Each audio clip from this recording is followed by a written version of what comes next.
4 is our final battle. It's our final battle. It'll either be the worst day in history or it'll be the best day in history. It's very simple. Turn up the mic. Way. Is it okay? No way. Way. I hope you can hear me back there. Way. Turn up the mic. Get up. This is the worst microphone. Raise your voice. Is it okay? No way. Way. It's a rotten, lousy mic. Way. Justin, don't pay the bill for this mic. Then we gotta start talking about what the hell we can do about our country, right? Absolutely. Because we got a lot of problems. We had no problems, and now we have a lot of problems. Crooked Joe must take back and freeze the $6 million right now. Take it back and freeze it, Joe. Freeze it, Joe, you dumb person. Dumb person. We took Sleepy off because He's sleepy, but he's more crooked than he is sleepy. after about 20 minutes, the stuff that he's taking wears off. So he gets a little bit groggy. They say, get him off the stage. That shit's wearing off, man. Turn up the mic. Way. Is it okay? No way. Way. I hope you can hear me back there. Way. Turn up the mic. Get up. This is the worst microphone. Raise your voice. Is it okay? No way. Way. It's a rotten, lousy mic. Way. Justin, don't pay the bill for this mic. This is communist Russia. This is communist China. Letitia Peekaboo James. Peekaboo James. Nobody's ever heard of a thing like this. We don't get a jury. It's unthinkable. But they use this one little statute hidden away. I don't get a jury. I don't get anything. So in conclusion, if I weren't running, or if I was in 5th place, or 6th place, or 4th place, none of this would be happening. I wouldn't have been indicted 4 times or 1 time. Turn up the mic. Way. Is it okay? No way. Way. I hope you can hear me back there. Way. Turn up the mic. Get up. This is the worst microphone. Raise your voice. Is it okay? No way. Way. It's a rotten, lousy mic. Way. Justin, don't pay the bill for this mic. I have a wife, she hates this routine. She said it's so unprecedented. I say people love it. I say, darling, you're a great first lady, but people love this routine. I wouldn't do this routine at a State of the Union address. So I'll do it just a quickie for you, okay, if you don't mind. When I've released that power. Whoa. Bing, bing, bong, bong. Get up. Bing, bing, bing, bing, bing, bong, bong, bong. Bing, bong, bong, bing, bong. Bing, bing, bong, bong. Bing, bing, bing, bing, bing, bong, bong, bong. Bing, bong, bong, bing, bong.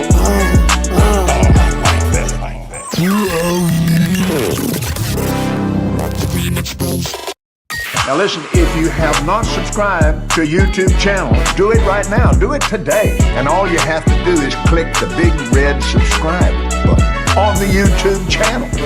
Whoa!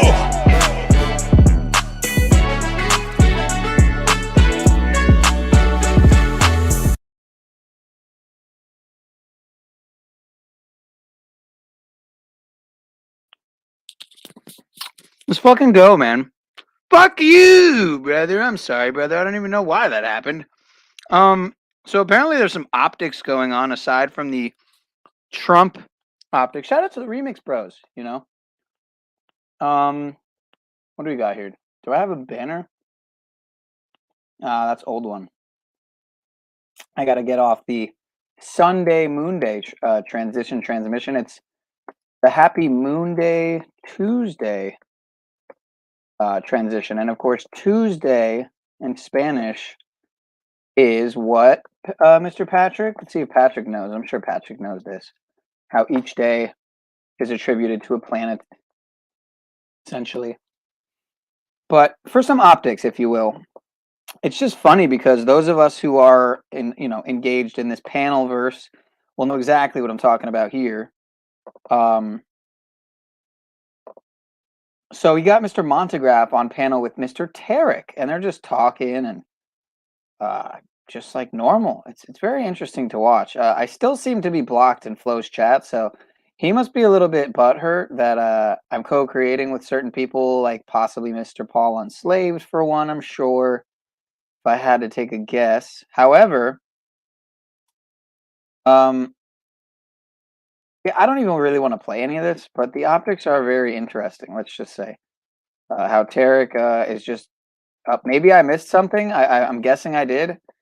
I would imagine there had to be a part where Tarek asked him a series of questions, and if not, then I don't know what's going on. I really don't know what's going on.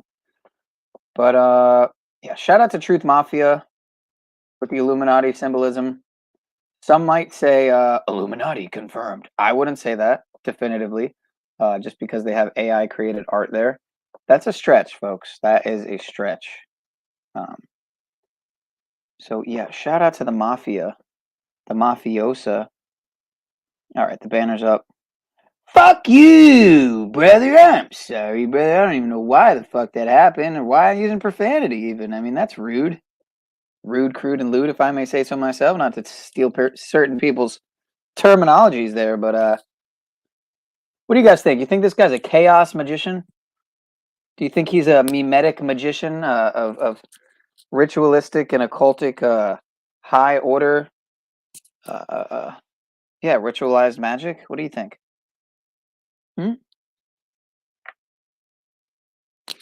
Is it possible that I myself am an agent of some higher fraternal order?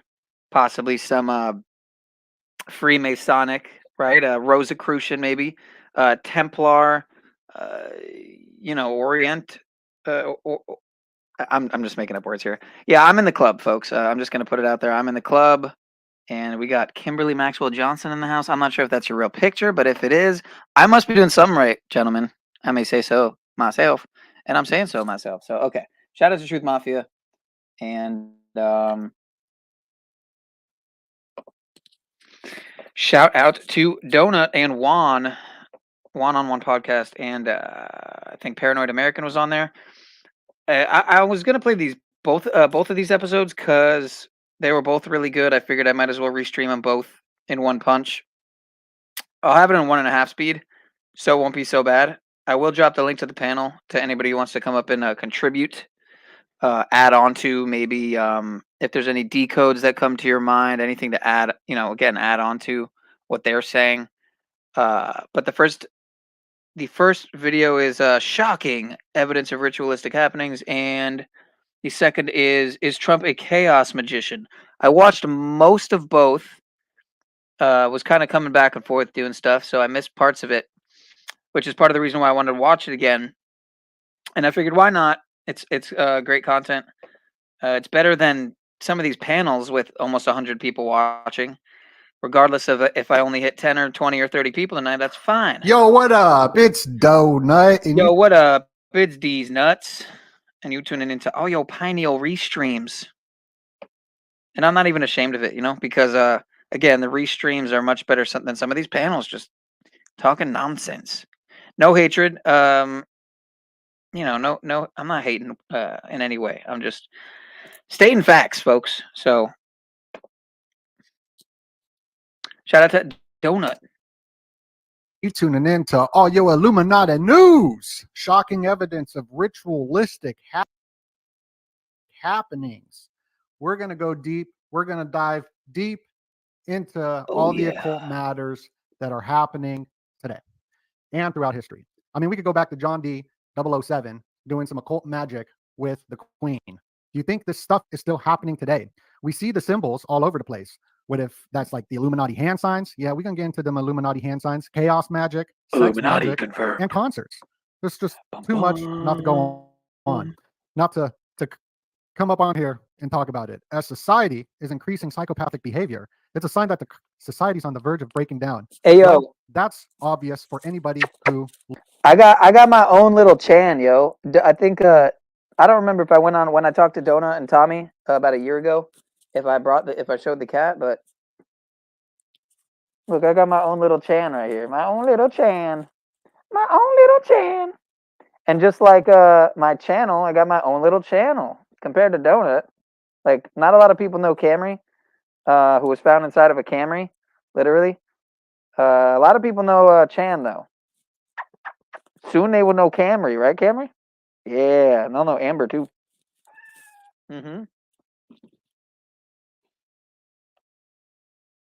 Looks around. The psychopathy is absolutely all over the place. We've been covering the psychopathy for a while, and the yeah, that's probably possible. That's definitely possible, sir. Being assassinated is lame as fuck. So, yeah, or suicided or whatever. I'm surprised I haven't been yet. But then again, I don't want to speak too soon. All right, let's continue. Peace, prosperity, pineal power, all those good things. Much love, folks. narcissism. I'll drop the link shortly. It's very important to understand the psychology of stuff. Breakthrough. Scientists keep Oh yeah, and I did start at 123 on 123. 3, 2, 1, let's go. Okay. clone monkey alive for 2 years and world's first using the Dolly sheep method. Yes. We can also get into some of the Illuminati clones because, I mean, we've done documentaries on it, on these clones. I'll play a little clip of the Illuminati clones. The year was 1997. Yeah, we're going to get into it. We're going to get into that. We're also going to get into some chaos magic. Now, I'm not sure if you know about the Kia. The Kia symbol from the 40s, the first symbol was like an inverted magnum opus of the Illuminati pyramid. That we see a lot of people do that hand sign, that Illuminati hand sign, which is like the yoni. We exposed how this movie was about, I don't even want to say the word because they keep tagging it, but over at the Grove where they be doing it. So we're going to get into that hand symbolism, which is this triangle. But Kia is a form of magic. It's a form of chaos magic, part of the chaos magic movement. And this appeared in 1904. The car company didn't appear until much later, which I think is pretty wild. So make sure you smash that like button, share this video out. We about to get this party started with the homuncologist himself, the one-on-one podcast. What? Yeah, shout out to one-on-one. We're about to get the restream party started. Hit the like, share, and subscribe. You know, do the subscribe thing. Do the thing, as Mr. Joe Biden says. Bo Jiden. Let's continue. I'm tagging everyone in the description. Mr. One-on-One, Mr. Donut, Paranoid American, Slick Dissident. And I think that's it for these 2 videos, but I'll add more if there are afterwards, if I forgot anyone. What up, Juan? Hey, Donut. I won. Where's Chan, bro? I like your shirt. What does that say? Tiny machine? Toy machine. Toy machine? Yeah, remember it's a skate company. Where's Chan at, bro? I haven't seen him in a little bit. I got my own fucking Chan right here, bitch. I need some of that toxoplasmosis, bro. That T. Gandhi. Man, that toxic plasmosis is hovering right over there. I stay away from it, but I'm sure I got it because See, I got to do the litter every day. And yeah, that struggle's real. The toxoplasmosis is a real thing. thinking about him all the time. You're attracted to him, bro? You just want to see Chan all the time. Do you miss him when you're away from him? Because you were just in Mexico not too long ago and No, was taking care of him. my sister, I didn't miss him at all. So that's why I don't think I'm under the toxoplasmosis. But when I do see a cat, I do think of him. So It just makes you wonder, you know, why certain religions and all these, Especially a black cat. why they revered the cat, and then the idea that a cat is like a hybrid between a snake and a feline, I guess, some sort of. Yeah, for sure. I'm gonna see if I can pull up that video. Did you Bow, talk about that? Because I know bow, Old bow. World Florida's done something on that. It's really interesting to think about. No, I have not talked about it, but it is interesting that cats, they have reptilian features, like their eyes turn into them reptilian alligator eyes, and they hiss like a snake. Cat reptilian. So it's like some sort of clone hybrid. Yeah. So that's the conspiracy that they're actually some sort of chimera, I guess. And maybe who knows if they did have some sort of mind control over the Egyptians because they essentially worshiped the cat and they even did burials with the cats and everything. So it's a true phenomenon. For those that don't know about T. Gandhi, essentially it's this germ, this thing that quite literally hacks the system of mammals. So essentially the cat passes it on to the rat, and the rat is attracted to the urine of the cat. And you see videos of rats attacking the cats because they're attracted to them. So again, that's a sort of MK Ultra essentially, where your food comes to you. You don't even have to work for it. So Chan is just hanging out and the rats are showing up, bro. You just let it come to you. Yeah. You know, and also plants do this as well, in a sense, where they let off these certain chemicals in the air where it has other insects be awarded by it. So they smell it and they start like killing off other insects that will eat the plant. They get awarded by something. So like the plants are communicating, just like the toxoplasmosis T. Gandhi. Is that what you called it? T. Gandhi? T. Gandhi. So Toxoplasma Gandhi. So T. Gandhi for short. But I know you've read that book. I haven't read it. The Secret Life of Plants. What exactly is that book about? Can you tell us a little bit about that book? Because I haven't picked it up. And who's it by? Sure. Yeah, The Secret Life of Plants, a fabulous book. Even a famous musician made an entire musical about it. But it goes into just so many different aspects of the intelligence of plants. So, for example, if you have an intent to go in and chop down a tree, for example, in your house, and they hook it up to the Clive Baxter research of putting lie detector tests on the plants to see how they respond to certain scenarios. So if a cat is startled in your home, your plants are going to react to that. So the plants are connected to the environment. Now, they did a study where this guy went in and just murdered plants. He was a plant murderer, pretty much like a vegan. And I bet you vegans, when they walk into the room, all the plants are freaking out, unless they're like old school Hindu sect where they only eat the fruit when it falls off the tree. And that sect is interesting. They don't even walk on grass. But they did the study. They hooked the plant up to the lie detector test. Hey yo, check it out. I can pause them in real time. I'm a magician. I have complete power over this panel right now. I love this. You guys can continue. My fault. I just, it's like the movie. What's that movie? Timekeepers. Time watchers. Time stoppers. Time stoppers. Oh man, you guys remember time stoppers? Holy fuck! All right, you guys can continue. My fault. Juan, Alex, my apologies. And then the guy Listen, dude, if you're not gonna get my name right, I'm starting to think you're doing this on purpose, sir. Okay. There's the U and then there's the W. All right. Let's get this. Let's get it right, sir. Please. came and chopped down the plants in the house and left. And then they waited a while. Just remember how I have only one nut? Remember, think of it like that. I only have one U as well in my name. One testicle, one U. All right, that's a joke, but bit not bit. And then when the guy came back in with the intent to do it again, but he wasn't going to do it again, but his intent was, they freaked out when he walked back in. They read freaked his out. mind. Yeah, so it's definitely an interesting book. And then it goes deep into more stuff that plants do. For example, if one of these big trees fall down and it knows it's going to fall down, it tries to fall down as far as it can because it'll shoot its seeds out as far as it can. And then you can even see that the plants communicate above in the rainforest where they don't touch each other. I know you got to be kidding me right now. You got to be kidding me, right? If that's true, that's something else. Are you serious? What's that scene? You serious? In Spider-Man, where he's in the. Okay, let's continue. It's a very wild, fascinating observance. I'll see if I could find a And they picture of it. communicate with mycelium too, bro. So and I forgot what it was, like a 1 by 1 inch Got it. square, piece of dirt. There's I don't know how many miles and miles of mycelium, which essentially it's that the biggest organism in the world is his name is Bob, and he is the size of a whole national park. You ever heard about that guy?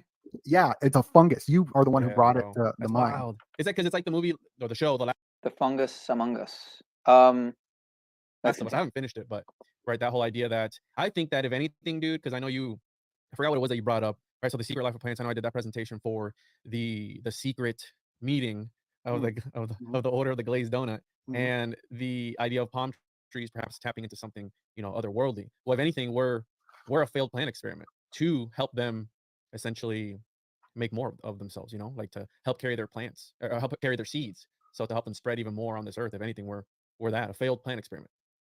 Oh man, yeah. So what Juan is talking about, you can go check it out over on both of our Patreons. We did a secret meeting, and it had multiple presentations. Money, money, money, money, money, money, money, money, money. Dollars. If you get it, you get it. On it. Now, this information is not released yet to the public, so get it early, get it first, get exclusive content on both of ours and early access to the information. It's the best way to support these channels. It goes a long way. So cheaper than a bag of Skittles. It's the links down below. Go do it. Go do it. Go entertain yourself a little bit. Do the thing. Do the thing. Buy the. We got a bunch of podcasts up there as well, plus tons of presentations.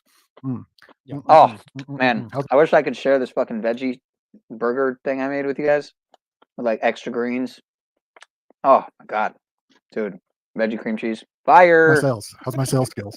It's good, bro. It's good. I like it. Thank Gotta you. tighten it up a little bit, but you're good, bro. Well, so in sales, there's two ways to sell, and that method was more of a golden trophy, right? So people run fast for golden trophies, but people even run faster from golden shepherds or whatever they're called. So fear is a motivator to buy. So if I was like, yo, if you don't buy this now, you guys are screwed, the sales will increase. But how about a movie about a heist? Does that have any occult significance towards it? I don't know, but there's that one. If you can drop a link to that, sir, that would be amazeballs. Maybe we'll get to that later, which would mean it would be better.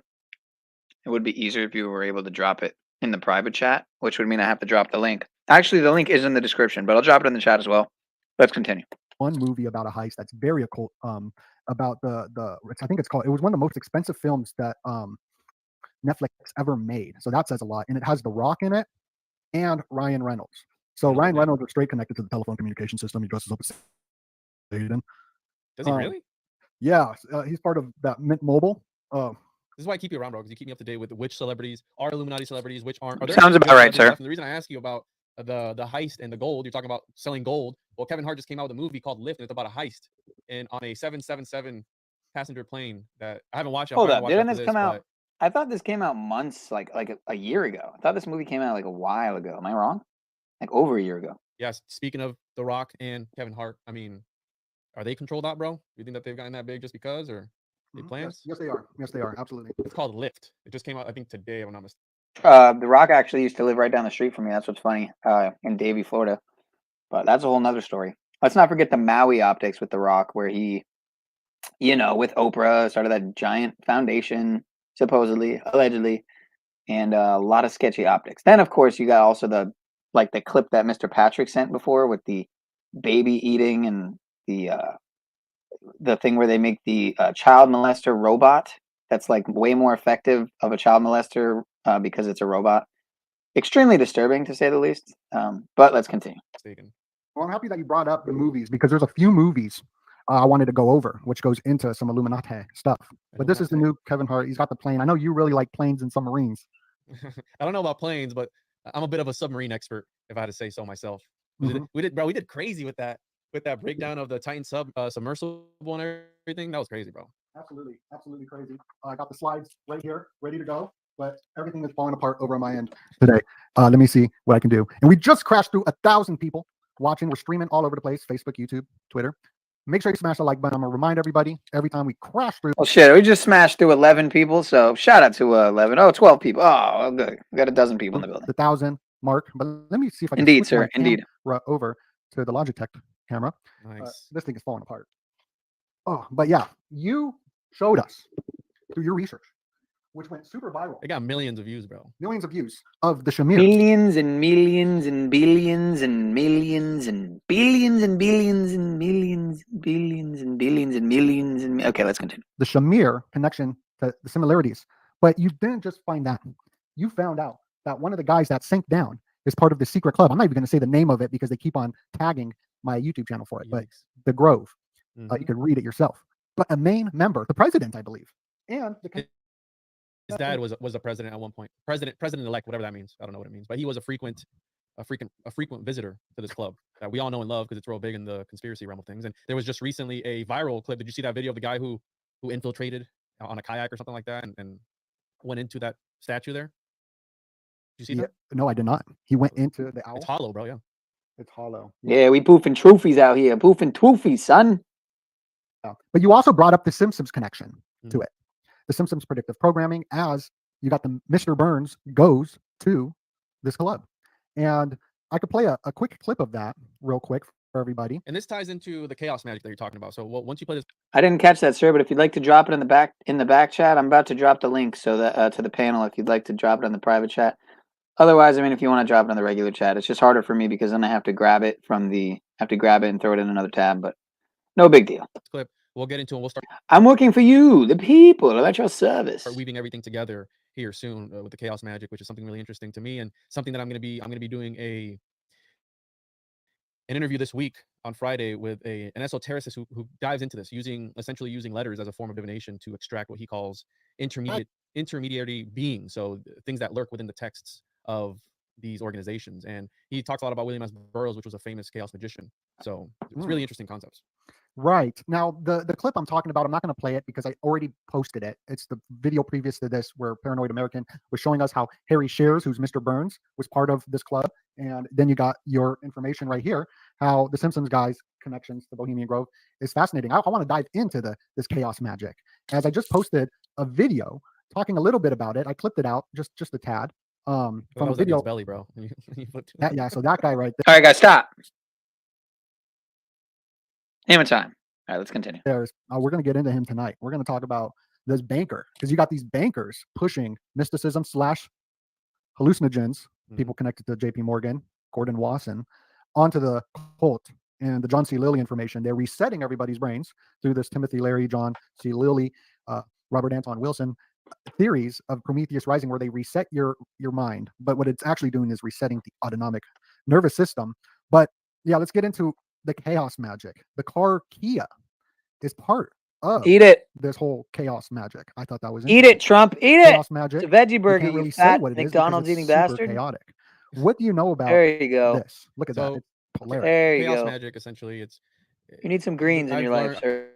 I've seen different interpretations of it, but essentially it's organization beyond comprehension. So it's so organized that you can't even comprehend it. That's essentially it's like an inversion of it. But chaos magic, what they believed, you have guys like Kenneth Grant, Austin Osman Spar. Austin Osman Spar was a famous occultist, and he was like the granddaddy of chaos magic. And essentially what it was is it's a way of breaking away from all the ritual and everything and doing things your way. So using belief You know what's funny? I was just messaging you over on Flow State, Sherelle, and I guess none of my messages were going through because I was messaging Nachiketa to a couple other people, and no one was responding to me. So I must be still blocked in Flow State's chat, which he said he was only going to block me for a day.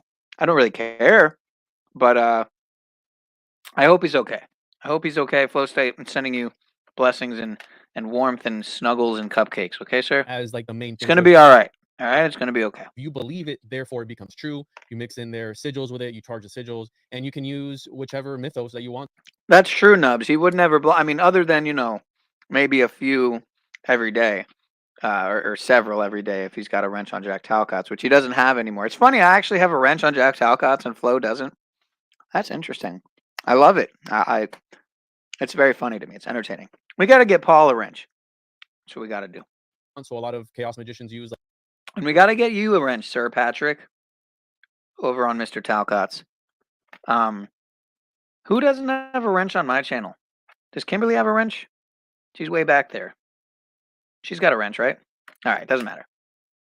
Let's continue. Cthulhu mythos, and they'll take Cthulhu mytho entities and do whatever, you know, their ceremonies, and they replace any other gods, miscellaneous gods. That's why it's important to know that on our money it says in God we trust, but we're assuming it's the God that we all know and love. But sometimes the founders of this country, they were part of certain societies and certain secret organizations, so they could have been practicing some sort of chaos magic. But on the outside, it's one big club, and you're not in it, right? And that was George Carlin who said it, who ironically was in the club himself. How about that?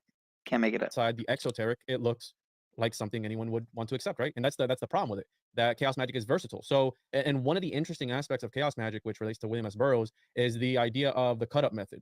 Now, the cut-up method, because this involves all movies, all scripts, everything and anything. And essentially, William S. Burroughs got this from, guy's name was Jensen. I think it's Brian Jensen or something or other. And this guy helped make, I think we talked about the Dream Machine. Yeah, Jensen. Brian Jensen was the guy who allegedly came up with this cut-up method. And the cut-up method, essentially what it is you take any established writing, so anything that's already been written down, and this is where the grid comes in that I was talking to you today about on the phone. He divides the page in 4 quarters, in a grid, 4 quarters, and where they're able to line things up, and they grab and make a whole other story based on the writing that was already there. Now, the reasoning behind this is because William S. Burroughs believed that language was a sort of virus and that it was also limiting. Because sometimes we find it hard to find words to explain certain things. Well, that's because language is a man-made thing, and we've been taught, again, it was created by a man and it was passed down through generations, and people are just adopting it. So it's essentially an alien concept to us. And the cut-up method also, I don't know why that happened, brother. I'm sorry. I totally get what you mean, sir. as a way, because you talked about the demoralization of humanity, the breaking down of society. Well, the Boy Talcott, I see what you did there, sir. I see what you did there.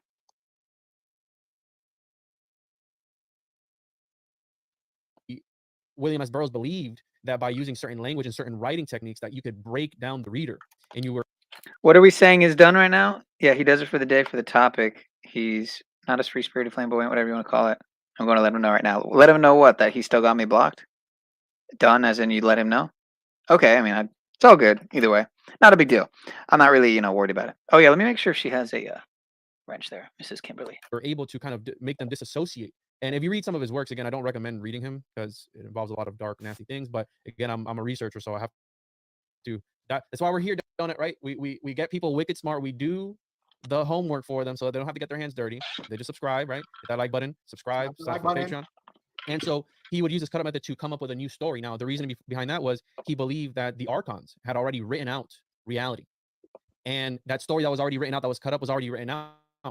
Now, the archons couldn't predict what you were going to make with a cut-up method. So you were essentially making something completely brand new, and they saw that as a way of hacking the matrix, if you will, as a sort of way of cheating the archons, because if they already know everything, well, they're not going to know what I'm going to make once I cut this up and I just jumble it up. So a lot of William S. Burroughs' work was cut-up method, and if you read it, you're going to notice that it's very jumpy and cuts off here and there. It's because he was essentially using the cut-up method, which he got from this Gysin, and Gysin they were doing occult rituals at one point, bro, where they would scry for hours and hours on end, and they were trying to open up portals. But that light machine that you see there, dude, that dream machine, the story goes that he was on a bus, and you know how sometimes you put your head on the glass and the lights are passing by, and they're, kind of, you have your eyes closed and you can see them behind your eyelids, right, just like flashing by. And he said that he was induced into a vision by this flashing of the lights in front of his eyes. And there's actually I've done it on air. I did it on air one time. There's this app that I was there with you. Oh, you were there, right? Yeah, but this also goes into the television shows, everything, bro, everything. And these The are guys flashing.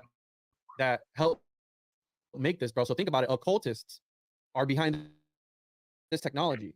So the elites take that, and this is the early 1950s or 40s, whatever, around that time. They take that and they project it and they put it out. So when we use something, it could have been something that was created by an occultist, and who knows what their intention was. Right. And you got all these different music videos called Flashing Lights. Here's Kanye, but you also got The Weeknd, who performed at the Super Bowl. And there's you know, a warning before a lot of them. This one is just of the explicit content. But the flashing light videos, this is Pokemon MK Ultra. Kids would go see the movie and then they would start having seizures because of the light strobe flashing lights. And going into the occult magic that goes on, what I was talking about years ago, when everyone was locked down and The Weeknd was performing at the Superb Owl Ritual, this is the most violent television programming, and it's the #1 show. Yeah. You can see the rise in psychopathy. When is that this year? Do you know? Yeah, so this is happening this year, February 11th. It's the day, it's kicking off the new year, the year of the dragon, on February 11th. So the fertility rituals of Inanna, Ishtar, going back to the Demeter and Cybele, Bro, that's why Rihanna was pregnant. But when everyone was at home and divorce rates were up, skyrocketing because of the abuses going on, The Weeknd performed a ritual, but everyone behind him it was a graveyard. You can see the graveyard stones behind him, and it was a sex magic occult ritual. I hope there's nothing bad in this as I slide through don't the slides. yeah, just Don't don't. risk it. Yeah, Yeah, don't risk it. okay, But yeah. dude, the allegiant, But you see, these are the graveyards, and then they're the sperm that are all died because it was oh, that was more that of, weird. Yeah, I saw it was that. a sodomic portal ritual. Yeah, but no, this was a very interesting show. This is the graveyards in the blue, right there, the explosion, and those are the sperm. And you see the same thing with Rihanna. Her performance was very similar, but she got impregnated. I know that sounds super weird, but I'm pretty confident that that's what it was. So the address for the stadium that's going to be hosting the Superb Owl this year is 3333. I guess On the Owl 36th parallel as or well. AI Davis Way. Yeah, Yeah. that's weird. So, Right? and it's in Paradise, Las Vegas. Yeah. Can't make that shit in up. Paradise, Las Vegas, they just had an event. It's the 36th parallel at the UNLV. There was an event that went down there. And also that's that ley line that the pyramid's on. So you got the Las Vegas event, another one that took place. But this is interesting that the founding of Paradise, Nevada, not Paradise, Las Vegas, Paradise, Nevada, was the day Leave the World Behind was released. So there's this 128 code connected in it. And Playboy Cardi, he is a famous rapper, probably one of the most famous rappers out there. And if you think I'm lying, look at Google Trends. Google trending number 19, million views, posted a couple days ago. He's wearing the 6'9" with the devil horns right here. This goes into where I'm gonna get into what it gets into, but it gets into a lot.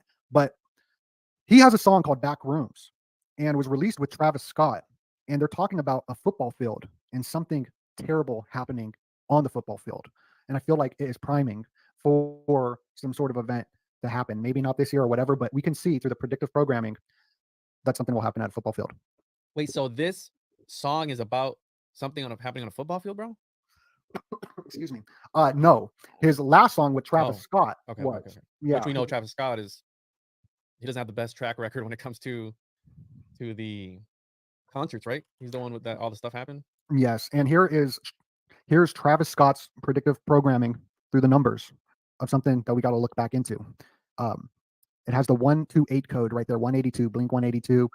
This is something to look out for. These And numbers. Blink 182 is linked to the Stars, right? Because that one guy was part of Blink 182, wasn't he? The guy who is to the Stars Academy. Yes, Harold Putoff. Harold Putoff is another person that everyone needs to research. Harold Putoff, Scientologist. This is the guy that actually controls it. It's his handler. Tom DeLonge. Yeah, Tom DeLonge. This Putoff. is his handler. To the Stars. He co-founded it with him. Parapsychologist, connections with Church of Scientology. Really? Oh yeah, yeah. And also Harold E. Putoff's connected to the satanic. What's that guy's name? The military guy, the satanic temple of It's Set. extremely you're talking about. close He to eyebrows. Puta, like Eyebrow man. Puta. Harold Eyebrow Man. Putoff and Eyebrow Man gave this guy under MK Ultra a computer that he can communicate with aliens, Paul Benowitz, and Paul Benowitz went insane. And they're connected to that story. And you can see this Travis Scott's got the 322 in there, the 72. A lot of different symbols, but this is what I'm really looking out for something to go down. And yeah, and they're in that music video called Back Rooms, not this one. Yeah, the Backrooms is an interesting concept. Have you ever heard of Google's Backrooms, bro? You ever heard about that? Yes. Which, what if, dude? What if? Let's just speculate for a second, because we know that any map is a grid. Back again to that, we did that breakdown of magical grids and the use of magical squares. Well, what if? Because I wouldn't put it past them that they kind of sort of hardwired Google Earth to the simulation or something, and that's showing, you know, what's behind the veil, because it's easy to blame it on some glitch. But there's numerous books, bro, of like what they've termed like hidden hyperspace kingdoms, where elites are able to tap into these other realms and physically go there. Right? Like in Atlas Shrugged, where all the billionaires and millionaires disappeared and they were in some metaphysical land beyond type of thing, the plus ultra, right? You know, I still gotta watch that movie. I still gotta watch that movie. I've only seen bits and pieces. Or like I think I might have watched most of the first one or something, or half of it. I gotta watch that again. Atlas Shrugged. I think it's got a few parts to it too. But shout out to the chat. 13, and I am 31 minutes and 31 seconds into this video, and I'm 31 years old currently. So how about that? How about that? Beyond type of thing, and quite literally they were there. And I think that this Google back rooms, anything, honestly, really anything interdimensional to me, just I love it, right? So it's like thinking about how, right, Masons and Royal Arch Freemasonry, how they do all these rituals. Like, what if they're opening up portals to be able to step in? Because it's all about pilgrimages. And I did the breakdown of the palm and shell, where I exposed their ritual in this presentation that I'm going to be doing. And essentially, it's about taking a pilgrimage. You know, the initiation of the initiate. They walk them through essentially this other. Hey, you're not wrong. I mean, to each their own, and I don't necessarily disagree with you by any means, Mr. Look Within. Realm to, I guess, extract some knowledge or something from this other place. Yeah. Have you seen the movie Under the Silver Lakes yet?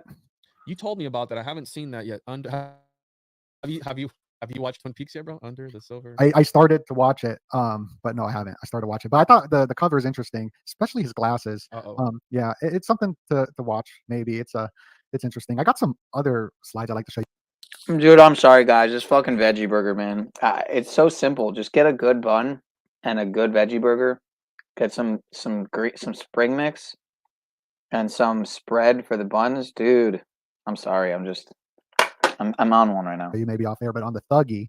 But yeah, it's so Travis Scott's song is called Backrooms with Playboy Cardi, who's wearing the 69, which goes into eggs. Eggs equals 19, and 69 is connected to Succeed and Suck Eggs with Aleister Crowley.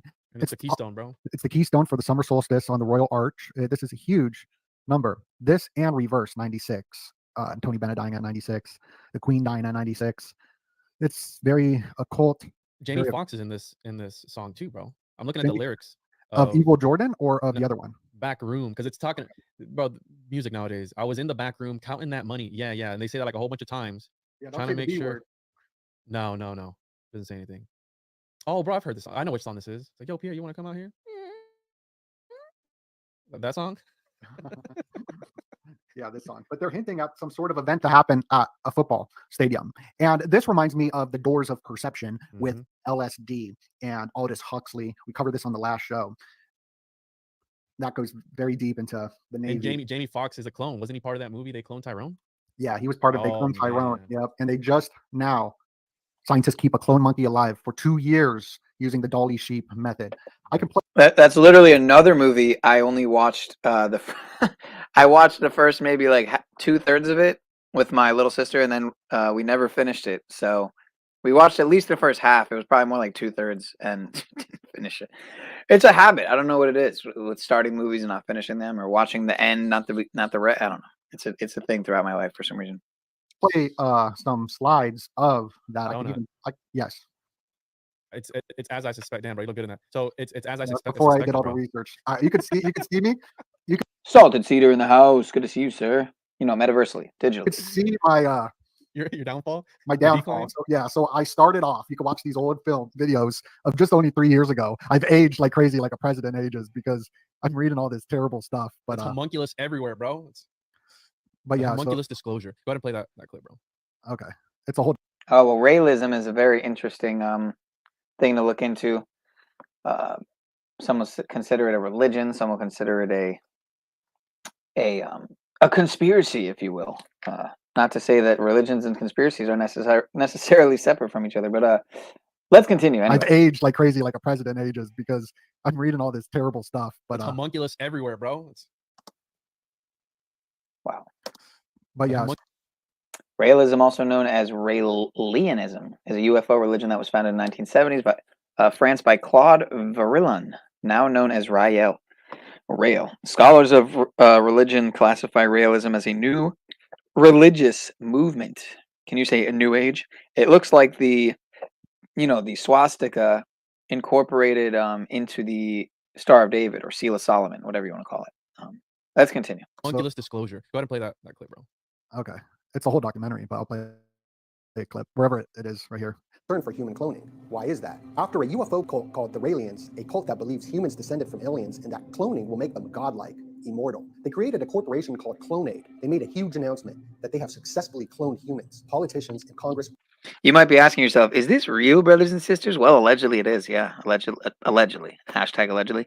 Today, a cult that believes in space aliens announced a cloned human baby in Florida. Well, let's just say, folks, if it was me, if I was that clone baby, since I have been in South Florida, sorry, my whole life, I probably wouldn't be able to tell you. Just putting it out there. Anyway, let's worried that banning cloning will lead to the banning of therapeutic cloning. And therapeutic cloning provides new cells for the New World Order elite to stay immortal and young. Therapeutic cloning involves creating a cloned Shively. embryo for the sole No homo, full bromo. It's good to see you, sir. purpose of producing embryonic stem cells with the same DNA as the donor cell. This is the reason why this never gets signed by any sitting US president. But whistleblowers will argue that that's not the only case for them to ban these practices. So like, all the presidents say they're going to ban cloning, but all your food that we eat are cloned animals. They don't have to disclose that. The FDA doesn't. So we're eating cloned animals right now. And they come out like George Bush. Well, we're not necessarily. Let's not speak for everybody here. I'm not at the moment. So He'll come out, and Bill Clinton, as I capture right here, saying that they're going to ban it, but they never do. I'll play that one little clip too, because I think it's cool going back in time a little bit. And destroying them. Our administration believes that there are loopholes that could allow the cloning of human beings if the technology were developed. Tonight, I ask you to pass legislation to prohibit the most egregious abuses of medical research, human cloning in all its forms. So like, this is like not like there's human clones out there. Bro, that's a dark aspect, because you're essentially dehumanizing. Like, what do those clones have souls? Like, what is a soul? What is consciousness? And I agree with you, dude. I think that if they're coming out with this exoteric, and even, dude, I mean, there's even worse than this, where this came out yesterday. There's even the other ones that talked about the entity that was created without even an egg, bro. They're just creating things out of thin air. And if they're just now sliding this in, that means it's been a thing for quite a long time. You know what I mean? So it's been a thing for a lot longer. Whatever the public is. I'm pretty sure it's beans. It's made of veggie burgers made of beans, peas, carrots, string bean. Yeah, it might be a. If I'm not mistaken, it might be. I think it's a Mrs. Prager is what it's called, or Mr. Prager. Mr. Prager. They're not the best, but they're far from the worst. I think they are cloning people in Antarctica where there are no laws. Interesting. Take care, Mr. Moneybags. Yes, sir. I appreciate you as well, and sending you healing, brother. I know that you're going through some things. I also have someone very close to me going through some things at the moment, back and forth from rehab to hospital, hospital to rehab, back to the hospital. So, anyway, blessings to you, sir. Not to be less, but to be more, and all good things going forward. So let's continue. Shout out to 14 in the house. Is getting their hands on at 44 minutes and 1 second. Underground, it's been happening. So the possibility of maybe perhaps certain people walking around being clones, more than anything, I see that technology being used in Hollywood because those people are, assets essentially. Sir, why would you assume I wouldn't want to grow tits? Why would you assume that? Why would you assume that it wouldn't be nice to maybe have, something when I'm on my downtime? You jump into conclusions, sir. I think that's not a wise thing to do. When you assume, you make an ass out of you and me. I wouldn't mind ass implants either. I'm going to think about that. They're people who they make a ton of money from, so they need to make sure that they're good and that they stay good. So will the real Slim Shady please stand up? I think that we've been growing up with a lot of these things programmed in the subconscious. And so when they come out, and wasn't, right, Dr. Dre's studio was called The Lab, I think it was. And wasn't there some weird video with him? Isn't 50 Cent a homunculus too, bro? Yeah, so Dr. Dre, The Lab, where he's cloning Eminem, and he's also cloning 50 Cent. Shout out to 50. So we can see it in the Britney Spears videos as well, the Megan Thee Stallion videos, the Doja Cat videos. They show the clones. I'm gonna play something on Dolly real quick, just to give some context to anybody who doesn't know what Dolly the sheep is, and they use this method to clone this monkey for 2 years. A year, they are in business with a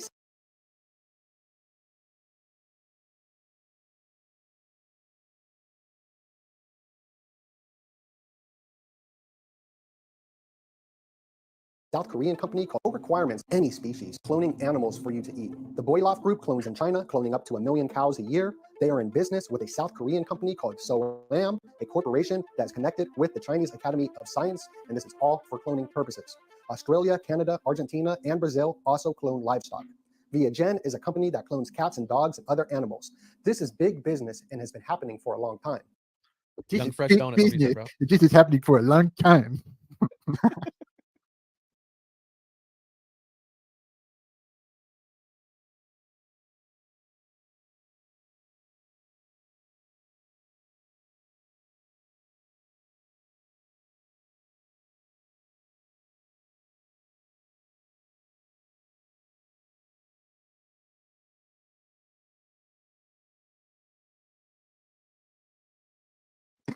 I can't stand myself every time I hear myself. How long ago was that, dude? 3 years ago. Damn. Yeah, bro, you're looking a little rough right now. Oh man, again, I did that again. Gosh, fucking A, man. So what was I even saying? Basically, I totally get what he means when I listen back to myself. Sometimes I'm just like, man, what in the fuck am I doing? Such a fucking fool, you know. But I can't help but laugh at myself and, you know, laugh with myself, but also laugh at myself. Like, golly, what is wrong with me? What is wrong with this guy? But again, you know, it's a great ego death that's necessary. So when I go and rewatch my stuff, it's necessary. It's all in good fun, folks. And yeah, sometimes I listen to Donut and I also cringe a little bit, but not as much as watching myself back. So it's all good though. It's all good. It's all love. And yeah, much motherfucking wicked clown love for life. Shout out to all the clowns. Whoop whoop. And that's one thing I got in common with Mr. Donut here is I did grow up a little bit of a juggalo myself. Shout out to Strange Music, Tech Nine, etc. Let's continue though. A little rough right now. I'm feeling it. I'm feeling it. It's all that clone meat, right? And I think they're putting bugs in it now, like the extracts. I saw somebody posting. I mean, if it's on Instagram or Twitter, it's got to be. Well, let's not get selfish, okay? You know, let's not get selfish. It's good to share. Sharing is caring, right? So just food for thought, okay? Food for thought. It's got to be legit, right? They're talking about like if you look up the extract of a certain bug. That's fantastic. Flo was muted for 10 minutes the other night at the beginning. Wow, no one let him know, huh? Fucking A, man. It's I think it's in Skittles and some other stuff. And what was that? You know what else is in Skittles? Poison. Most candy. So Dave Chappelle ain't the same guy he used to be. Yeah. The extract of a certain bug. It's I think it's in Skittles and. I'm trying to fucking pause it on that group photo. Legit, right? They're talking about like if you look up the extract of a certain bug, it's I think it's in Skittles. Oh gosh, so annoying, dude. So annoying, man. Oh yeah, I know what they're talking about. It's right? It's also in look up the extract of a certain bug. It's also in colors. Okay, it's not letting me pause it on that fucking group. Whatever. Not a big deal. Yeah, I forget the name of it. It's supposedly very irritating to the inner lining of like your gut and whatnot, and it's hard to excrete. So, but apparently they've been putting bugs in everything for quite some time. It's nothing new. Soylent Green is sheeple, some might say. Some might say it also is bugs. But if you've never seen Soylent Green, it's a must-watch, folks. And it did take place in 2022, New York City, which of course is behind us now. Unless, of course, they're talking about the the Julian calendar as opposed to the fraudulent Gregorian calendar, then you'd have to adjust accordingly. 13-month years, if I'm not mistaken, as opposed to 12-month years. Anyway, let's continue. Very interesting picture here. Stuff. And yeah, I mean, you will eat Z-bugs and be happy and own nothing. And you can see that among Kanye, nuggets, bro.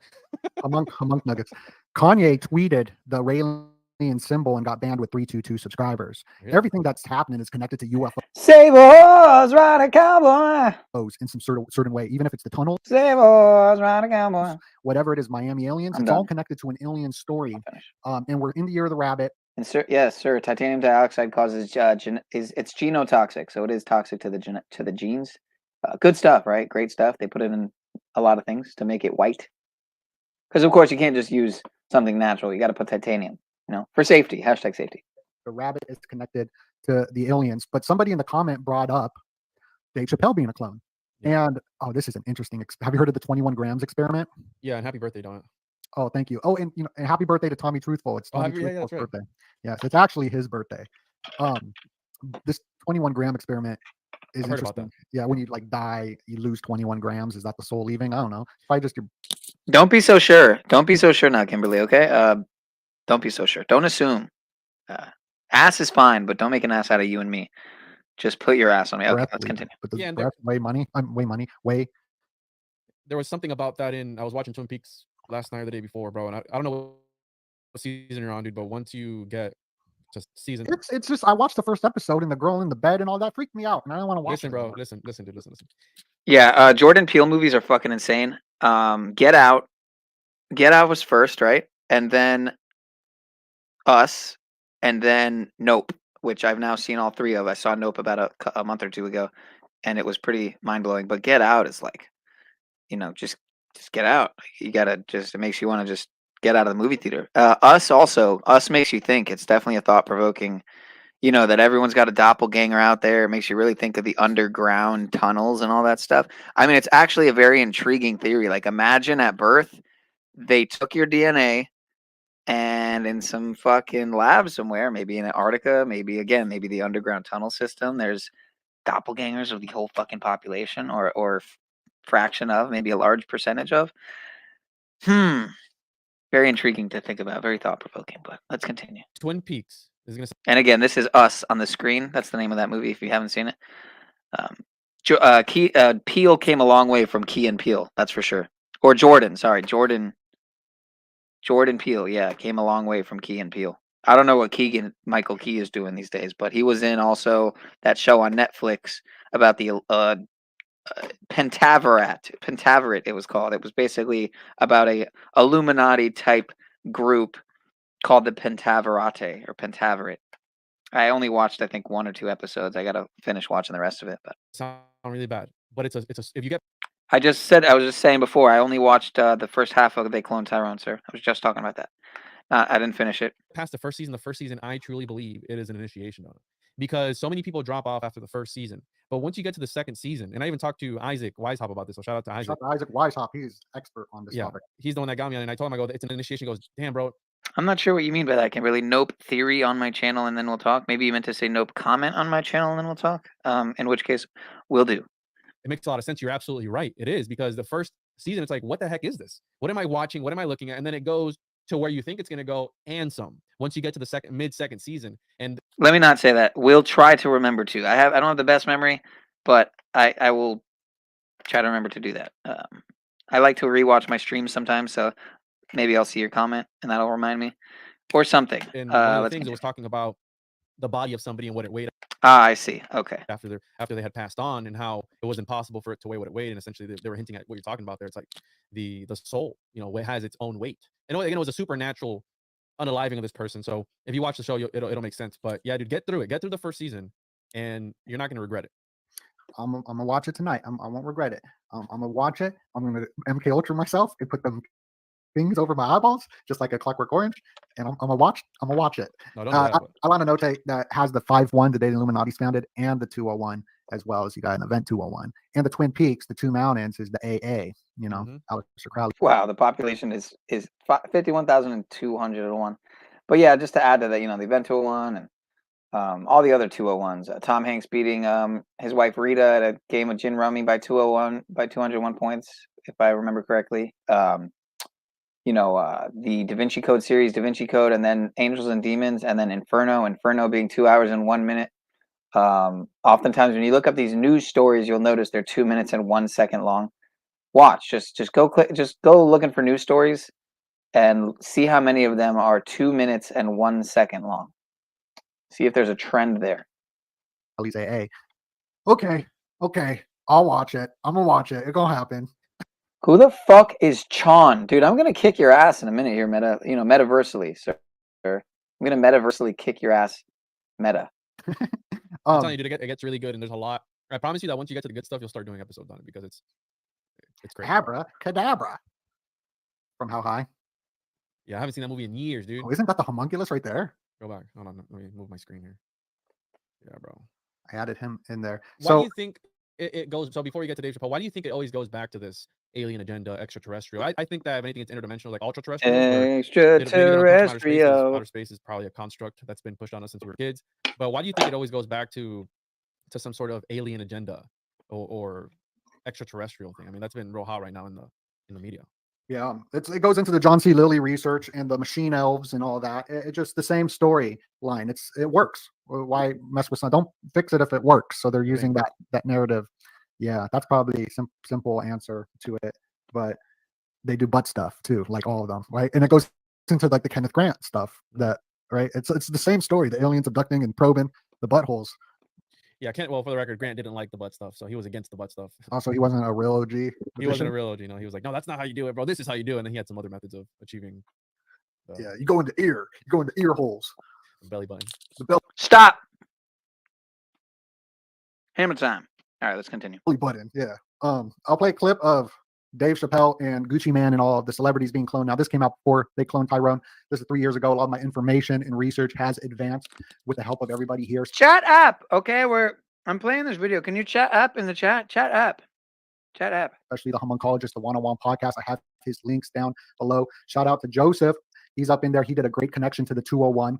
How this event 201, or I got the screenshot. I'll share it here, Joseph, in a minute. But I always get confused with this Joseph because they're either talking about Joseph or they're talking about Joseph Aquaviva 2222. I've talked to both of them, especially 2222, extensively over the years now that I've known him. But shout out to him. But this Joseph guy seems to be another prominent decoder named Joseph. So the streets are small. goes into the 201. Shout out to Project Cheney as well. People like Project Cheney, Juan, Joseph, Tommy, everybody. The comment section, the information is like. Don't forget the restreamers who don't get mentioned often, but get their comments pinned occasionally, which is nice. But all right, let's continue. Becoming its own homunculus. So just a heads up, I'm playing this, so I might have some stuff wrong or my ideas might have changed. And says he's a clone. After Dave Chappelle hit such a high level of fame, he also came out on interviews exposing the Illuminati, and he wouldn't make the big multi-million-dollar contract with the Illuminati, and he told them no, and then he disappeared to Africa. The theory is that he was murdered and a clone took his place. Look at these images of before and after. It looks just like the before and after pictures of Elon Musk and Jeff Bezos. How I guess it was 2222 because his comments there. So of before and after. Yeah, that ain't the same dude, man. Pictures of Elon Musk and Jeff Bezos. How they look real skinny. They look totally different. Their facial structure is different. Britney Spears, after MK Ultra mind control meltdown, made videos which seemed as if she was exposing the cloning operation. In her Hit me, baby, one more time. music video, Break the Ice and Hold It Against Me, it shows these cloning operations, as well as her song Mona Lisa stating she's been cloned. In 2001, there was a rumor that Britney Spears and Justin Timberlake were in a car crash. And since this car crash, they died and they're actually clones now. Slim Shady video depicts the Illuminati cloning station as well. And recently, an MK Ultra assassin attempted to kill him because he stopped doing the Illuminati agenda with his one album, which just talked about Satan and drugs and how great it is. And now he's sober and he's talking more about higher power and stuff like that. That is not part of the Illuminati agenda. And that's why I believe the MK Ultra assassin attempted to kill him. In 2006, people believe he was replaced by an android. Here's footage of him glitching on ESPN in 2013. Celebrity clones have been exposing these operations via their music videos and interviews. Tila Tequila has also came out public saying she was a Robotoid clone after the huge corporations gave her a massive deal. Gucci Man, after he was arrested for murder charges and breaking his probation and So getting such a high level say. of fame, he got put in prison, but many believe that he was murdered and the new Gucci Man is a clone. Shout out to Gucci Mane. I listen to Gucci Mane. Yeah, no, I wasn't real big on Gucci Mane, bro. Oh, Yeah, sorry, dude. got him for the LO. I ain't gonna lie, I did listen to a lot of Gucci in high school, but it was mostly because people I hung around with listened to him. I always thought it was fucking foolish and just straight gooky ass shit. Only gooks would listen to that shit, But now we don't even use that terminology anymore. I might be a clown of myself. You guys will never know, neither will I. Sorry, Donut. I'll just be a minute here. Give me and Juan. Apologize. Good thing I'm already buff, handsome, and bald. They can't clone me. I am the clone. Interesting. Yeah, Got I him for wasn't- the LO. Yeah, 100 units. Yeah, send them bitches back. Right. Got that white girl. I like girls. No. Was Shotty low? No, doesn't ring a bell, bro. Well, Sorry, you have to be really intoxicated maybe to like it. And this was back when I was like 19. So Like reading Didn't Shoddy Low just get sacrificed or whatever? Didn't that just happen? these Playboy Cardi lyrics. I mean, this is one of the most popular songs that there is, and it's really, not only is it really dumb in my opinion, but it's pretty simple, right? I mean, they're repeating the same thing over and over again, and it's just like a catchy beat, good bass line, and anything really blows up. So This is the, you're absolutely right. It goes into my programming, but this music video, this Gucci Man, this is what got me Peter into him, bro, Green. because it was just Joe off the- Greens, motherfucker. Check out this. You got the U-Haul truck coming up. This dude, big boss. You got Shouty Low. Rest in peace, Shouty Low. He pulls up in it and drops the bag off. Right? He drops the bag for off. the low. You said, is that the? You got him for the LO. Yeah, Let I me got him listen for to the it, LO. I can't play it because No, I can play it on mine.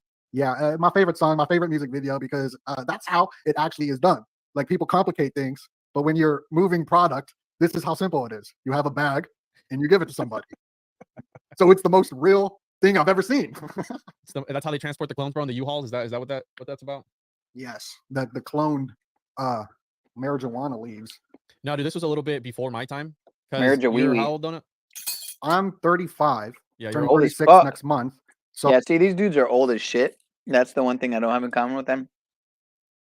I just entered this decade, so I'm good. I still got way more time than you. How many birthdays do you have? How many birthdays a year do you have, bro? I thought it was your birthday just like a couple well, months ago. yesterday was my birthday, but Tommy Truthful birthday is actually today, and I don't want to take his shine away. Yeah, happy birthday, Tommy. So this, Yes. yeah, this was a little bit, because I'm 29, so this is a little bit before my time, so that's why I'm not too familiar with it. But I do know who Gucci Man is, and I just listened to the song, and I never heard the song in my life, bro. Yeah, but you didn't ruin your life like I did. And then Avril Lavigne too, clone. Oh, this is a theory too, that Justin and Post Malone are both clones of the same person. Of the same person, bro? Yeah, they're the same person. Here, I'll play that clip. Do we have video of them two together at any place? I don't think so. I'm not sure. And replaced by a clone, and she was a known Illuminati member. Post Malone and Justin Bieber are from the same stem cells of human clones. If you pitch down Justin Bieber's voice, it sounds just like Post Malone, and if you pitch up Post Malone's voice, it sounds just like Justin Bieber. Here we This also go. goes into the Church of Satan with Taylor Swift. Bro, no. All right, so shout out to Donut. I'm his clone. I actually got called an idiot indirectly by her ex-husband, LaVe's ex-son-in-law, I guess. So yeah, that's snap. my You're flex. making Yeah. moves. You're making moves. Now look, I'm getting recognized. you're getting recognized, bro. As long as they spell your name right. Yeah, exactly. No, it's JUAN, not JAUN. The one-on-one podcast. Now, I want to let everybody know we just crashing through almost 2,000 live viewers. Want to remind everybody. Yeah, and I'm just crashing through 1,000. So shout out to Smash the 1,000. like. Or wait, no. Oh, I thought it said 1K. It says 1.3. My fault. Shout out to 13 at an hour and 3. Button, right? Smash it and share the video out. By doing that, I thank you. And also, go subscribe to the Homuncologist YouTube channel down below. We got plenty of interviews. And if you like this content, you want to support this content, click the link down below and join the Patreon. We do live shows on there all the time with the Homuncologist and myself. Plus, there's documentaries like what you're seeing here. And that's that.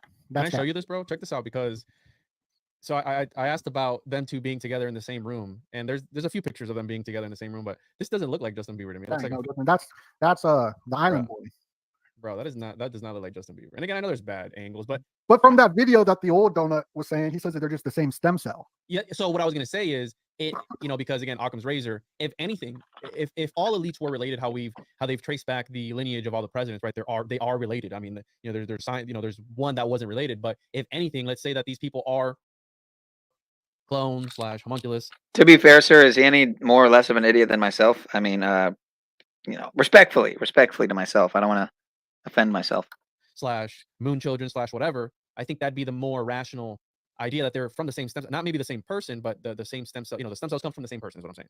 So maybe they are breeding people specifically just to. What's up with this like this bitch ass like shit with the shit over the shoulder and shit like that chicks be doing, that females be doing? Like, what is he? What? Never mind. You know what? I already know how the industry is. So the concept about moon children, what you got to do? The concept about a homunculus, it can be as simple as aligning someone's birth to a certain astrological alignment. We know that the elites do surrogate births. I mean, the Kardashians they've all of them have done surrogate births. And who's to say they don't C-section the baby out at a specific point in time, so it aligns astrologically with whatever. I've watched the Kardashians for research purposes, and they boast about their astrological sign. Oh, he's like, shout out to Godpill Angel 33. That's that boo. Leo or whatever they say, but they boast about their astrological alignment. So it falls in line with talismanic magic. So a talisman, the talismans are created certain astrological alignments. So these are beliefs, and they just step it out and they apply it to a person, which is a blood and bones talisman essentially. So That's why the homunculus or / moon children or whatever you want to call it is so important, because they can quite literally just use this person to, right? They're all stars in Hollywood.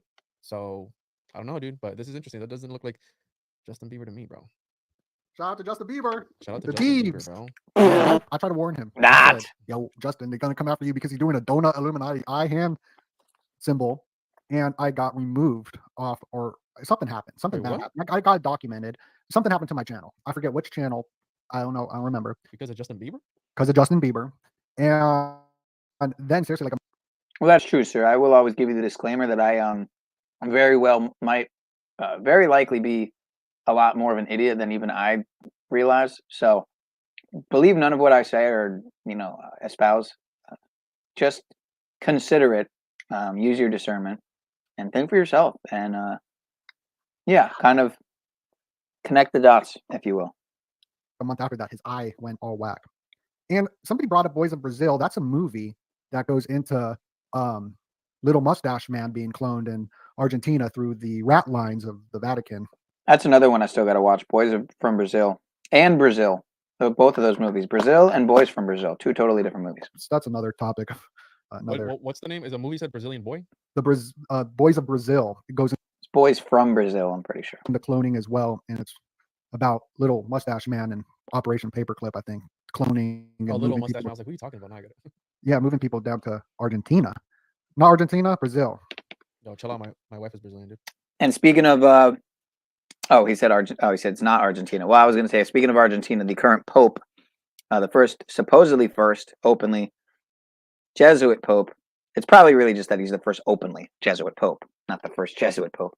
But Jorge Mario Bergoglio, who, by the way, speaking of 201, Jorge Mario Bergoglio, his real name equals 201. He lives in Suite 201. I wasn't even going to go into this, but I might as well. He lives in Suite 201.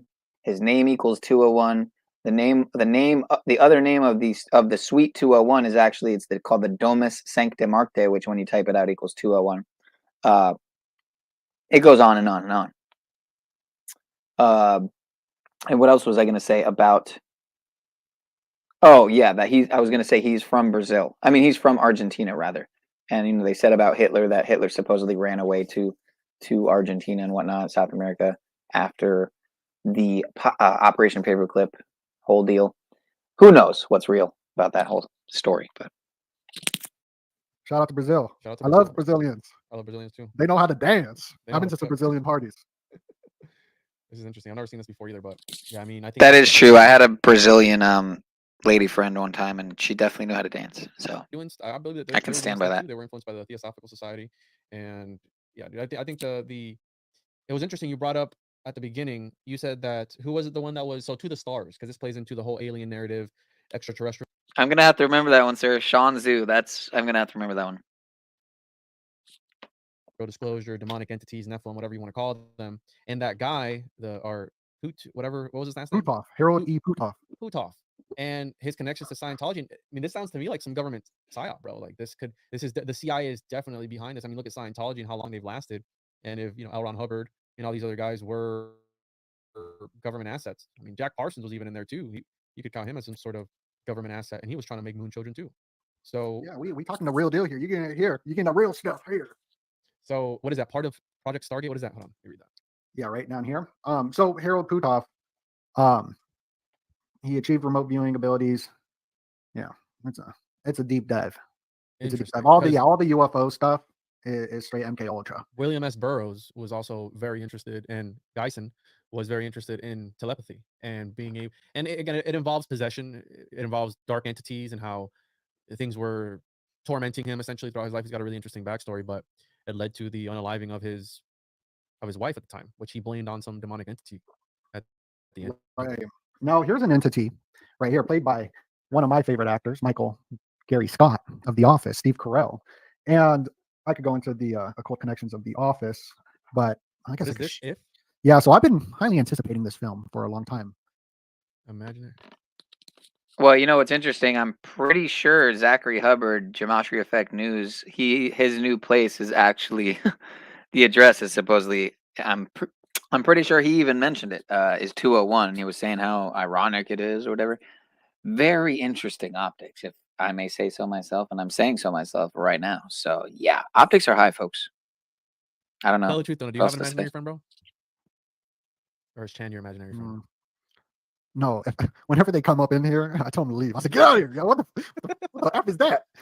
You're I not don't mess welcome. with them. They want to be my friend, but they're not allowed to be my friend. I say, Yeah. get out of here, you imaginary friend. You Get out of here. Christ is Lord. I need that That's what, sound bit. you know, that's been proven. You just do the just bring up some God stuff, they run away. Some God stuff, bro. Just bring up some God stuff. You do the Lord's Prayer, and then they're gone. So what's this movie about? If, because bro, there's so much to decode, so much to watch, so little time, don't it? Yeah. So if I've been looking into, because of the numerology of it, it's 15. Oh right? yeah. 1 5. So, or it's 6. What is it? What's the?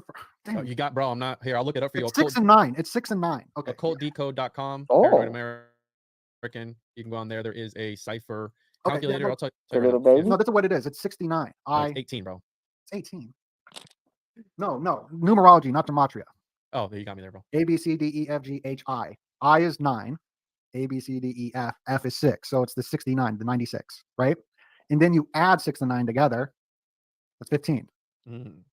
So 15 is the Illuminati 5-1, 15 members of Skull and Bones. Oh. So yeah, so right there, this is something I've been looking into for a while. I don't know what it's about, but it's about an entity named If or something. But I thought that was weird because it's 15, at first. But then my family thinks I'm crazy. Mark Steve, shout out to Mark. Shout out to Mark. He said it's 69 too, and I was like, oh, that makes sense. And Well, so let me read this real quick because there you go. So read that because I went on a podcast. I went on the confessionals the other day, and we were talking about the Miami entities, and I talked about like the peripheral vision. Oh, I've been seeing shadows here and there, and then I got a bunch of messages about that and how other people are seeing things as well. Now it could be anything. It could be floaters in your eyes. It could be a legitimate shadow that you see, whatever. But look at the description of that movie. Look at what it says, bro. This a is young coming out- girl. You want me to read it? Yeah, put the music though if you're gonna read it. Yeah, I'm gonna do that. You read my mind. There you go, bro. Are you a figment of my imagination? All right, here we go. Let's play the music. All Make sure righty. to smash that like button. Make sure to smash the like button. I want to play this music. Don't it? It's gotta be creepy music, bro. What is this? It's like workout music, dude. A young girl named Bay gains the ability to see people's imaginary friends, referred to as IFs for short, imaginary friend If, who have abandoned by kids they helped. Bay then discovers that her neighbor, the man upstairs, has the same ability. Whoa. So hold I on. don't want to play the scary music because I don't have the copyright for it. So imaginary friends equals 47. Is that Oh. that anything to you? Yeah, that's the Masonic compass, right? The 47. Ooh, 47 proposition. Whoa. Yeah, bro. Proposition. Yeah. Look at us, bro. I'm a gematria expert, dude. Yeah, you are. Tommy Yeah, Truthful you would are. be proud of me right now. So Yes, he 19 would. and 28. Imaginary.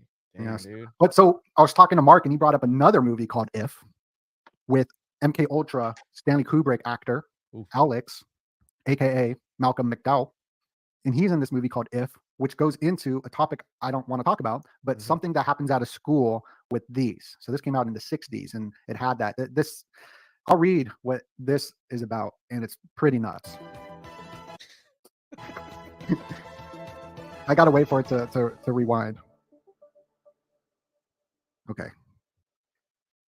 There's a British public school in the late 1960s. Travis arrives hiding his mustache and quickly shaves. He and 3 nonconformist boys in the 6th year. They are watched by the whips, upper 6 formers of authority. The junior boys are made as servants who discuss them as sex objects. And it keeps going. It gets weirder and weirder. And then it goes into... You're reading the plot, bro. So it's like the whole movie. Oh, okay. Yeah, it's like going... My bad. But yeah. So that's interesting that this is coming out. Ryan Reynolds, you have Steve Carell in it as well. And dude, imaginary friends. I mean, that's the whole thing behind Fight Club, which was a crazy movie. Even till this day, that movie blows me away, dude. Where you don't expect it to be what it is. And I've seen that movie 1,000 times, and it still catches me off guard. And here's the grid as well. We've been kind of bringing up the grid, kind of jumping around and all that. But it's the grid. It's the 9 square districts of New Haven where Skull and Bones is at. But it's even more ancient than that. But yeah, Fight Club was about a philosopher too. I forget his name. Philosopher. Slick Dissident knows who he is. I can't pronounce his name, but he Fight was... Club. Yeah, he was a crazy philosopher who just was pretty juggalo. Just had dogs and just did whatever he wanted. He was very Aleister Crowley maybe type. The guy who wrote it, No, just who Brad Pitt is sort of based off of. Okay. Yeah, but that's a good movie. Yeah, it's an amazing movie, dude. They don't make movies like that anymore. Not with like some sort of truth. I think everything's watered down now. And You guys want definitive proof that I'm extremely shadow banned? I mean, look at this. I'm on fucking panel with Juan on Juan podcast and Donut Factory with his what 130 something thousand subs. I'm on panel with these gentlemen, and yet they get so many 1,000. He gets 1,500 in his live. Juan getting 150. What do I got? A dozen people here. I am King Shadowban. Sean of Shadowban is I think what I'm going to change the other channel name to. Instead of Shaun of Source. I think that name is outdated already. Clearly extremely shadow banned. Not to mention I have the ability to pause them in real time. You would think people would find that interesting. I mean, there's a lot of movies that essentially depict the same thing, but not like this anymore. So with this chaos magic and these sigils, which are memes today, and the whole idea of the law of attraction and the secret, this is sort of connected to the thinking part of it, thinking mind over matter aspect. And the movie The Secret came out right before the world went into the Great Recession. And here's the film. I don't know if you've ever seen it, but you got Knights Templars stealing the information. You got all these people going to war and killing each other just to get the secret information to be positive. So there's all this bloodshed. I don't know if you ever Secret came out right before the world went into the Great Recession. And here's the film. I don't know if you've ever seen it, but you got Knights Templars stealing the information. You got all these people going to war and killing each other just to get the secret information to be positive. So there's all this bloodshed happening. But I always thought it was interesting because they showed the Knights Templars getting the secret information. I think this might be the clip. I think that not much has changed. And I don't want to say, I think he's an asset, but Alex Jones, you have the info wars because it's essentially about information. But we can get even weirder than that and relate to Chaos Magic and Burroughs and all these guys because they believe that not only is language a sort of a virus that infects humanity, but language itself. You have the Dickian Gnosticism, Philip K. Dick, where he talked about the groups like the Gnostics or even perhaps maybe the Knights Templar were in possession of this sort of living logos, the living word, essentially. And once you interact with that information, you're contaminated and you can't change that. So if you think about it, because you're talking about memes, memetics, the idea of information going through society and humanity itself. Well, what if all the information, right, it's passed down also, we know there's been tests about this, information is passed down genetically. Right. So I think at the end of the day, bro, it is an information war. I mean, that's why we're here right now, because we're trying to spread certain information so that people can get wicked smart and learn all this stuff. And I think absolutely, bro, it's been about information since the very beginning. Now, what information that is or what secrets, that's up for interpretation, because I mean, was it the Holy Grail that the Knights Templar had? Was it the secrets to alchemy? What did they have? And we can debate that for a very long time, and we're not really gonna know. I mean, what information does Skull and Bones have that we don't, or the Illuminati, or and enter whichever secret organization, because they guard these secrets and you can only extract the secrets if you're initiated. But I think that the regular person and anyone watching this, in my opinion, is more initiated than the people in the secret societies, because there is no secret information, in my opinion, anymore. I think that we have access to all the information that we could possibly ever want at quite literally at our fingertips at any point in time.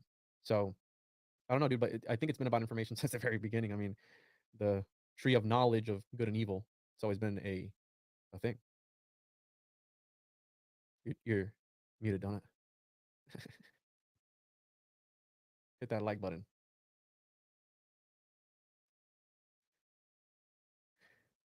And what do you think about that? I don't know, bro. I have no idea what you just said. I was saying that The Secret was released by Oprah, who does the Illuminati hand sign that we see right here. And let me see if I can find the slide of her doing the hand gesture. The yoni. Oh, God. Yeah, the abracadabra.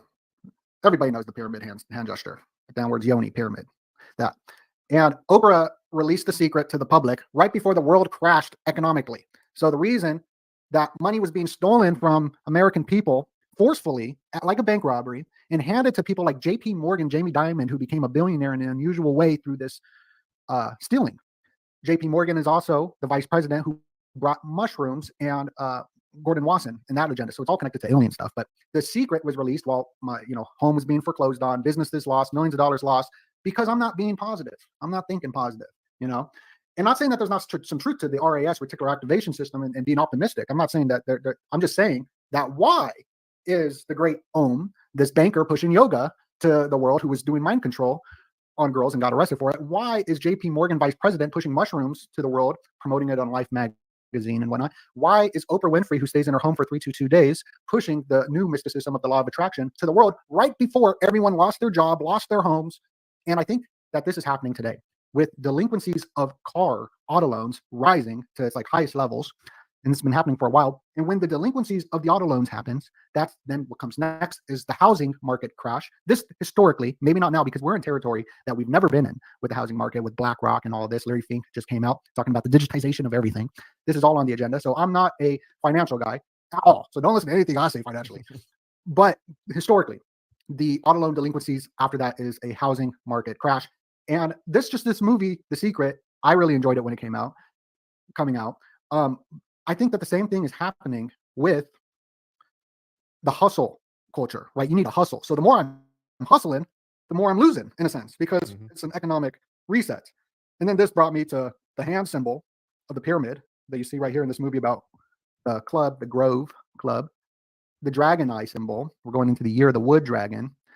I kind of had these up for Old World Florida if he joined us, but here's the etymology of the C word, kunti. But it's that part of the body. Yeah, I've never seen this movie, The Secret, 2007. You never seen The Secret? Never seen The Secret, bro. Bro, it'll change your life. It changed my life. Bob Proctor. I'm gonna have to again. Shout out to Bob Proctor, rest in peace. He was tight. Oprah Winfrey, Ellen DeGeneres, Larry King. These aren't good people they're using. No, but like Bob Proctor was tight. They utilize people, you know what I mean? So like a lot where the hippie culture and Deepak Chopra and all this stuff stems from is like the Esalen Institutes and Terence McKenna, and a lot of the people that are there, they just get guided through a COINTELPRO agent provocateur, Aleister Crowley type thing to lead them astray to the Soylent Green to push that. So some of the people have good intentions, but they are utilized.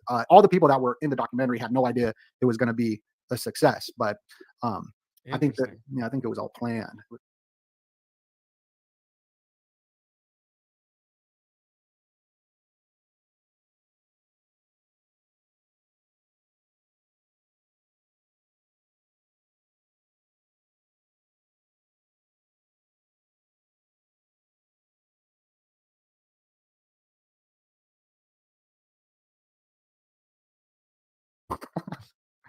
It changed my life. Bob Proctor. I'm gonna have to again. Shout out to Bob.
Thank you, sir. I appreciate that. That's that's unfortunate. So that was what, about a minute there? For real. He's literally telling us the secret to life. Yeah, I mean, I was basically, oh god darn it, dude. I was trying to say that. So you didn't hear anything about the Esalen Institute there? Good lord.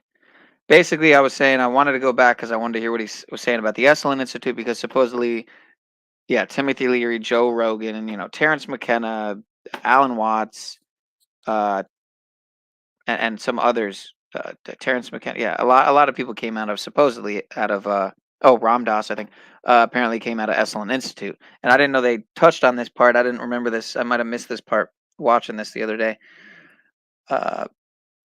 Great information if we could only fucking hear it, indeed.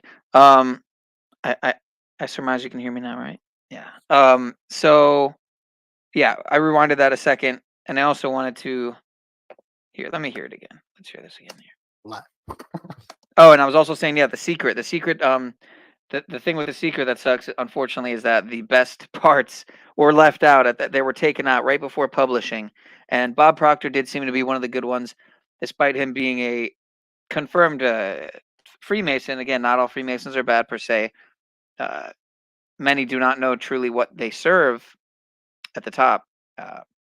But again, so it's arguable. It's arguable. You could say whether or not these people really are serving them or not, based on if they're not engaging in certain ritualistic practices, if they're not doing the jack off session in the coffin while confessing their dirtiest secrets, for instance. But some would say that's an initiatory ritual, which I wouldn't know because I have never been in the lodges. I've never been in the rooms, but other than for a walkthrough. But yeah, Bob Proctor did seem to be one of the good ones. I will say that. And let's continue though. If you're not aware of who Bob Proctor is, I would say check him out at some point. Prosperity. I wouldn't say prosperity gospel, but prosperity knowledge, prosperity teaching. It changed my life. Bob Proctor. I'm gonna have to again. Shout out to Bob Proctor. Rest in peace. He was tight. Oprah Winfrey, Ellen DeGeneres, Larry King.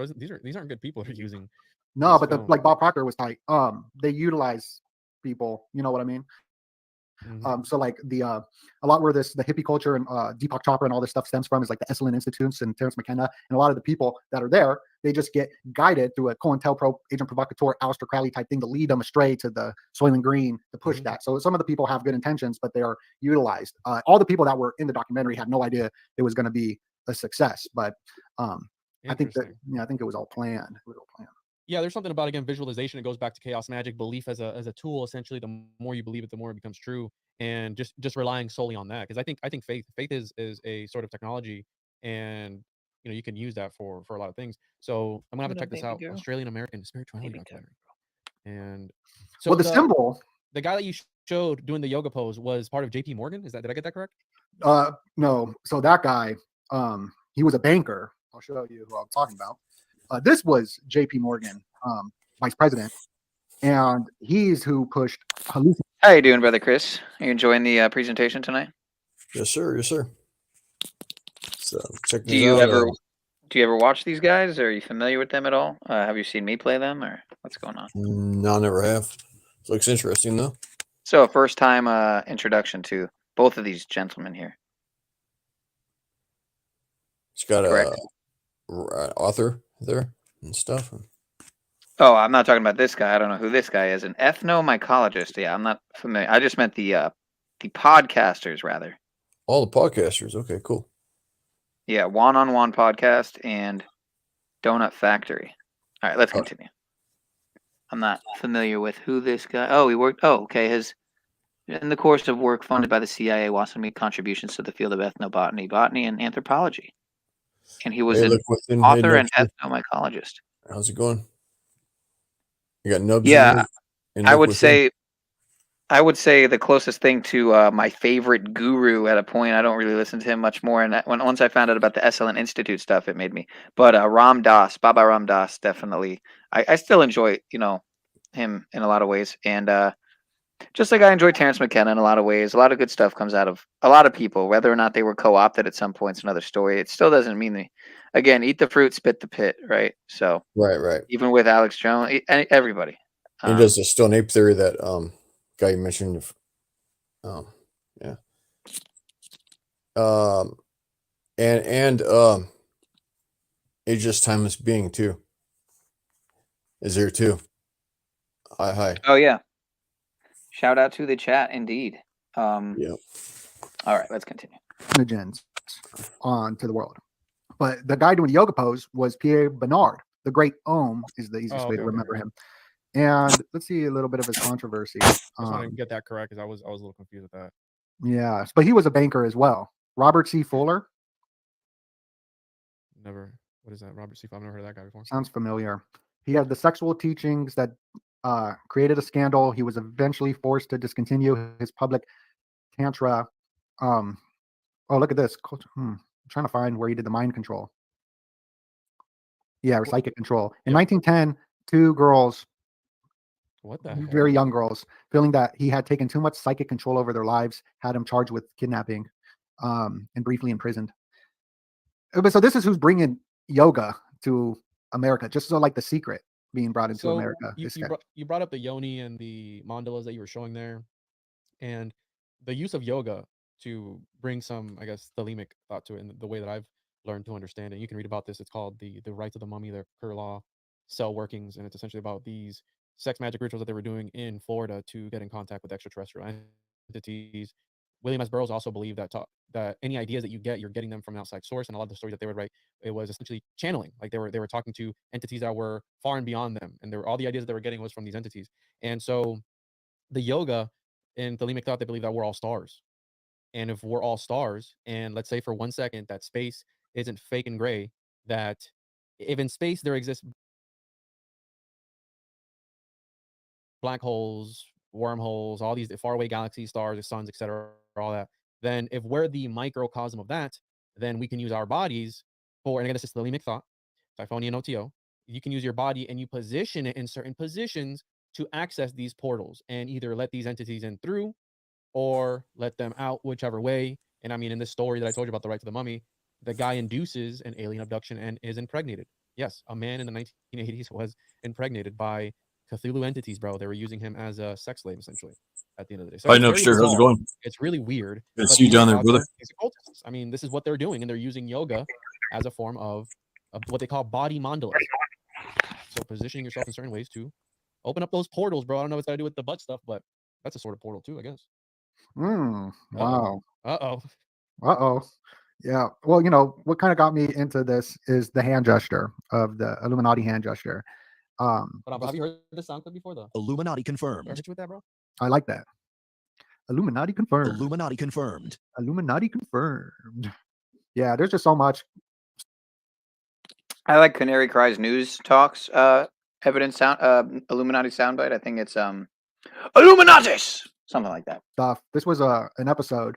If I get enough people to share this out, like this video, let's get this up. I'll release a video that I don't want to release because of its controversy.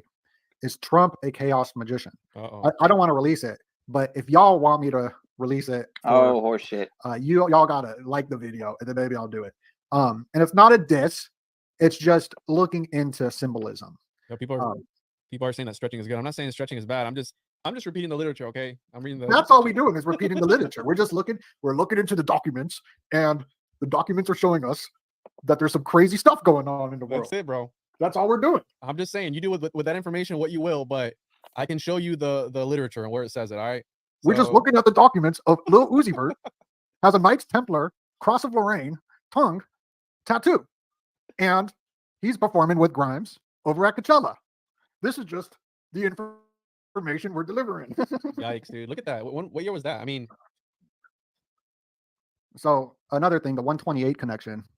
Grimes is actually a very educated chick, and I like that one song she did back in 2012 where she's like, something like that. But it was awful and cringe. And I will say that Grimes seems like a very dark and twisted witch. But besides that, yeah, let's continue. Look, but and the info is in the description for anyone looking for more info, but I will drop it in a minute here in the comments as well for you, Mr. Ageless or Mrs. You know, she having them rituals with Amber Heard and Elon. They doing some weird stuff together. Monk stuff, bro. They doing the homunca. Hold on, I got Illuminati confirmed. But she's connected with Lil Uzi Vert big time. They're buying a planet called 127b, and Tommy's research is connected to this date 127. So 127, 128. Oh, there's a B there. That's a 2. I don't know. Yeah, but the symbols are absolutely there. They're performing at Coachella this year. Yeah. My bitch, she bad to the bone. My haters watch it. I swear to God, they be no clones. I haven't heard that song in a long time. Is that still a thing? Does anybody know? Not sure if you look into Coachella at all. It's the palm capital of the United States, bro. Is that? Yeah. It's the palm cap. Dang. Yeah, bro. It goes deep. Homunculus confirmed. There you go. I got you. Lana Del Rey will be performing. I wonder why she's being awarded by the Illuminati right now. She did release. Oh man, I gotta see this fucking set list. Her chemtrail album. Why she's being awarded by the Illuminati right now. She did man, Deftones, dude. Will be performing. I wonder why she's being awarded by the Illuminati right now. Pause. Jesus. Fuck. So they got Deftones. I'm just thinking, seeing who I like here. Skepta, Gorgon City. I don't know most of these fucking names here. Earth Eater. I think I might have heard of them before. Sounds familiar. Yeah, I don't know any of these fucking people. And then they got Blur, which is the band that's got that really short song Click, click, boom. No, not click, click, boom. How does it go? Oh, song 2. Now I forget how it goes. Gesaffelstein. Fucking Ice Spice, as if that's relevant. Sublime. Oh, Tyler, the Creator. I missed the whole fucking... How did I miss that right there? Interesting lineup. Not the best. Scream. Whatever. I'm probably never going to Coachella. But we'll see. Maybe one day. I know the one thing, though. I'm not going to have a ticket if I do go. Catch my drift. She did release her Chemtrail album. I don't know why she's being awarded. I like her song. She did the remix of Sublime, Summertime. And Sublime will actually be performing as well. Yeah, just straight up pentagram on that cover. They don't even care anymore.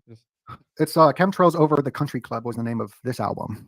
Chemtrails Over the Country Club. Cool thing about watching it here, though, Ageless, is that we get to pause for commentary. We got an open panel and all that good stuff. And, you know, one day it might just get a surprise visit from somebody. So we'll see what happens. I'm in contact with quite a few people. So the next episode we're going to watch is going to be Donut as well, with Juan and then Paranoid American, who I've been talking to the last week or so in comments and whatnot. But let's continue. Anyway. You got to release the video, bro. We're almost done with this one and on to the next one. Yeah, which one? The Trump one. People want the video. And now they're on NPD, of course. They want the video. Okay, that's all the rage. If I get enough likes on this, I'm going to release it. Let me see how many likes there are. Can do, sir. Can do. Let me see. Let me see how many people actually like the video. 1,000, bro.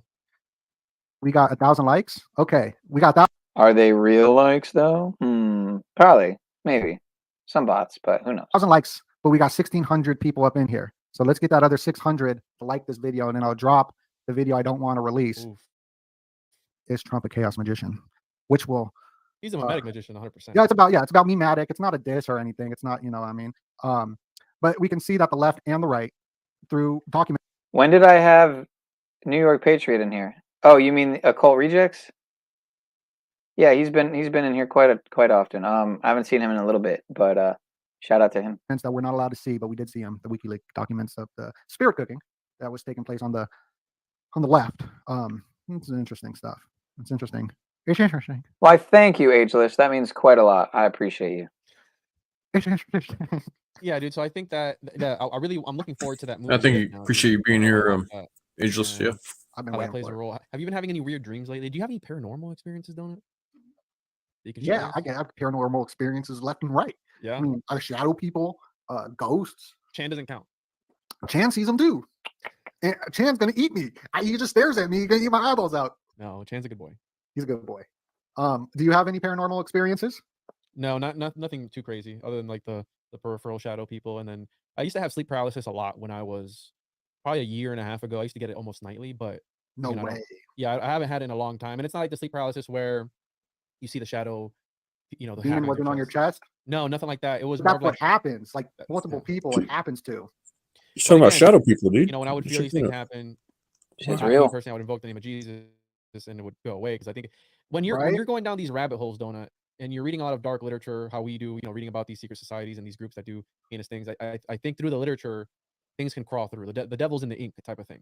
Don't look too far into the abyss, or you'll become the abyss. Exactly. It starts looking back into you. Absolutely. So Or that's something my like that. only quote unquote paranormal thing, but I haven't really had anything. I saw a UFO one time, and that was about it. And What do you know about the why are there always women that are so sleeping? hysteria is linked to the hyster. Is that the reproductive organ of the woman? So Oh, the hysteria is arch, you know, the arch of that they found Dahmer's victims in, which I think he was doing some necromancy or something, but it's always linked to women. And I mean, if you've looked throughout history, usually demonic possession happens on like The Exorcist, and it's about the energy that women put out when they're going either through puberty or whatever it is.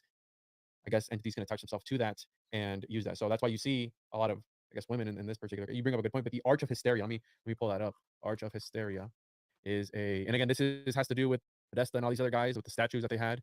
So this is something that's related. and to that's what Jeffrey Dahmer put the people in the position of Yes. the arch of hysteria position. And this is what Podesta has hanging up in his house. Yes, because it's the spirit cooking. I think it has to do with necromancy and certain things that they do. Yeah, Homunculus, bro. Homunculus. Homuncologist. Illuminati confirmed. Are you going to bring up that image? Yeah, I'm trying to look for it here on her page. The lady that Okay. did it. Okay. So hysteria. Here we go. It looks like we got 100 new likes, so shout out to them 100 folks. But let's get 500 more, and then we drop in that video. But it's got to be during the live stream. It got to be the 500 now. I mean 400 or 500. I don't know. Just like the video, please.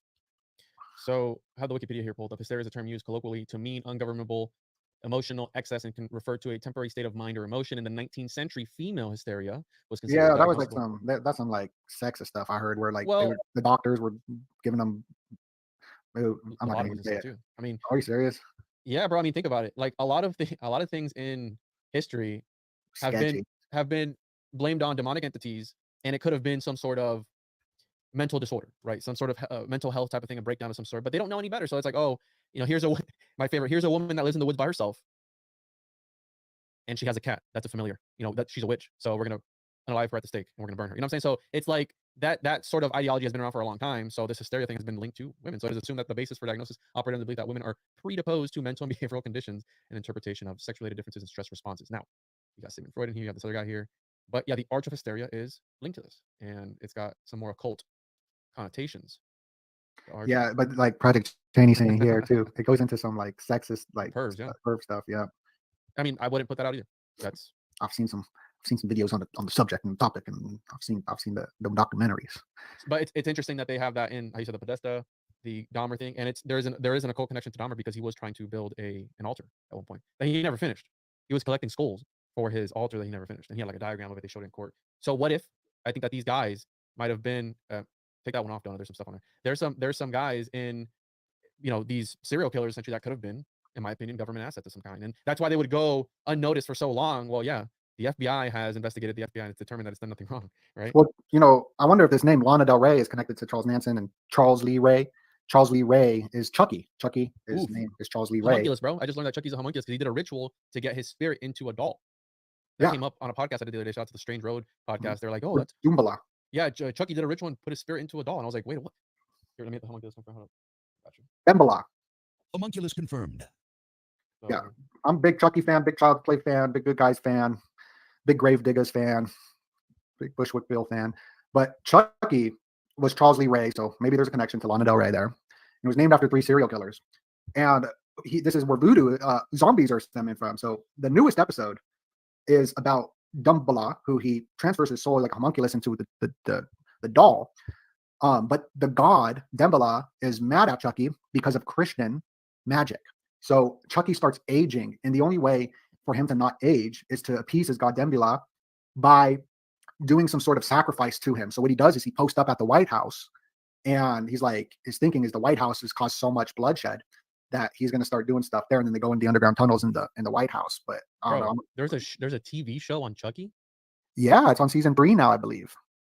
I'm 8 years old, and I'm looking it up right now. 2020. It's I had very, no idea. Yeah, it's tight. I've been following the works of the creators' works for a long time. I'm kind of a Chucky historian, a hip hop historian, Illuminati historian, a man of Juggalo historian, a man of talents. Yeah, this is crazy, dude. I had zero clue about. I'm reading about this right now because you're like talking about like it's recent. I'm like, where is this even a part of? And I just saw it's on. Yeah, it's very good, and it's very pro LGBTQ as well. Chucky, of course, because the guy who made it is.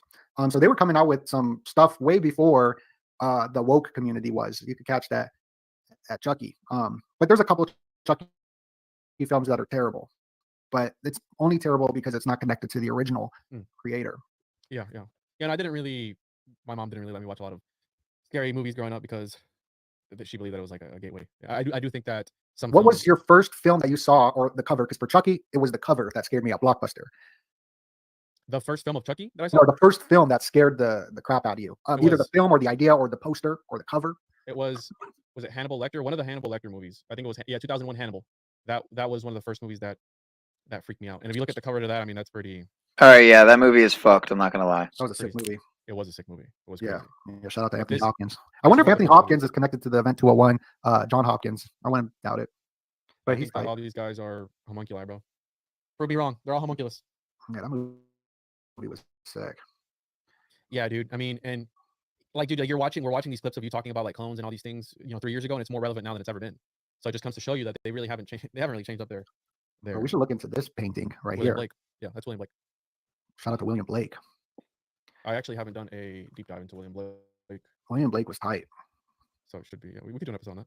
I would love to get into William Blake, his art and poems and all that. Yeah, his prophetic works. Yeah, we He's can. got this picture of God that I really like that he drew. I Great wonder- architect. This one. Yeah. That's tight. Yeah, the great architect of the universe. You see how his hair is blowing to the left? Yeah, that's north. That's where the palm trees at. Really? Yeah, on the Freemasonic tracing boards, that's north. That's up. The east is up, and north is to wherever his. And he's doing the whole compass with his hand. So. Wow. Because the new Bad Bunny, it's blowing to the right. New Bad Bunny. Let's see here. Bad Bunny has the rebus on his chest, the alchemical hermaphrodite on his chest. He dresses up as a, he paints his nails and stuff like that. Doesn't he dress up as a girl too? Yeah, he does the ritualistic kisses, but you see how the things blow into the south? Yep. So on the Freemasonic tracing board, let me see here. Let me see. That's the south. So his hair's blowing to the left, but his is blowing to the right, which is the left though. Kind of, I don't know. But you know what I mean? Like this is symbolism too, that I don't know what it means. Well, again, we're not initiated. We'd have to ask people who are initiated, but they're probably not going to tell us because they're here. Bad Bunny, tell us what's going on. And I did my first podcast in Spanish the other day, and we talked about Bad Bunny and the occult connections. But I pulled up a Masonic tracing. Hola. So people see what I'm talking about when it comes to the directions that they've been inverted. So on the Masonic tracing board, north is to the left, east is up. And again, there's a depiction here of these other realms, other places being to the east. So we can't even trust our cardinal directions because we have secret societies using a whole different system. I mean, what does that tell you of what they're trying to occult? So just interesting that that's pointing over there. He's doing the Freemasonic compass. But hey, dude, I'm sure it's all a coincidence. I'm sure everything we've talked about is just a coincidence. There's nothing going on here. The Illuminati never existed. And these people are just using this symbology just because, bro. Just because. And like you got the checkerboard floor right there, the grid, and then here's the grid. Mm-hmm. No, symbolism. It's a symbol. Where are we at with the likes, bro? Where are we at with the likes? Let me look. Let me take a look. Thank you for reminding. 1.2, bro. 1.2. Oh, dang. We only need a couple more likes. Then I'll be dropping the Chaos Magician video. And then that video going to get me in trouble. So I got to get the likes, so I'm not going to drop it. It's an old video. It's on the Patreon. I don't think I've watched that one, so I'd be interested to see. It's really good. What it's about. It's about MAGiCK. I've talked about the topic a lot already, but it just goes into memes, the sigil magic and the tulpas of them, and all that. I wonder what that does to a person, bro, when you become a meme. Because there's always been that saying like, oh, you're a meme. Well, what happens to that person? Because when you're in this space, you have people watching your videos, you have people tuning in. At least for me, I get a lot more synchronicities. So I'll have things line up, just weird stuff line up. And I think it's because people are interacting with the art and it does something through that. So what happens when the actual person, like Trump is a meme. I mean, he's a walking, talking meme, essentially is what he is. And by wearing a certain hat that says a certain phrase on it that means witches in Spanish, you can make people go crazy. And it makes people flip out. It makes them fall into an altered state of consciousness, essentially, from just a red hat. So if I put this hat on right now, that I have a MAGA hat, bro, but it's not the MAGA hat that everyone thinks. It's make alchemy great again. But I promise you, if I was to walk down the street with this, I'd probably get sucker punched and thrown into a gutter. Yeah, no, people are crazy, bro. People are nuts. And that's why I didn't want to drop the video, because people are super sensitive. But there's just occult stuff all over American history. America. 100%, bro. It's the New Atlantis. ATL, Atlantis, ATLians, ATL. Yeah, so I got a bunch of slides and videos up. Let's see if there's any more slides that I didn't bring up yet. Oh yeah, so this one's Trump he has red hands. Something going on with his hands. I didn't look into the story, but this goes into something I might have to add into the narrative line. We saw this with Johnny Depp, for example. Let me show you Johnny Depp. I'm gonna go back to this image. I'm gonna play a clip. Yep. Are you gonna tell us what your hypothesis is about this? Just from my video that I did on with Podesta. I'll play this clip. You see his finger? You see his fingers all messed up? Yeah. So I'm gonna play the clip. You see Trump's finger looks messed up. I'm gonna just play this clip, and then we can see if there's a connection there. Revealed in leaked documents that we were not supposed to see, Podesta of the Clinton camp was engaging in spirit cooking. The spirit cooking has a lot of... So you can see right here, this is Marina Abramovic, who called Trump the great magician. And this is what she wrote: with a sharp knife cut deeply into the middle finger of the left hand. Now, that's obviously his right hand and not his middle finger. You know what I mean? So, but you can see Podesta, that's his right hand too. But maybe that, I'm just pointing stuff out that you got to cut your finger. Your finger got to be cut for the I'm not part of these societies, so I don't know. So this is just, pointing stuff. But it also goes into Johnny Depp. I'm going to play a little more of the clip. Of the Clinton camp was engaging in spirit cooking. The spirit cooking has a lot of similarities in the Johnny Depp court case with Amber Heard, who's connected with the dank meme magic master Elon Musk. So yeah, that's it. That's it. So Simple, simple. I've been playing, well, not recently, but when I was on vacation, I was playing Elden Ring. And in Elden Ring, there is the two fingers, which is these entities that act as, I guess, vessels of some kind for what they call the greater will. And in the game, you interact with this NPC and you have to go through a series. You pick up these what they call bloody fingers, and you use bloody fingers to invade somebody else's world. So when in the game, I get a bloody finger and I use it, and I'm able to enter somebody else playing the game's world and try and take them out or whatever it is. And so yeah, the bloody finger, and it just making me think of what you just said about. And now it clicked, bro. This is why these video games are so occult, because they're using fingers, and at the end of it, you sacrifice your fingers for some sort of amulet or talisman that gives you some more powers. The NPC cuts your finger off, so it can be looked at as some sort of ritualistic mutilation. And I believe that these secret societies are using this. And the person that wrote this game and wrote this lore was George R.R. Martin. So we got Game of Thrones, the guy who wrote Game of Thrones, writing the lore to this game, dude. So they're, again, these people they have knowledge of the occult. They're all connected. They're connected to Hollywood. They're connected. So they're taking the concepts of which I believe they use in real life, and they're turning it into a game. And that's why I brought up the Kevin Spacey thing, where he's talking about reality and fiction intermingling. And at the end of the day, it's whatever you want to be real that ends up being real. And where do you draw the line? So, wow, great find. Yeah, so that's. you gotta play that game, dude. It's so just the lore. Me and Paranoid played a Illuminati game last night. Did you really? Yeah, it's called The Council, and it's about the Illuminati and George Washington and stuff. Parliament. Somebody in the comment section wrote a collective of owls is called a parliament. As parliament is also the legislative body right here. So you see all the owl symbolism at the Grove and right here. So I thought that was interesting. Even on the dollar bill, the owl of Minerva, the Order of the Helmet. Well, I'm going to tell you one thing, though, and you'll know when you get there, but owls are not what they seem.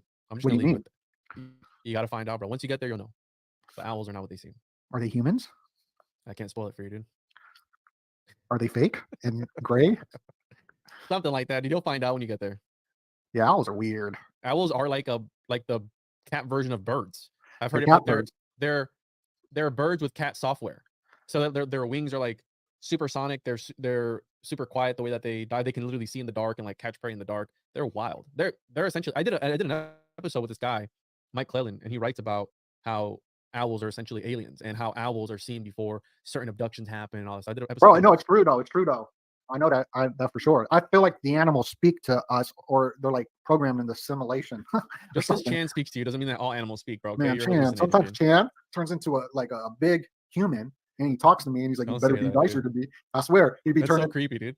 Yeah, Chan, he turns into a human, big, and then he looks at me, and then he just chills, and he says, "Yo, dog, you better be nicer to me. You better rub this belly. You better go give me some of them treats. You better, So I'm very nice to him, but he's only transformed into that once. Yeah, I don't know. I think seek like some cleanse your house or something, bro. I don't think Chan's supposed to. I think Chan's broken. He's not supposed to be doing that. He's a big boy. I want to play one more clip. Somebody calling me right now. Who's calling you, bro? Who is it? I have no idea. I don't know. It's in the other room. Can you hear it ringing? Yeah. Oh, okay. Here, I'm gonna upload this real quick. Maybe it's Chan. Oh, it's two. It's two. You can share up to 10 videos. I got to remove. What? Anyway, Paranoid came on yesterday, and we were talking about this Harry Shares video, which is Mr. Burns of The Simpsons. And it was about the Grove. People watched the video before this, and it's called Teddy Bear's Picnic. And it's just a weird name for a movie, but there was a music, Teddy Bear's Picnic, which one of the guys who worked on it, a more like newer version of it, was a Mason. And Harry Share, I guess somebody wrote in the comment, I didn't look into it, but went to Loyola University, as you got Ignatius Loyola, who was part of the Alumbrados, which is Alumbrados. I like your Spanish though, Jonas. Alumbrados. Can you teach me some Spanish before we leave? Maybe. Depends on what you want me to Hola. say. I want to say, yo, what up? It's Dona. I got hola. Yeah, Alumbrados. Yeah, you're good, bro. But I mean, it's got to be in English because yo, I mean. What was I going to say? Oh, yeah, my mom actually went to school with Johnny, Mr. Pat. My mom went to school with Johnny and used to watch his band, The Kids, play. And one of her good friends, actually, supposedly, according to her friend, was asked out by Johnny, and she rejected him. She's like always has to tell that story. But anyway, let's continue. Is Donna? And let's not forget, of course, the Viper Room optics with Johnny Depp, where River Phoenix died, and many claim that Johnny was at the head of that, very involved, and that it was a satanic sacrifice, blood ritual. Some might say. I wouldn't say that. I wasn't there, but anything's possible. Yeah, you're good, bro. But I mean, it's got to be in English because yo. I mean, you can say yo. Oh yeah, and also that the word is supposedly that Johnny got off, but everyone else went in. The other few people got locked up while he was free. Yeah, you're good, bro. But I mean, it's got to be in English because yo. I mean, you can say yo. Me llamo donut. Soy a donut factory. La factoría de donas. So I La guess you could say. factoría donas. I feel like my voice was made for Spanish. Yeah, I can tell, bro. You once you learn it, you'll be all right. Okay, one last thing before we let you go. The plus ultra. The plus ultra is the peso, right? You can see right here, it's the two pillars, Josephine and Boaz, or the pillars of Hercules. And it says plus ultra. And that's where we're getting the dollar sign. And obviously it's more ancient than this because this was the 1800s where the peso reigned supreme in America. It was called the pillar dollar because of the pillars of Hercules. I guess I don't got anything to talk about. And have you read the Money Grows on the Tree of Knowledge book? Yeah. Okay. Yes. Yeah. Yes. That's why I brought it up because you sent me that book. Bro, do you have a voicemail set up for the show? We should set up a voicemail for the show and people should call in. And then you could do voicemail shows. Like people can call, leave voicemails, and then you can, if they're clean enough, you can play them on air. Oh, like Cam Strickly does? Yeah, I have a voicemail too if people want to call me and tell me a funny joke or tell me something. It's 407-476-4606. And you can leave me a message. And I've been doing shows where I listen to the voicemails and talk about them. I got some interesting people calling in, telling interesting stories, but don't text me. I guess people found out they could text me and they've been texting me stuff. So don't text me. Just call and leave voicemail. There's a 3-minute limit. So don't start going off about the Illuminati owls and the Illuminati penguins and dolphins and past the 3 minutes. I've had people who call in and they just start going on and they run out of time and then I don't finish the message. So yeah, call in. I have like 15 messages right now. I gotta get through on a show. So 407-476-4606.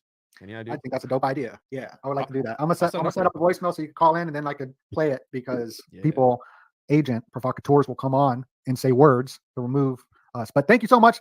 Click the link down below, hit the like button, go subscribe to the Homuncologist, the one-on-one podcast. Got his link down below. And go subscribe to the Patreon. Subscribe to both of our Patreons immediately, or else. That's the fear thing. That's my fear cell. Illuminati confirmed. Thank you, Juan. I love you, bro. Love you too, bro. This was fun. We'll do it again soon. Hopefully the people enjoyed it. And yeah, check me out, tjojp.com. I also want to plug, I'm coming out with a new comic book and you can find it at thechosenjuan.com. It'll take you straight to the Kickstarter so people can sign up. I'm getting ready to launch that. Sam Tripley's going to be in that. Alex Stein's going to be in it. We got some good people. We want to get I was going to say Alex Donut on the next one. So if I can get this one out, Donut and Chan will be on the next one. So we got to get this one out first. And yeah, chosenjuan.com. Sign up on there. And yeah, appreciate you, Donut, tjojp.com. This is fun, bro. Trying to pull it up real quick. You got Primetime 99 on there. You know, I love that. I love Primetime 99. Let me some global top 1%, bro. We're moving up in life. Top 1%. You messing with the homuncologist himself. Yes. Yeah. Do what he says, or else. Or else nothing's gonna happen. You don't have to sign in, you don't have to call in, you don't have to subscribe, you don't have to hit that like button, you don't have to do nothing. You don't have to, but you get to. You get to. Exactly. So whoop whoop. Whoop whoop. Whoop whoop.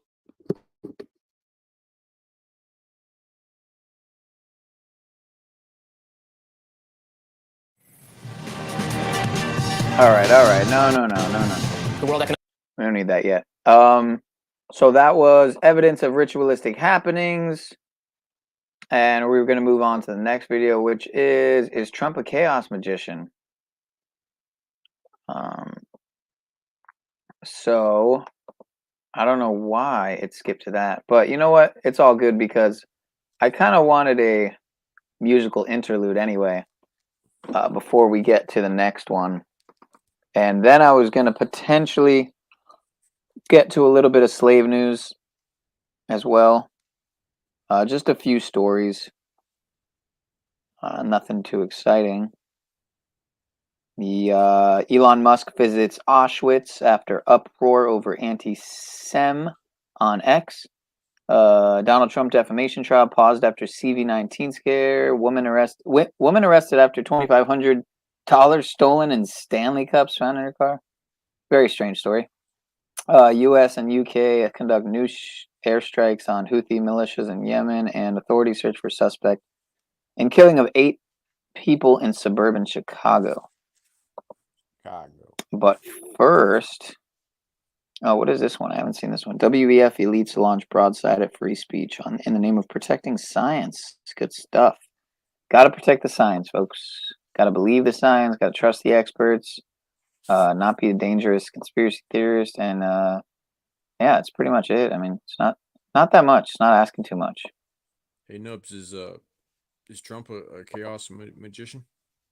Chaos Yeah, what do magician? you think? What do you think, guys? How about you? Look within.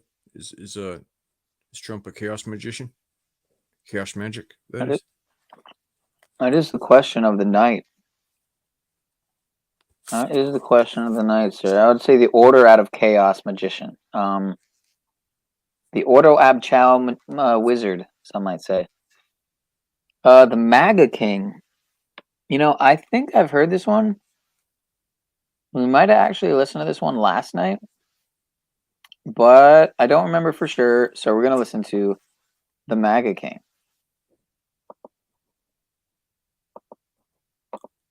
Bing, bong, bong. It's a good bing, bong, bong.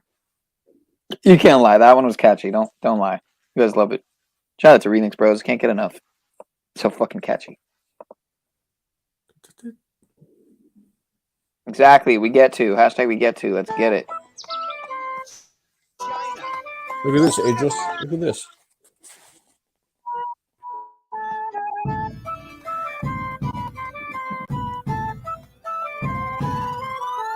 Mega, MAGA, Ultra MAGA, MAGA King.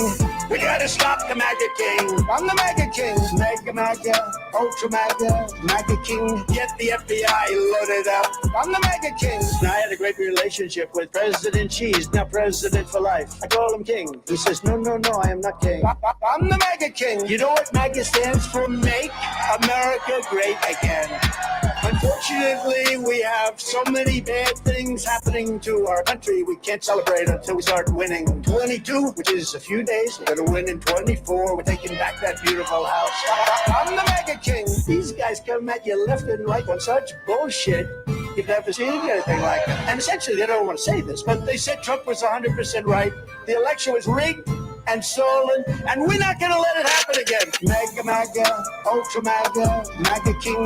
We got to stop the MAGA King. I'm the MAGA King. Mega, MAGA, Ultra MAGA, MAGA King. Get the FBI loaded up. I'm the MAGA King. Did anybody here vote for Biden? If you did, you don't have the courage in this group to admit it.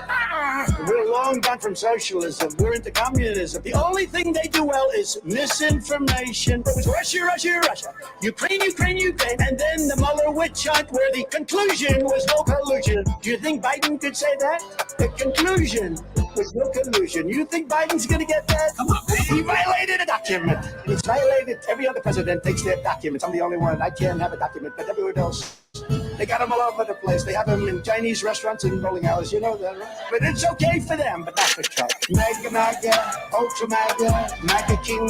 We got to stop the MAGA King. I'm the MAGA King. And I'm going to ask a man who's a great man, actually, Kenneth Copeland, to come up and say prayer. Well, it's about time. By covenant, this nation belongs to God. Therefore, voting is a sacred trust. And if you don't vote, hush. I was in Jerusalem, where the American embassy is on Donald Trump Avenue. Oh, I like that. I've lived through a lot of presidents. This is the only one I have ever seen that wears red, white, and blue. That's the reason I copied his suit. I copied his suit. That's the reason I copied his suit. I copied his suit.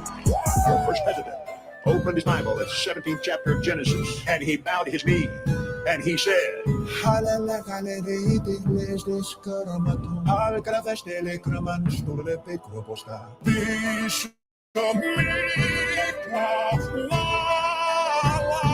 the MAGA King. Mega, MAGA, Ultra MAGA, MAGA King.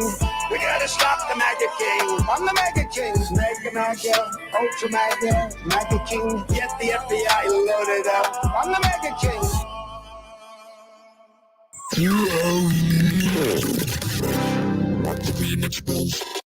Now listen, if you have not subscribed to YouTube channel, do it right now. Do it today.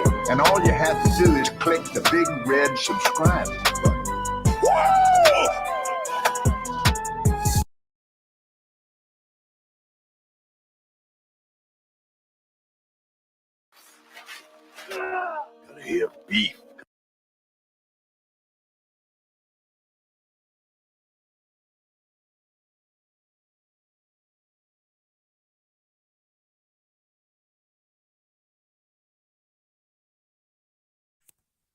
Snap into a Slim Jim.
Yo, what up? It's Donut, and you tuning into all your Illuminati news. Magic in the occult world have a huge hidden hand in the power dynamics. I was fucking muted that whole fucking time, wasn't I? That's great. I love it. I fucking love it, man. Wonderful.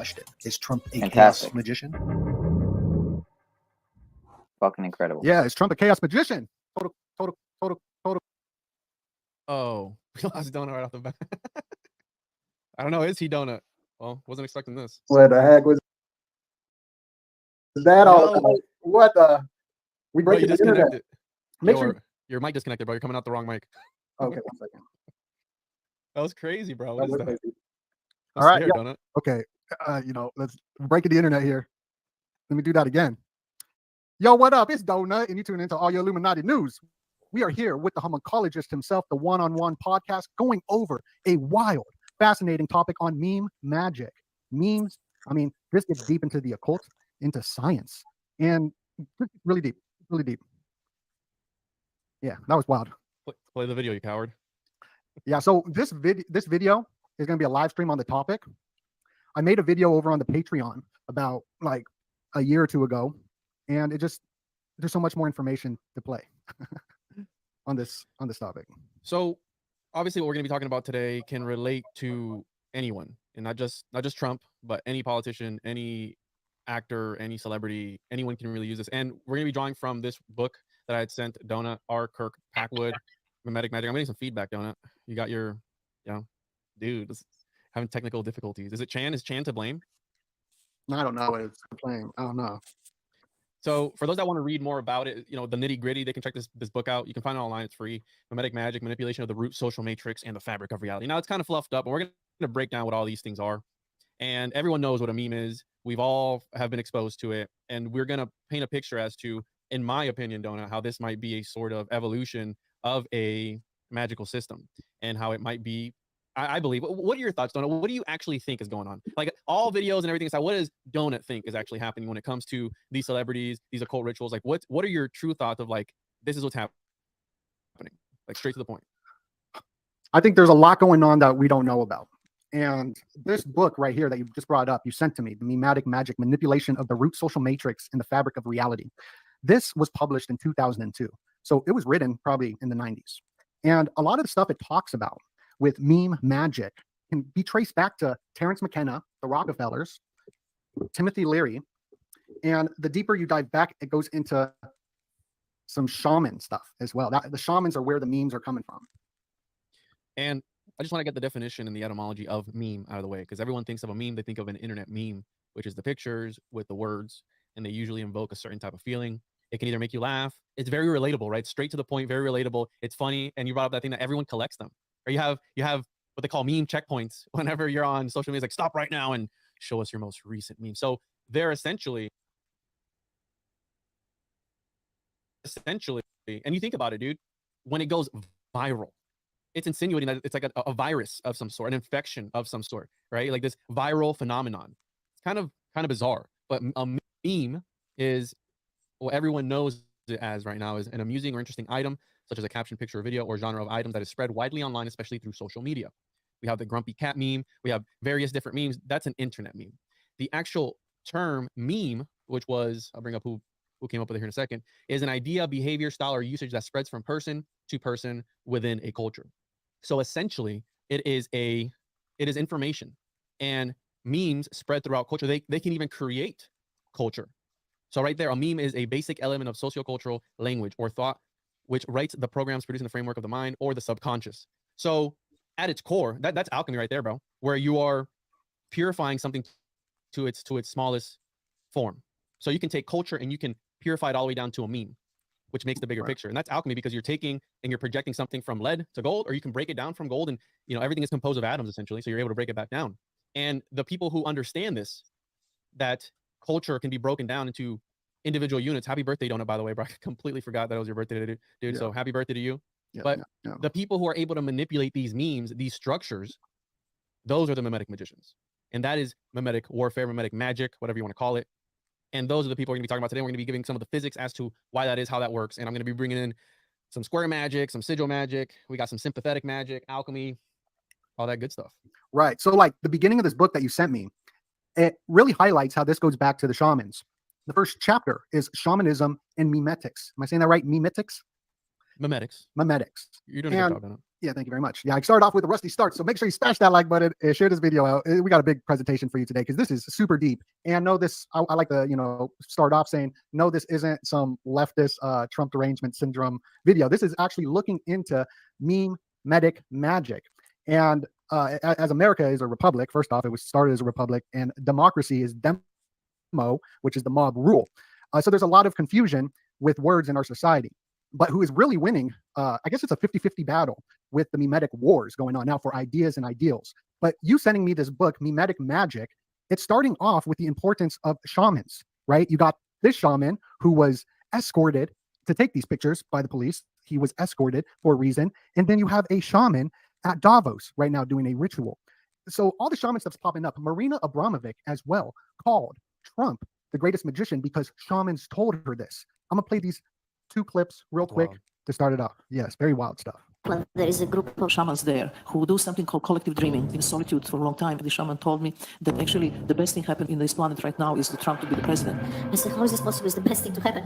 He said, yes, because he's so irrational, he's so crazy. That's actually create that awakening, that we finally wake up. He's the magician who wakes us up.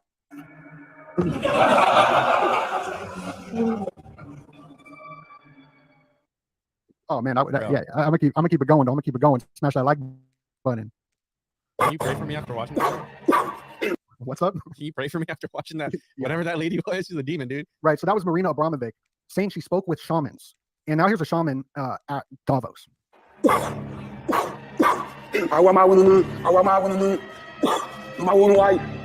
should I?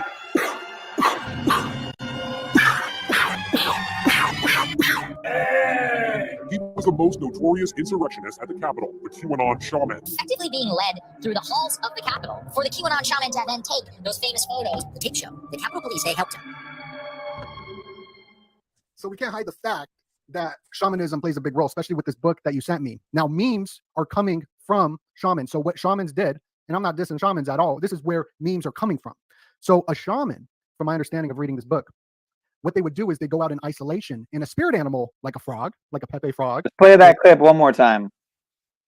No Cambarro Anuri, no Camai, no Camwaka, na Anuri, no Yuyuá, na Warron Chinavo, Punk, Tu Chinan Chaval aqui, Chinamo Kikirani, Tsai Chavakirani, Tsai Makikirani. Awamawanana, Awamawanana, no Maono Wai, Wai Sharai.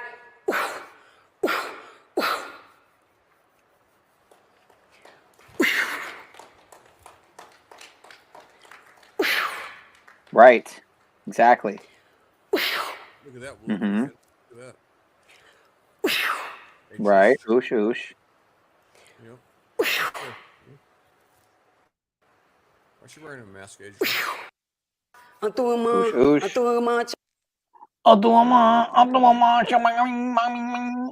don't know. I don't know what to say, folks. Just make of it what you will. So a shaman, from my understanding of reading this book, what they would do is they'd go out in isolation, and a spirit animal like a frog, like a Pepe frog or a fly or something like that, would come to them. And then they would get a rock or a stick or something to resemble it. So that became the meme. So this is sort of where it's stemming from. And I think it's just very interesting that you got all this talks connected to elections and politics with shamanism and all that. And it's interesting, right, that you're mentioning animals, and essentially shamans are able to walk between veils and interact with spirits on the other side. I guess that's the way I've come to understand it as well. So they're void walkers, essentially. They're able to walk. And can you pause the last frame of that video that you were playing? Again, very creepy, donut, right there on the ground. That's a mandala, bro. That's a mandala right there on the ground.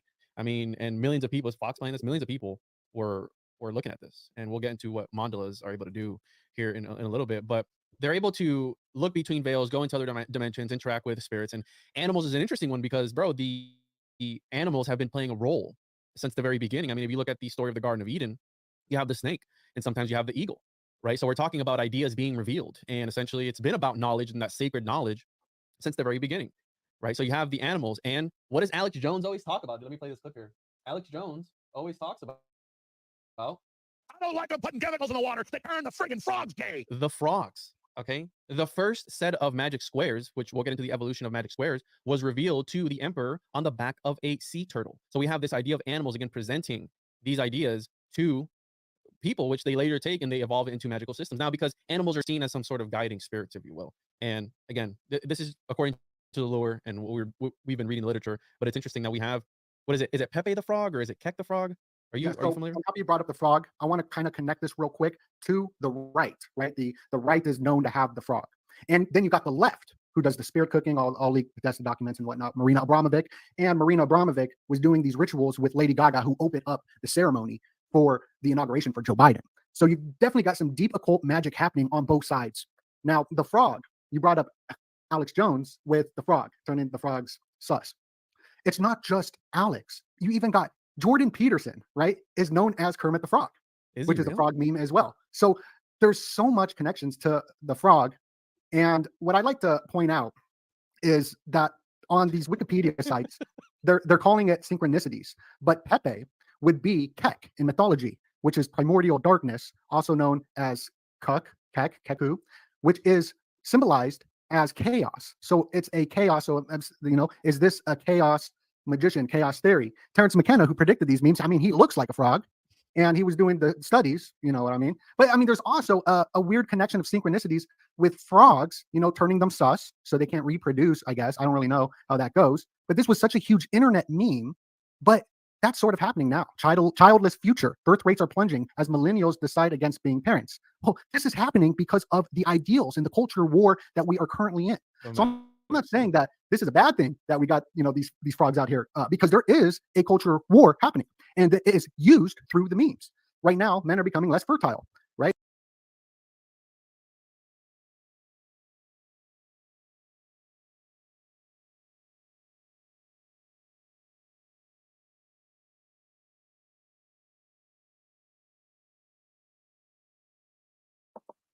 Shout out to Sean of Source in the chat there. That's a real ninja right there. All right, let's continue. Sean of Source, a good guy, huh? Yeah, that dude's that's my people right there. Literally. Hey, what do these look like? Yeah, they look like tadpoles, which turn into frogs. So and the frog as well, Donut. The frog represents that sort of metamorphosis, that it's interdimensional in a sense, because the frog starts in the water and is able to then go outside of the water. So it starts in one element and it ends up in another, almost like, again, like that shamanistic sort of thing where they're able to transcend and pierce the veil. And I always wonder, dude, whenever I go out fishing and pull a fish out of the water, do you think it's tripping and it thinks it's like another dimension, being abducted by aliens? I don't know, but I just watched It's Always Sunny, and he has to tell some truth. So he's all like, I ate a toad, and I didn't know what it was thinking. I've ate frog before. Have you? I have. I think so. Wait, is that escargot? Is escargot frog or is that snail? That's snails. So frog legs. Some snails. I ate frog legs one time at a Chinese. I was in New Jersey at a Chinese buffet, and my dad's friends were like, "Oh yeah, yo, have some of this chicken right here." And they're like trying to egg me on. Obviously, they're all watching, so to wait for your reaction. And then it's like, oh, that's actually frogs. It tasted fine, you know. But the frogs is also part of the 5-MeO-DMT. So you have Mike Tyson and different guys who have come out and said, like, if you lick the toad, you don't actually lick it, but you know how they extract the 5-MeO-DMT, right? Right. So they're getting this spiritual experience, hallucinogenic experience through the frog venom or their bite. No, not their bite. They don't lick the butt? There ain't no glands? Oh, okay. My bad. But like frogs in memes, somebody wrote Froggy, it made me think of Froggy Fresh. Like, whoops, Froggy Fresh is like a known meme rapper. I'm the baddest of them all. Oh, this guy. Yes. I'm not sure if he's kidding there or what, but yeah, no, it doesn't come from butt. I am the baddest of them all. If you ain't got money, then I don't mess with y'all. If you see your girl, he's like, yeah. The scary part about these guys is that you don't even know if they're being real or not. If they're putting on an act or not, and that's the scary part. And I think that that's the chaos element into it, where you throw everything out and you just stick to whatever you want. You make your own sort of system. So when you talk about the animal, oh my gosh. I'd put insects in there too, and it just made me think of like the evolution of the magic squares, because the quadromancy has always been something that has interested me. Not a bad idea. John D and Edward Kelly and all these guys that were interacting with entities through the use of these squares. And speaking of secret societies, here we have my homunculus, Paranoid American. Welcome to the stream, bro. What is a juggalo? I don't know, but I'm down with the clown and I'm down for life, yo. What up, Paranoid? Are you down with the juggalos, Juan? That was a long delay, bro. I would not be opposed to being down with the juggalos. This is the thing, is that people are coming up on here, which I don't think anybody is, but because of the title is Trump a Chaos Magician, it is good to question your own reality. As I'm the juggalo, and I've questioned the juggalo reality. So it's not hard to do. It's easy to do. And it's fun to do, to move your thoughts in your brain into different aspects of stuff. But we're going over, Paranoid, chaos magic. Is Trump a chaos magician? Hell yeah, he is. Are you kidding? That's not even a question, bro. That's like just a general statement. I mean, he's a catalyst. He brings chaos to a situation. That part feels objective. Like, that's not even subjective at all, right? Trump enters the room, chaos ensues. The magic part is just up to your own perspective, but the chaos part's right there in front of you. Now, what does it mean, order out of chaos?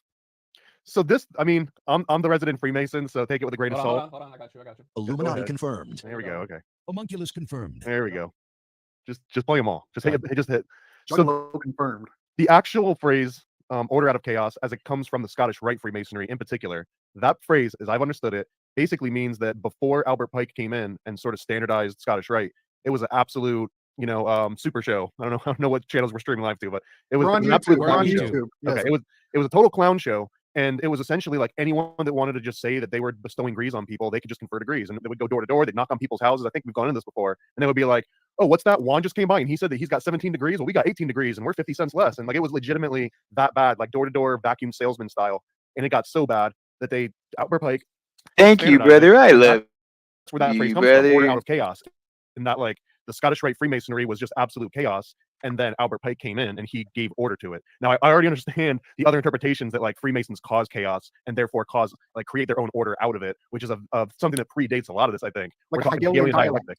Yeah. Well, if I was a Freemason, which I'm not, and I was just don't admit it. If I was to be asked that same question you asked, don't ask Paranoid American, I would probably say the same thing. That's the exoteric explanation, Paranoid American.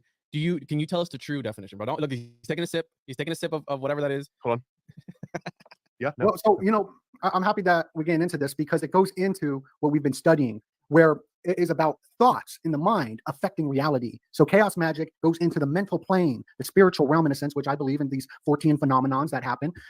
As a very right-brained individual myself, that I creative, Pisces sort of, but Donald Trump, I'll play a clip of 2 clips real quick on how synchronicity sort of works. Kamala Harris is calling him the chaos. I'm going to play that clip. This just happened a couple of days ago. Kamala Harris, she says the next election comes down to competence versus chaos. And it's going to be the choice between respecting our democracy, what is about competence, versus chaos. Now, Trump going into the new thought of, I'm going to play that clip because the clip will probably explain it. Notice it was a little better. competence and chaos both start with C, so 33 there. Well, and it's rich just hearing Kamala Harris. Go ahead. Well, because they're going for that. They're going for whoever wins is going to be the 47th president, which goes into a lucid 47th proposition of Euclid. Yeah. So I'm gonna play one more clip going into how chaos Big ups, sort of brother. works. With peace and love, and prosperity, and tiny power as always, sir. And Masonic stuff as well. Using the mind to shape reality. See you. Look within. Good night. So later. Trump is known for using the mind to shape realities and outcome with positive thinking by his mentor, Vincent Peale, a 33rd degree Mason since he was a child. Chaos magic and positive thinking are similar, getting material results with mental thoughts. 2 of Trump's weddings took place at Vincent Peale's place. Clinton went to Trump's weddings because Trump owned the Clintons. Oprah Winfrey was supposed to be Trump's vice president. Oprah does the same Yoni symbol, that Illuminati symbol that we see Elon and Trump do, which is the 666 pyramid, and Oprah stayed home for 322 days for the Secret Society of Skull and Bones. She who brought the secret law of attraction to America and the world. And she's also interviewed Abraham Hicks. Oprah Winfrey Network, an anagram for New World Order. Oprah Winfrey Network. OWN is NWO. New World Order. Yeah, so it goes into all this with chaos magic. You see all the different politicians using elements of this, even if it is Javier at the World Economic Forum, known for his tantric sex. So you know he's going into a lot of the occult studies. But chaos magic too. There's the animal connection there, the dog, and the dog is the one that is with the fool in the tarot card of the fool. So you have the dog connection with this particular figure, and right, you have Shiba Inu, you have all these other meme stonks, the meme stonks. You have the dog there in the Mithraic sculpture, which again, it's so all powerful. Yeah, I'm happy you brought the dog up because it's another animal. And Elon rose to power through the memes, right? Trump rose to the most powerful position on the planet, arguably, as the US president using memes. And Andrew Tate became the most Googled man on the planet, and he rose to power via memes. So you can see that there is something happening, and we can tie it back to chaos magic, to meme magic, and this goes back to shaman. Some people are saying this is the first meme of 2024 with Cat Williams. And he's wearing the Ishtar chaos magic symbol right there on his chest. Is he partaking in this? The black and white checkerboard duality? I don't know. But I got to give a shout out to Gary Lockman as well, as he wrote a book called Dark Star Rising. And he was the guy who was in Blondie, the band Call Me, Anna. You know that song? So he went on to write a ton of books on the occult. And we got to look into this. I mean, we all already know the Podesta practices occult magic, the Clinton. We already know how evil the left is, you know. So we've got to also look at what's going on with everybody. Yeah, and again, I think this applies to. I don't worship any political leader, just for the record. I think this applies to everybody.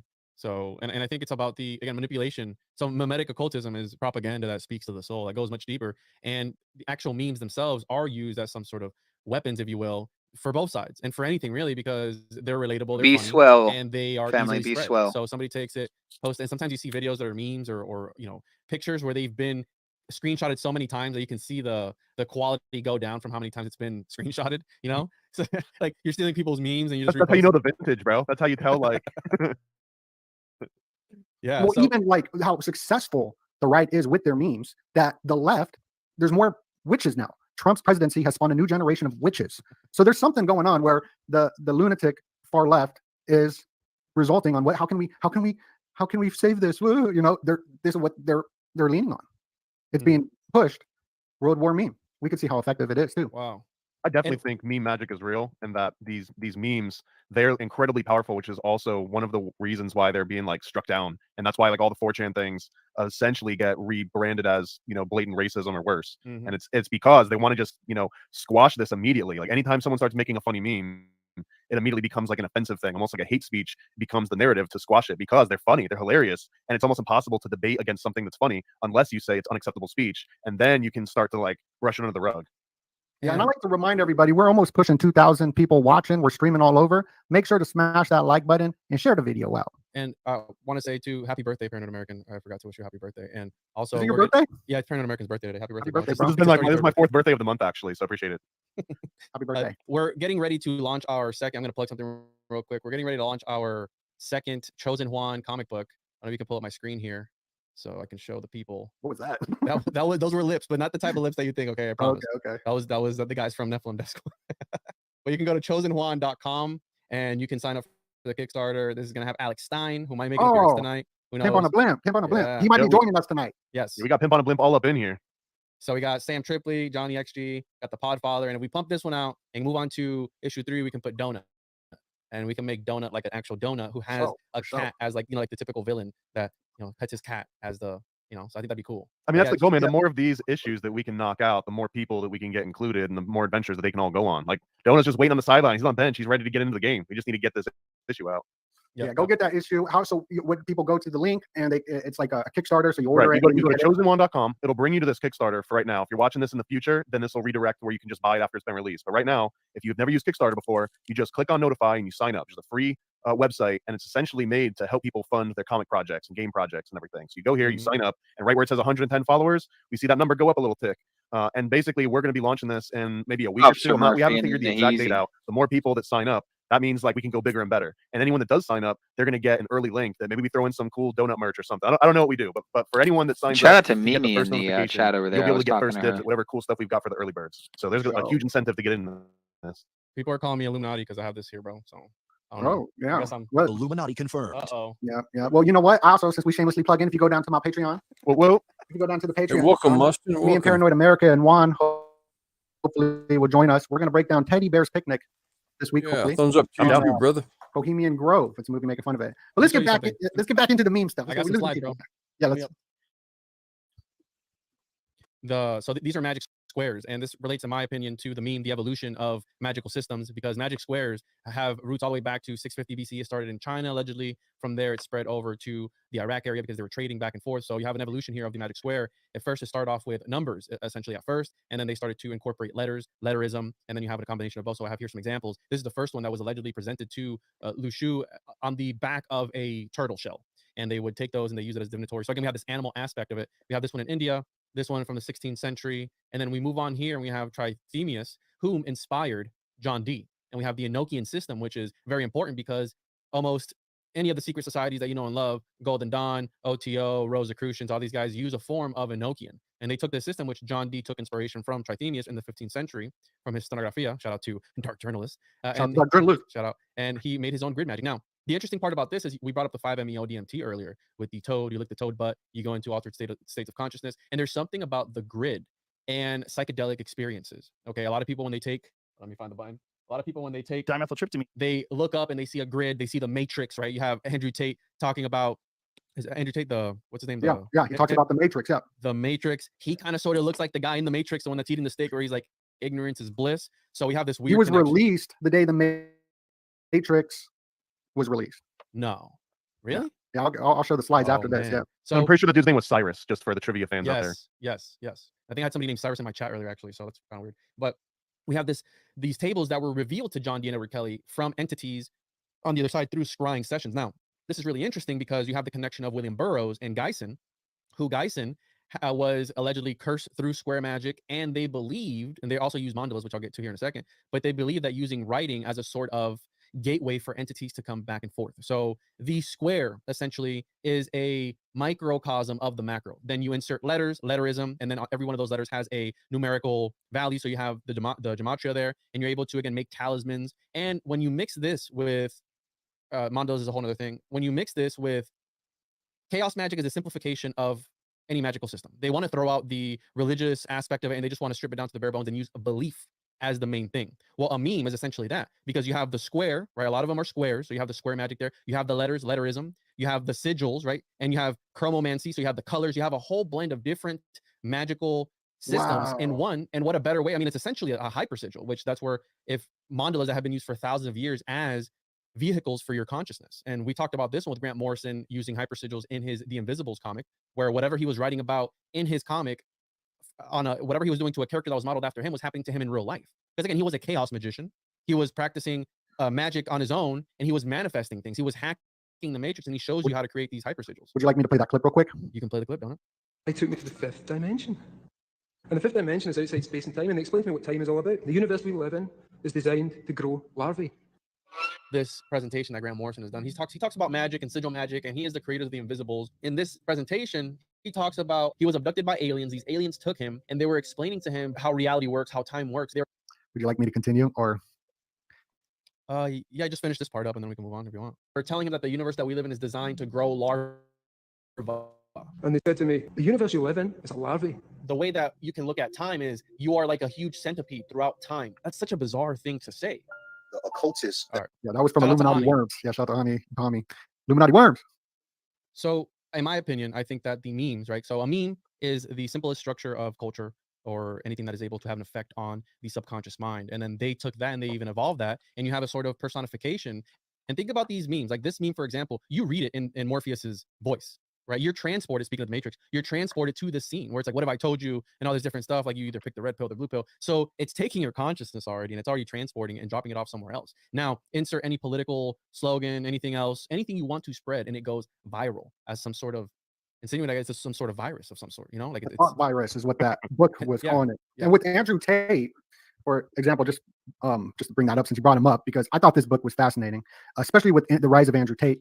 I was talking about the rise of Elon, pretty much pushing the CBDCs with Doge, getting people introduced to that. And Andrew Tate was released from prison, and he's battling the Matrix. In this book, let me pull up the book real quick right here, is all about battling in the Matrix. The guy calls it the Matrix, and there's different memes. There's attack memes, which the memes that were attacking him as he was the Matrix, and he was exposing it, and he became a meme. And then other memes are like, who hurt you, right? Who hurt you? That's like another meme of an attack meme to Andrew Tate. And it's all in this book. And this was the thing that really got me like, oh man, he definitely read this book, or the people he was working with. Whether the memetic structure has any objective truth or not is only important in regards to how readily it is accepted by the target population.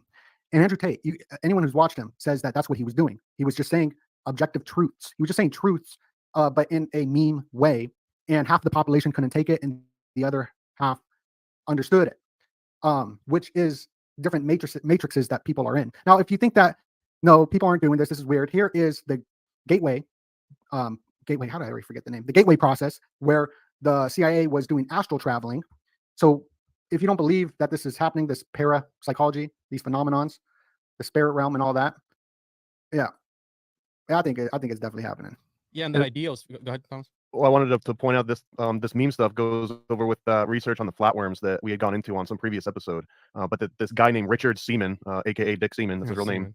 But Dick Seaman in 1904, he came up with the concept of an engram, and an engram was like a thing that could happen, like a memory that could be stored in a physical form. So that somehow, if we did something crazy to one, yeah, here's Dick Seaman right here, and the engram. So yeah, it's information that's physically printed on you. It's almost if you treated your brain like a real magnetic tape or like a hard disk or something. Whoa. That you could actually store information that way. And this is what led to the flatworm experiments, where the guy basically figured, well, if memories can be stored physically, then I can take these flatworms and cut a flatworm in two, and I wonder if both halves will retain that information. And then he kept escalating that over and over to feeding flatworms to each other to see if they could learn information. And this essentially is a very like crude version of what we've got now in terms of memes, where the physical imprint kind of is this like magnetic thing. Even though it's digital, it exists somewhere, and we pass them all around. And I think that they're incredibly powerful, and they kind of work the same way that this guy in the early, I think, 50s was doing these flatworm experiments. Wow. And it goes into this word ideosphere right here. So a collection of memes. So essentially, when a meme evolves and it keeps collecting, and the way he puts it, it contaminates, right? It keeps spreading through this again viral kind of sort of virus like way. It forms an ideosphere, and that's what moves the culture. Because if enough people cling on to that, then and that'll even evolve. Because that's the thing; it's constantly evolving, and it's interesting because I think his name is Stixhammer 666. I think it's his YouTube channel. Yes, Stix. Well, Hexenhammer 666 is a YouTuber, and he talks about occult, mimetic occultism. And he said one thing that really was interesting in one of his talks, where he was talking about occult mimetics, and he talks about how there always needs to be change in a culture, because once the change stops, it's stagnant, and that's when you get the nuclear warfare, essentially. And that's when you have to wipe everything out and start over. Blood, whatever. So speaking of culture, I want to play a clip of Terence McKenna, who was funded by the Rockefellers, and Timothy Leary, which is connection to CIA, shaping the culture with the hippie movement and whatnot, and getting people onto the schizogenics. I want to play a clip of them. So this idea of memes that we see now has been planned out years ago. Travel in the airwaves. They're packaged and they go at the speed of light through radio, rock and roll records. Well, we must be sending memes out. What we're doing right now, sitting here, be on guard, beware. We're trying to send some very powerful self-replicating memes, which will get inside your brain. And these memes that we're talking about now may well start regenerating and replicating and get big, iconic ideational structure. So that was Timothy Leary. Tune in, drop out, right? Speaking of the memes, and they're doing it through the airwaves. They're doing it through the television. And now here's Terence McKenna. But we could make a model of the informational environment that is represented by culture. And in fact, this is done. A word has been invented, meme, M-E-M-E, meme. A meme is not the smallest unit of heredity. A meme is the smallest unit of meaning. So you could just see, I don't have to play the whole thing. The whole thing is good, but anyone can go watch it. But this has been planned for a long time. People have understood how powerful these memes were before they were released to the world through the phone. And if you think about it, if anything, you know, because we always talk about plants and all these different things in this community. Well, and the use of different types of weapons by the elites, I think this is a more effective weapon than more than anything, because everyone's always on their phones. Everyone's already addicted to their technology. And I mean, everyone goes on TikTok already. They're addicted to that scrolling, that dopamine hit. And now I think memes have just evolved to funny videos or anything else, really. And that, to me, if the elites, if there is a cabal at the top of it all that's controlling everything and pulling the strings, let's say, right? I have to kind of argue that point a little bit because you know, I don't exactly even have a cell phone, right? For about a half a year now. So that wouldn't count for me. I had to rub it in, just saying. Whatever you want to call them. If anything, they'd be I'm trying to injecting brag. this sort of stuff to an already complacent and already group of people that are falling in line. And it's interesting because Thomas and I did a episode a while ago on the Occult Book Club where it was, what was the name of that the crowd psychology guy? Hey, What was his name? Gustav Le Bon. Gustav Le Bon, the father of crowd psychology. And mind you, this is an academic. This is the father of crowd psychology. This is the guy who said that groups become their own entity, okay, their own living organism. They become and the group is as smart as the dumbest person in it. So I mean, just take that for what it is. I know we had a lot of riots and different things going on. So Who's bringing down this group? Huh? Who's the one bringing down this group? We got 3 in a group here, right? So yeah, if someone had to come rationalize with us, who's the one bringing us down? I think I'd blame you. Well, that was a rhetorical question. If you weren't smart enough to notice that, you're the one. So there you go. So this Le Bon guy, right? He talks about, mind you, this is a scholar. He talks about how there's one metaphysical aspect to the whole thing. And he calls it the contagion. And the contagion is what weaves in and out of the group and kind of sort of infects everybody and makes them act. We see how people act during riots and groups. They act barbaric. It brings forth this barbaric nature in people, and they're animalistic. So it kind of goes back to the animal aspect of it, don't it? Where it brings forth this animal aspect of people and makes them act a way that they wouldn't otherwise act, but they're acting that way because they're in a group and they've been infected by this contagion within that group. So even within crowds, you're susceptible to this contagion. I think the most dangerous part, or I guess the most potent part of memes is what Terrence McKenna was saying, in that it's the smallest measurement, it's the smallest unit of like a concept, essentially, like the smallest unit of idea. And what you can do with memes is that instead of having to sit somebody down and explain a complex topic that takes like 100 or 200 different perspectives and takes, what you can do is you can just trickle out these memes. So someone might not understand a complex, you know, political, eco-social, you know, aspect, but they understand these one little bite-sized memes. And if you feed somebody 100 or 200 memes, then they'll just start putting all that information together on their own without having to have somebody sit down and like explain how all the pieces connect. They will all just start to connect inherently. And I think that's, again, like it's a really potent way of communicating really dangerous or like revolutionary ideas. Yeah, it's the smallest amount of information. Feelings are much less specific than ideas. So this image of Michael Jordan, the pyramid on the right, shows his career of excellency in just one little image, or Obama change, or MAGA right there. So these memes make it easy for the masses, the herd, right, the crowd, to digest an idea, to digest, but mostly a feeling that arises out of them more than just thinking of an idea. And this is how the world is herded. I did this presentation talking about the image and how it's used like a meme, the image of, let's say, Grant Cardone, Scientologist, of success, right? Instagram is all about success, it seems like, right? We're in this hustle culture. Just like The Secret was released, which is about the new thought, which is chaos magic in a sense. It's thinking and shaping reality. And the whole entire society has changed from Homo sapiens, sapiens meaning wisdom, to Homo economicus, and really getting rid of the thought patterns, how people have been for ages of wanting wisdom. But now it's all about their economic viability, where they will destroy the world and destroy their kids for the future, because it's the image of power. It's not power itself. It is that. So I thought that was interesting, because this goes even into dolls, right? The girls wanted to play with dolls all throughout history. You got these Japanese kokishi dolls. You got dolls all throughout history, which resembled a family unit. And now we have dolls like Bratz, which is against the family unit. So the images of the debauchery, or even with Disney maybe, goes deep. But we're talking about memes, but it's still the same thing, like the prom picture, right? The image holds so much power to controlling the crowd. And I had a slide here, an idea, so meme, the etymology, and Search. idea, behavior, style that spreads from person to person within Where a is it? culture. I'll read it here. I had it pulled up on the presentation. It's good though. It's all good. Within a culture, 1976. It was actually introduced by an evolutionary biologist, Richard Dawkins, in his book The Selfish Gene, and coined by him from Greek sources such as memestai, I think is how you say it, which is to imitate, and intended to echo gene. And then he goes on to say, we need a name for a new replicator, a noun that conveys the idea of a unit of cultural transmission or a unit of imitation. Mime, I think is how you say it, M-I-M-E-M-E, comes from the suitable Greek root, but I want a monosyllable that sounds a bit like gene, I hope my classicist friends will forgive me. So he literally came up with it. And he said it needs to rhyme with cream. And then a digital age sense of an image or snippet of video or text considered witty or incisive that is spread widely and rapidly by internet is by 1997 by internet users. So by 1997, I think is when the first internet meme came forth, because you had Terrence McKenna talking about them. No, was he talking about internet memes?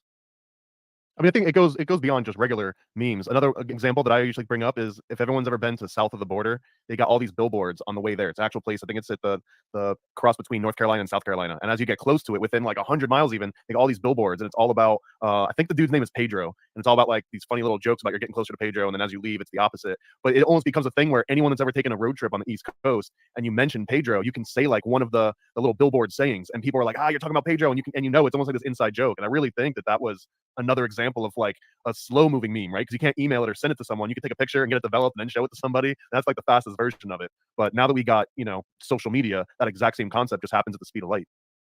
Interesting. Yeah. And this involves sympathetic magic as well. I want to show this picture. How can I find that paranoid so I can pull it up, the Pedro memes on the billboards? But here's the dancing baby too. I think that you were saying one in 97. I remember when this came out, the internet meme of this dancing baby, and I had no idea it had a connection to The Simpsons. What does it say there? Worked on the Rugrat, the guy who made it? Yeah, it seems very like this is the origin. It starts right here with Michael Gerard with The Simpsons. So, I mean, that was one of the first memes. Right That's basically the digital homunculus of memes. I've never seen that video. Let me see. What's it called? This came out in the 90s, bro. Like I remember they showed that on this TV show called Ally McBeal, and that was when it broke the barrier between normies and people that understood it from online. The screensaver from 1998. Is that what it is? Yeah, but it was like you can download it off a website, like an AVI file. Back when AVI files were around, I don't have a PC. Maybe they still got AVI files. I don't know. It's just a dancing baby. Yeah, this was. The graphic was amazing. I mean, look at that graphic. Somebody put this is the grandfather of all memes. Wow. So from the homunculus sprouted forth all the rest of the memes. I mean, it goes back to alchemy at the end of the day. That's crazy. Yeah. If you Google Pedro billboards, it'll come up, dude. Give us Pedro the business. Give Pedro the business south of the border. And also, like, you got Napoleon Dynamite, which was like a meme movie with Pedro. Shout out to Doc Wyatt, who wrote Black Mass Pizza, another comic that's coming out this year. He was the producer of Napoleon Dynamite. Yeah, I actually saw Napoleon Dynamite live with Napoleon Dynamite and Pedro out here in downtown Phoenix. They had an event where you could watch the movie with them, and they were on stage, and they served you tots.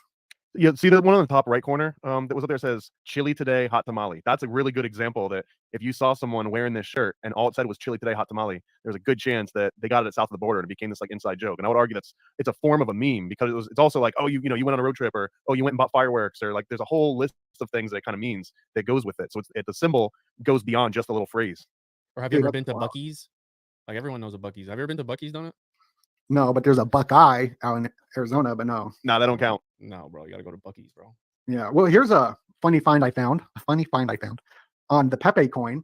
The day it pumped was the day the Illuminati was founded on 5/1. I thought that was nuts. I mean, if it's going to pump on any day, it's going to have to be that day. Out of all the days, yeah. Let me pull up this picture here. So we're talking about internet and the idea of the internet, in my opinion, right? www equals 666 in Gematria. I mean, you can use that.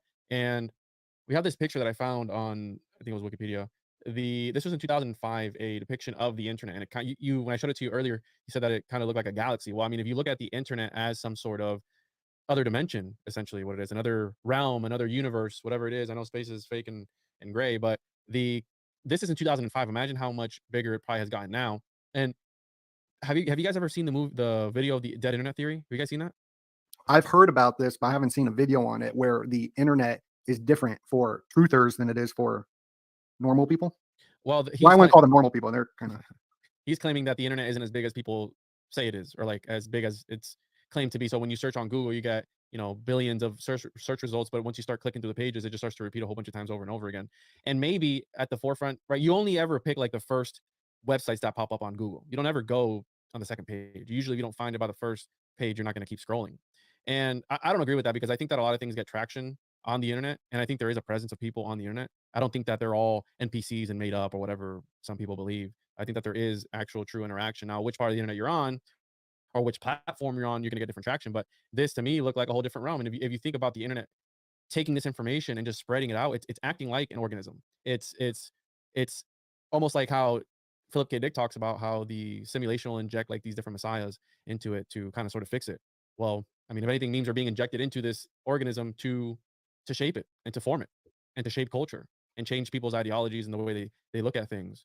And it's presented in a way where it's funny, it's enjoyable, right? Because you don't think anything of it, but you pick that sigil up, and that's why it's related to sympathetic magic, where like produces like.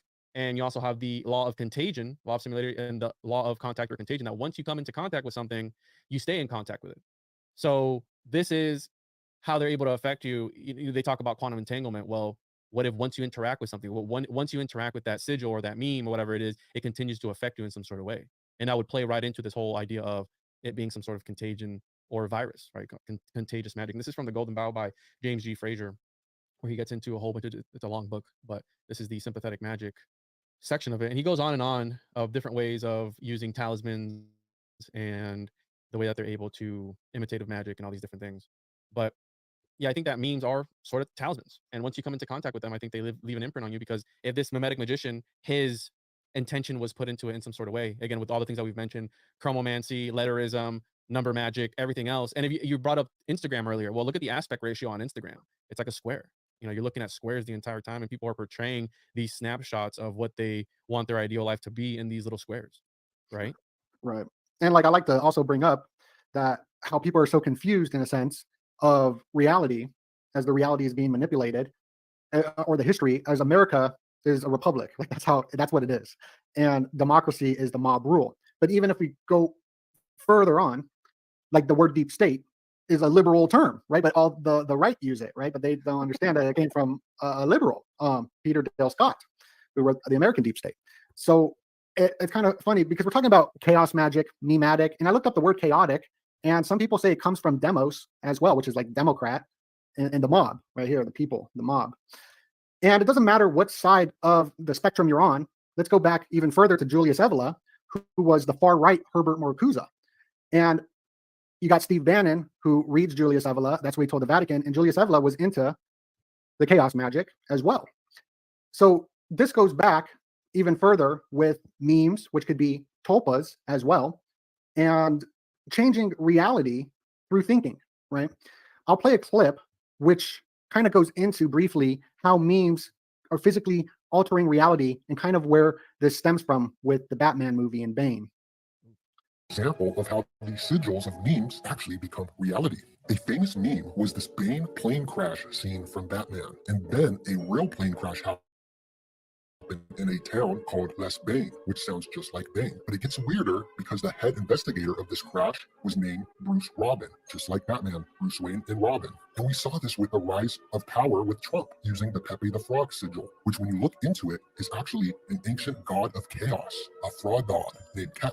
We see that the military uses remote viewing and astral traveling and other occult practices for power. Why wouldn't they also use meme magic? Because the truth is stranger than fiction. The richest man in the world uses it, and Trump used it to become arguably the most powerful person in the world, the US president. Are memes actually sigils of ancient deities and forces that are trying to enter this realm? This guy was punched when he pointed to the frog, and Clinton talked bad about the frog. I don't want to go too much into the frog but like these images are interesting since this is the topic. The frog magic sound right here is where it kind of coming from, and it's called MAGiCK, and there's the frog talking about chaos magic and whatever. This goes into the military using memetics. Maybe I should have played the whole thing, but shaping your will, do it that will with the mind. And I know Carl Jung goes into the collective unconscious, but even the tarot cards or the Illuminati cards, right? The one on the right looks like Trump. Yeah, it's pretty creepy. And there's also the connection of Trump and that his connection of, was it his uncle that had the connection with Tesla, the Tesla technology? Yep. I'll put together a documentary on that, and also the books of Baron Trump, The Last President, all about time traveling. But his nuclear uncle, who was connected to deep state MIT, got all of Tesla's information in like his works, and Tesla was working on some crazy stuff, time traveling and all that. So is Trump time traveling? Is a question to ask. Could be. I don't know.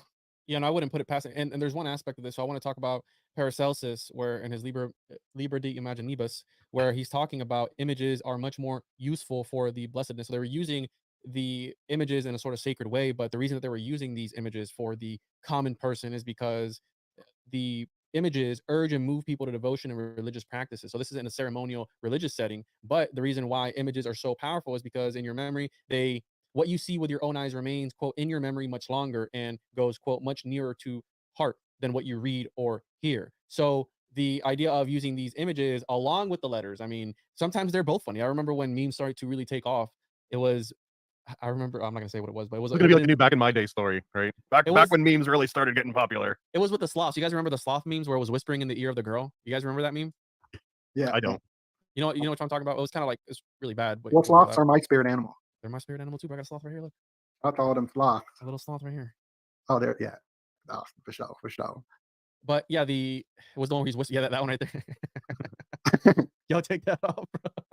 Oh, my bad. I didn't read it. Yeah, that's why I didn't want to bring it up because I know what it wasn't the best memes that we were laughing at, bro. With the sloth. The sloth wasn't a good guy, if you will. He was was really sexual. But I forgot what grade I was in laughing at those sort of things. And I mean, we grew up with that. We grew up with reading those kind of weird things. And I remember just laughing my ass off reading those memes. Well, here's a slide of the grid and the fly. I want you to explain this for us because I was looking at Ball, right? Ball. Everyone knows Ball. Not everyone knows Ball's wife though, right? Paranoid. But the logo, the sigil of Ball looks like a frog right here on the right, and he's known as a frog right here, or I think that's a cat. I don't want That's Chan, bro. It looks like Chan. I don't want to, that's kind of freaking me out. But Ball, that's Ball, right? Yeah, Bale. Bale. Ball, So Bale. it looks like a frog too, and then So Beelzebub is a fly, and then the Interesting. White House is full of flies. And the fly was what allegedly Rene Descartes saw when he came.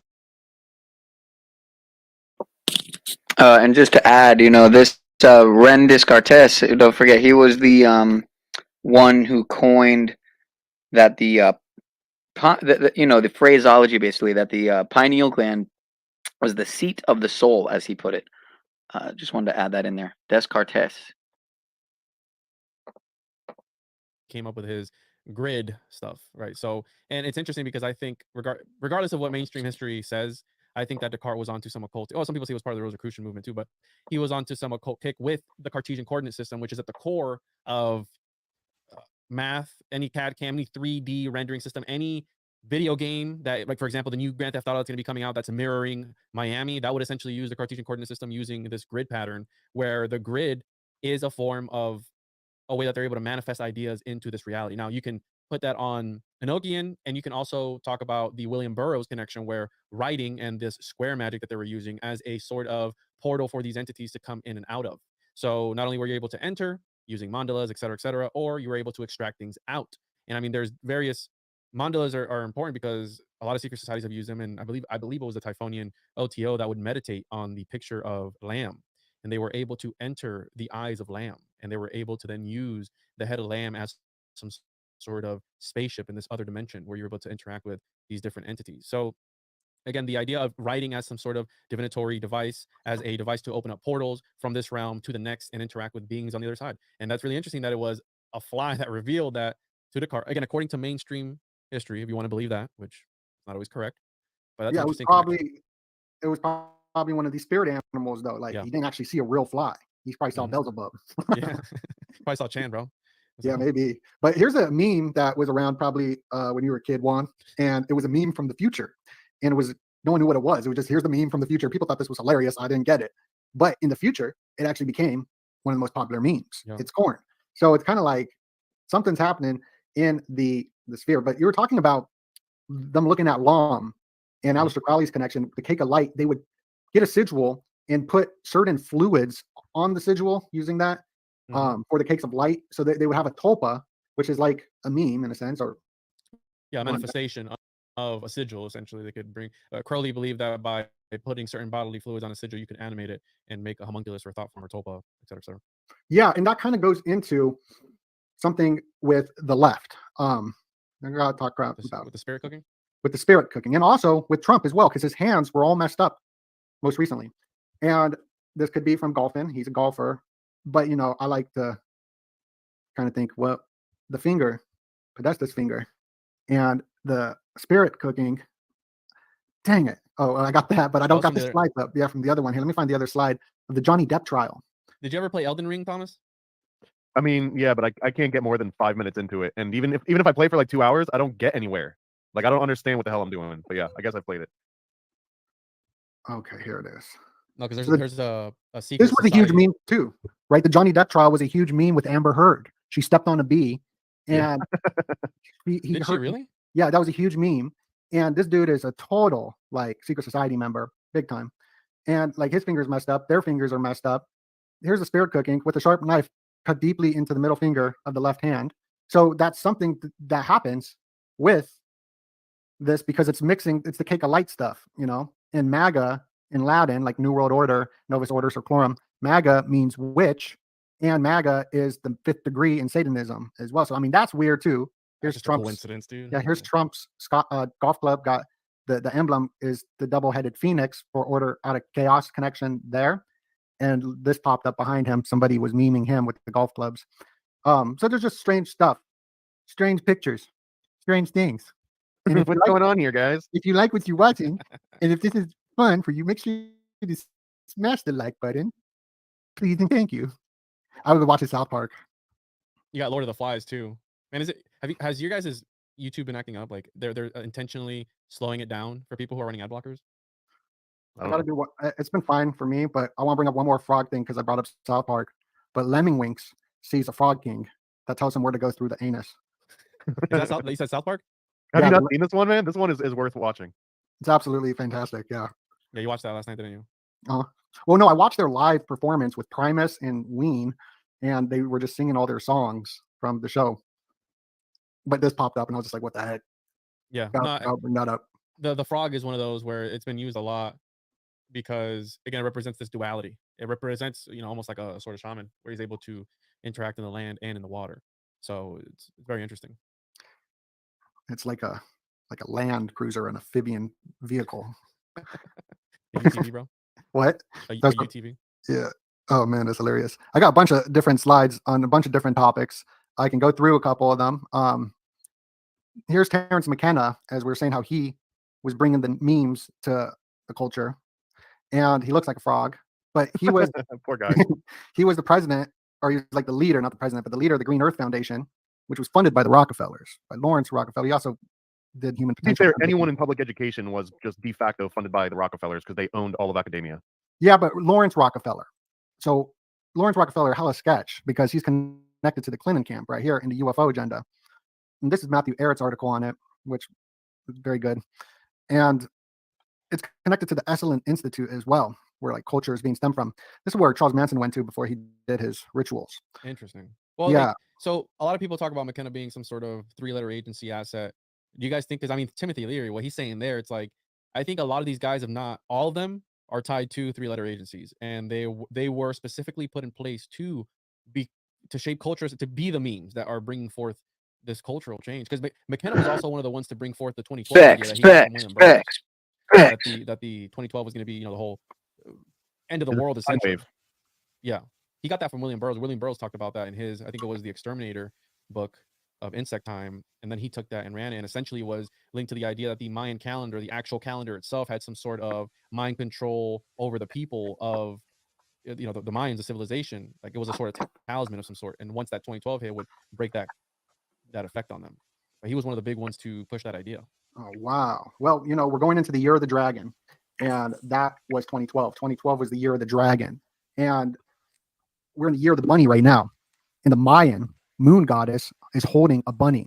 So like that symbol there is interesting. And what's new in the news is the new AI is called Rabbit AI, and that was just released as well. But what I find interesting with the culture is what Timothy Leary was saying about the airwaves and the music. Terrence McKenna was as well, if I kept playing that clip. And talking about MAGA and the airwaves and Green Day, like I think all this is released at the exact same time. And I have a question, paranoid, because Green Day, Hey, Rebecca, welcome here. they are famous for Nimrod, right? And Dookie. Yes. And they were trending. This is how I look at the simulacrum. What's trending? It all is a story of symbols in our head. So what was trending was Green Day in their MAGA against Elon and MAGA. And then you got all these plane crashes, Mayday, Mayday, the Illuminati, Mayday. And then Alec Baldwin, who plays Trump. Hey, welcome here, Flame Belief. He's like a Trump meme. And they just tried him again too. I think they just brought the charges back up or something. They did. And then there's also the Mandela effect with this guy. But I want to know about Nimrod and Freemasonry lore. Are you trying to get me killed, man? Oh no, no, you don't have to tell me about it. But it's just that what I'm looking at is like the guy who, found insulin. He was a Freemason, and I know that there's a lore there. And this guy who was a Freemason who discovered insulin, he died in a plane crash. And when I'm looking at the simulacrum of Green Day and planes crashing, and it's just interesting. What's the question in there? The question was, what is Nimrod? He's the first Grand Master, bro. No, that's all. No, that's King Solomon. Yeah, you don't have to tell me. It's just that I'll tell you. This album was really good. He can come after Juan. They're not gonna come after me. But I believe Nimrod also was a prototype for the same kind of story as Hiram Abiff, and he also represented bringing this. I mean, if you want to talk about order out of chaos, along with Hammurabi's code, I think Nimrod also gets some of that attribution for like putting civilization together. Is he the one with the Tower of Babel? Was that him? Tower of Babel. Where? Let's see here. Was it him? So yeah, I don't know. I'm just pulling up, articles, like the way I'm looking at stuff, like, wow, this guy died in a plane crash. And then all these plane crashes are happening, and Trump's aides, were killed in a plane crash as well. Helicopter crash, I mean. So also the connection to the moon, because we're in the year of the bunny still, and it's connected to the moon, and there's always rituals on full moons. And I feel like there was another ritual because Japan just fake landed on the moon, and there was somebody who plunged to death, I think on the exact same day. So it's like a moon, and then this was released, the bunny on the moon, the new AI. I'm not sure if you looked into this yet. With the rabbit. What is that? What is it supposed to do? So this is like the new cell phone, and the new cell phone is going to be an AI cell phone, just like in the movie Her. So it's going to be your friend. It's going to be wicked smart, and this was just released, like the idea of it to the public in the year. That looks like a teenage engineering style product. Is it? Do you know? Yeah, Scroll up, Donut. Scroll up. This is a it new is. product. It said it, didn't it? Teenage engineering. Yeah, it's Chinese entrepreneur. I don't know. Chinese, you know how it is. China. Yeah, so I don't know. I'm looking at all this stuff. I'm looking at all these different things. Do you think that Trump had any direct intention on putting memes together, or do you think there's just like an army behind him that started putting out all these memes in his favor, or do you think he actually had like an active role in any of the planning of memes, like the meme warfare? I don't think he did. I think that people in his camp did, like the connection with Steve Bannon, for example, studying people who study chaos magic. And also, that's what I think. I think maybe it wasn't his idea, but because Trump delegates to everybody. And I got his book, The Art of the Comeback, right here. And it's a great book. Don't call it a comeback. Don't call it a comeback. The images in this is so funny because it's like pictures of him, because this was when he was a Democrat. Interesting. Yeah, and so there's all these like pictures with the Clintons at his wedding, and because he owned them in a sense, because he was funding them through the. I think that if anything, it's the people around him, right? I think these guys are just heads that they use, and anyone in charge behind the scenes are the ones pushing this sort of thing. And who knows if it's an AI or something that they're letting just test out, right? Because oh snap! If you think about MAGA, bro, I mean, make America great again. Well, how are you going to do that? Well, let's just inject it full of memes and memetics and things, right? And it can't hurt, man. It might work. Well, and what did he start? I mean, Project, was it Warp Speed, whatever it was? So yeah. So that's kind of like, I gotta pull this up somewhere else. The Second Manhattan Project, right? And in the comic book, the Manhattan Project comic book, the chaos magic was like the biggest thing in it. But I don't want to say the word. It was an operation that went down, and it was called the Second Manhattan Project. That's why I feel like it's okay for a lot of people, because I woke up a lot of people asking like, why did that go down? That's weird. But you know what? Like, maybe he's doing the best he can. You know what I mean? And like there's some powerlessness of powers above him. And like, well, bro, I mean, people were so brainwashed that they thought that didn't they think somebody was going to resurrect from the dead or something like that? JFK Jr., right? He's still coming back, bro. We're holding out hope. There's still plenty of time for 2024 cycle. Trust the plan? Is it trust the plan? Pull that up, make that big, don't it? This is just synchronicity. You got the frog right there. What a great book this book is. I'm a huge fan of this book right here, The Art of the Comeback. And it made me really understand a lot of the way Trump goes to war in business. And when everyone's attacking him, when everybody is against him, the lunatics of the left, right, the mainstream media or whatever, that he allows them all to attack him, and he doesn't stop it. And then once they're all done attacking him, he just goes in and just attacks them. And also talk about that picture, don't it? The picture you pulled up with Kermit the Frog, the creator of that character. Kermit was also a meme, right? The sipping the tea, right? It was about gossip and and learning things essentially, right? The frog, Kermit the Frog, and also the creator. I don't know his name right off the top of my head. He made this story, this movie about a guy living in a cube. I think it was called The Cube. Have you ever seen that, Thomas? Yeah, there's a few of them actually. It's been like remade a few times, but yeah, the cube. If you're talking about the same one, it's the one where like every room is a different obstacle. Is that what you're talking about? Yeah, and then at the end, they're like gonna release him, but he just finds out it's fake, and they're all laughing at him. Yeah. And the cube, it comes from Charles Hinton, where he called it cube learning. Where again, if we're relating these memes as being sort of square magic and abducting people's consciousness, and Charles Hinton talked about cube learning, where he would essentially meditate on cubes. And yeah, Jim Henson, I think is his name. Yeah, the Tesseract universe simulation. Yeah, so this Charles Hinton guy would meditate on these cubes, and he noticed that when he would meditate on these cubes, and it was like he would label them different words and memorize it and go back and forth, almost like a sort of mantra. He would enter an altered state of consciousness. He would be sucked up into the cube, essentially. Where if you relate this to, right, you have Kermit the Frog. All these guys are all tied up together. You know, under you can relate them together. And I think it's all about, again, abducting the consciousness of people through the use of means, and at the same time shaping culture. And let's make this a great place again, right? And everyone's, I don't know. But I found that interesting where Charles Hinton talks about entering the cube, being sucked up into the cube by meditating upon it. And everyone collects these memes and all these different, they're sigils, bro, in my opinion. They're just hyper sigils. And people are just spreading them. And you don't know the intention that went in behind the creation of that sigil. You know, it's this book is dope. Like, did he just come out with them? No, this is an old book when he was gonna have Oprah run with him. And if you're into business, I highly recommend it. It's a good book. And he goes into Michael Jackson and how the Illuminati celebrities, I would say Kid Rock is the Illuminati celebrity for the right, and then Jay-Z would be the Illuminati celebrity for the left. But Trump went into the power of using the mystic artist like a Michael Jackson to get his way with the bankers in this book. He says that the bankers were terrified of Michael Jackson because of his stardom, but they weren't scared of Trump. So Trump saw that and used these celebrities, just like you see Lady Gaga, for example, right here doing the Marina Abramovic rituals and then opening up the inauguration with Tom Hanks and whatnot.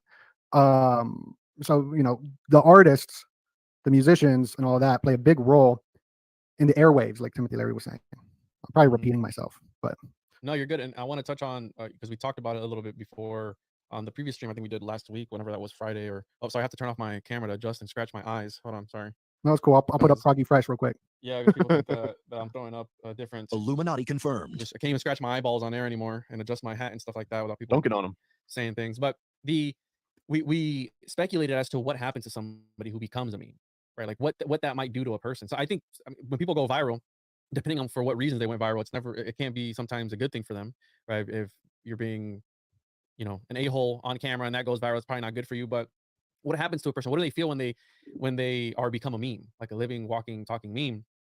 And I don't know about you, Donut, or even Thomas, where we're producing art, we're producing these podcasts, we're producing these shows, we're putting these things out there, and people are interacting with it.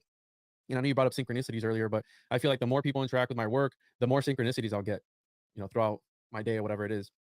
And I came across an interesting concept that's called, pull it up here, quasi-optical palingenesis.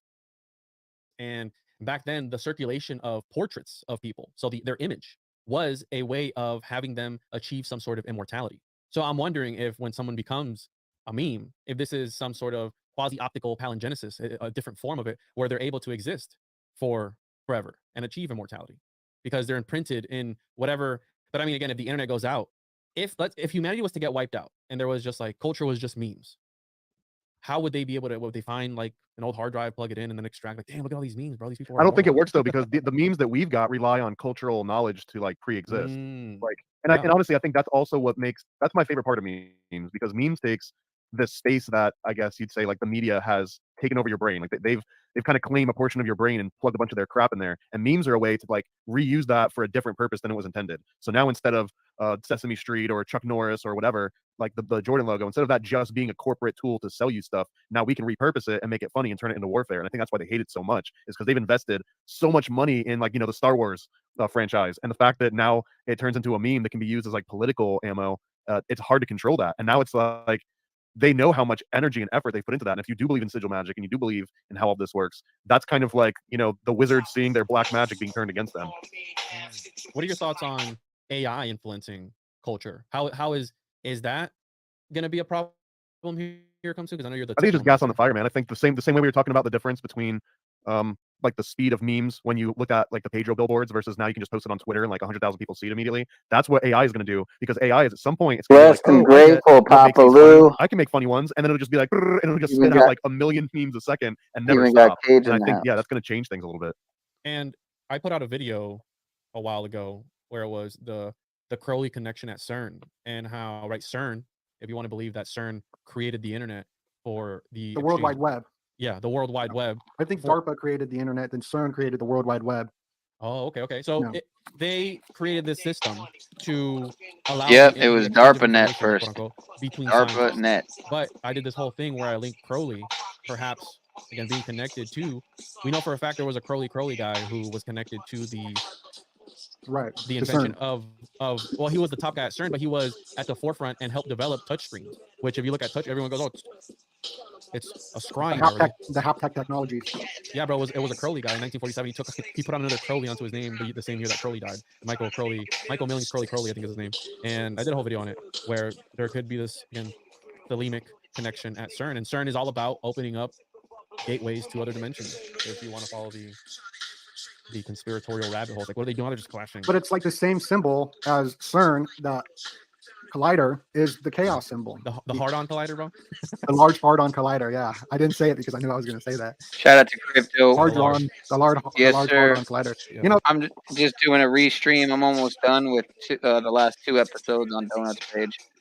I watched most of them, but I just wanted to restream them. Why not, right? They were good and info loaded. I put their info in the description. Shout out to Crypto Alchemist. kind of off topic, but I was looking up Ellen DeGeneres and the etymology of her name, and I thought it was funny that Ellen comes from elder, sort of, Elora. Well, at least that's what I think. Elder, Ellen. Anyway, I was all like, it sounds like elder. Yeah, right here, elder, right here.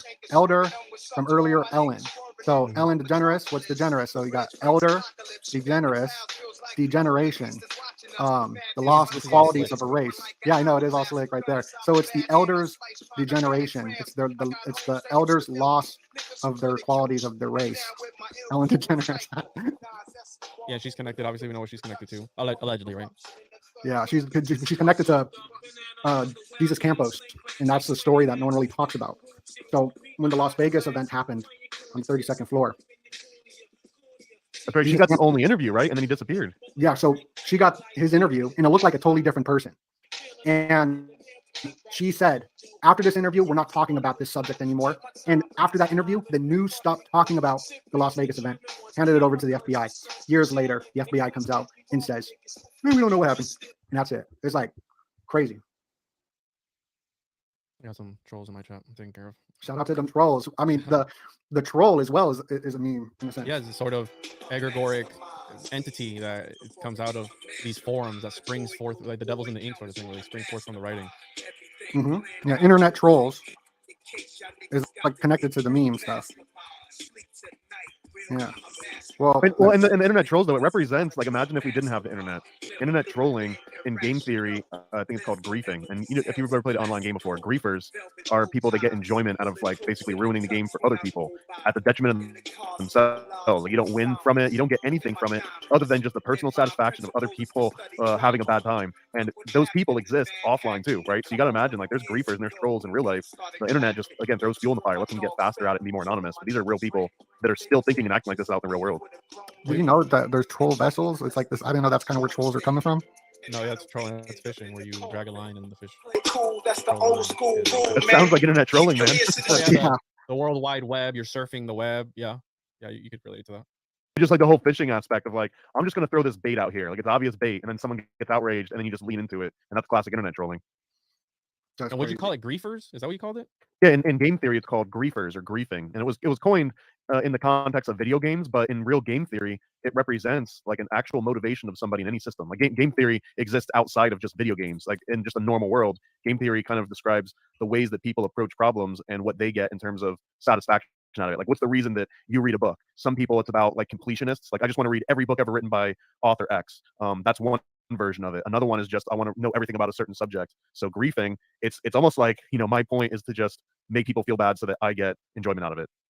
Do you guys ever see that documentary with Shia LaBeouf and It was about where he was standing in front of a camera. Yeah, he will not divide us. And He actually, will- go ahead. No, I go ahead, wanted go to I wanted to say really quick because Donut brought up the Marina Abramovich, and like her, like a few different photos of her, and I heard this really interesting theory from David Charles Plate that so this concept of he will not divide us. There's a very compelling argument that I've heard, like a theory that Shia LaBeouf got wrapped up in trolls of his own, not the ones that went and trolled him in front of the camera, but the group that he was running with were these like high level like artsy people, the ones that were like, hey dude, we should turn this into an art installation and think about it. It'll be like an actual art cred thing. Like his actual homies that were rolling with him. There's a theory that they were trolling him. They All were right, just we like, interrupt look this at this dumb program really Hollywood fast bumpkin. just to He bring wants you to a be this clip high. on the subject. Oh, it's not letting me share it now. What's going on? What seems to be the problem, man? We're trying to listen to the Shia LaBeouf remix here, man. What's going on here? Shia LaBeouf Just Do It remix. Is it being Oh, ornery? it's not gonna let me play it. Fucking bullshit. The ones that were like, hey dude, we should turn this Whatever. into We're an art almost installation and anyway. think about it. It'll be like an actual art cred thing. Like his actual homies that were rolling with him. There's a theory that Just they were my trolling him. computer They were being just like, whacked. look at this dumb Hollywood bumpkin. He wants to be this high society art like we are, but he'll never be like us. So let's just mess with him and have him do these dumb things. And the theory that David Charles Plate was proposing was that Marina Abramovich might be that same troll, but she's doing it to these high level politicians. She's saying, oh, you guys want to play in the art world? You want to feel like you're important and you've got some kind of creative right brain capabilities? Sure. Jacob Rothschild, come over here, take a picture with me. Don't mind the painting behind us. Don't worry that it's a painting of Lucifer. And then like tying the Podestas into these weird spirit cooking rituals. It's a way outlandish theory, but it's a fascinating one of like maybe Marina Abramovich is completely self-aware and she knows that she's dragging these politicians into these controversial areas and she's doing it on purpose. The same way that Shia LaBeouf's maybe fake crew of friends were like, yeah, dude, do it. This will go really well for you. And then it ends up not going so well for him. Yeah, and Sam Hyde was a part of that too. Like towards the end of it, he pulled up too. But yeah, it was like he was being used, and it was shady connections with a lot of the people that were involved with those art installations, and I guess they were kind of using him as to prop it up. And the connections that the one guy had were all shady. But I think absolutely, if anything, it would connect to the whole Epstein list that everyone always talks about and all that stuff, where maybe they have dirt on them. That's been the conspiracy all along, that they have dirt on these guys and they're able to control them and make them do stupid things like this stupid art installation. Like, hey, if you don't do it, guess what? We're gonna make a few phone calls and we're gonna leak this story or whatever it is. But yeah, I thought that was interesting because it was all about trolling and how everyone was able to show up and it spread like wildfire. It was all viral, and it was again about this trolling aspect and trying to bring it down. And at the very end, they put the flag up and they were able to locate it. They were able to come together as like some sort of organic entity and find the place where it was in this obscure area, and they were able to take it back down, which was wild. Yeah. Here's the Danny DeVito art critic right there. That's a good one. Well, I appreciate both y'all jumping on here. I think it's time for some plug-in action. Go join the Patreon. The link down below. Get a bunch of documentaries and videos. I'll be going live with y'all, hopefully, and covering the Teddy Bears Picnic. It's fucking baffling. Which is about Skull and Bones. So we're going to watch that live. And I also got a huge interview coming up with a doctor on secret societies. I'll be first over on the Patreon. Go subscribe to Paranoid American. I'll put his links down below. And also the One-on-One podcast. You're probably watching over there on One-on-One podcast. I know because we both stream in this video. And also get the comic book, the One-on-One page comic book. Chosen1.com, real easy to remember. Yeah, chosen1.com, and Donut and I are going to be doing a live show every Monday on X. Okay, so from here on out, we're probably going to be doing 9 p.m. Monday nights on X. Follow us over there. Be a part of that, and we'll do it live there, and we'll post afterwards here on YouTube. But obviously, YouTube is censoring. You can't say a lot of things. Yeah, we're going to do like an X show, and you can like join in and talk or whatever, like the X Hangout thing. Yeah, X is going to be X is the spot, and I think X marks the spot, and somebody's saying X is the ending, so it might be. Who knows? Yes. Well, thank you for tuning in. Put your comments down below. Is Trump a chaos magician? And like the video, and share it out. Much love, everybody, and God bless y'all.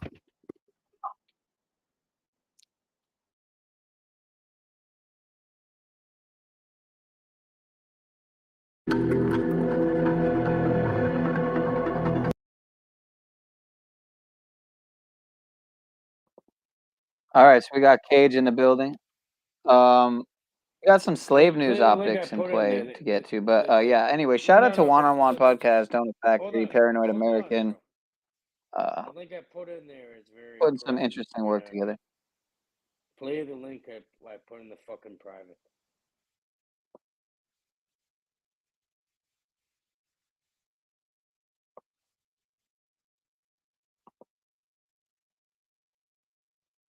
All right, let's see here.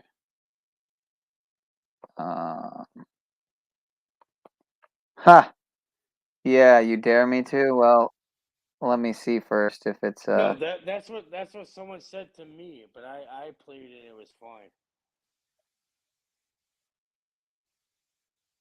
Occult Kabbalah Secrets of Epstein Victim Art and what it tells us about the future with Richard Willett. Well, let's see how long it is, first of all. Oh man, yeah, this is fucking 2 hours long, bro. I'm not staying up this long. I was about to shut down actually. But it looks interesting. So you can if anybody wants it, they could click the panel link Well, you don't and have to play the whole fucking thing. You play a little bit of it, and you don't have to play the I whole can mean I could play a couple minutes of it, but play a couple minutes of it. People love this shit, and it's true though. It gets deep into it. These motherfuckers know.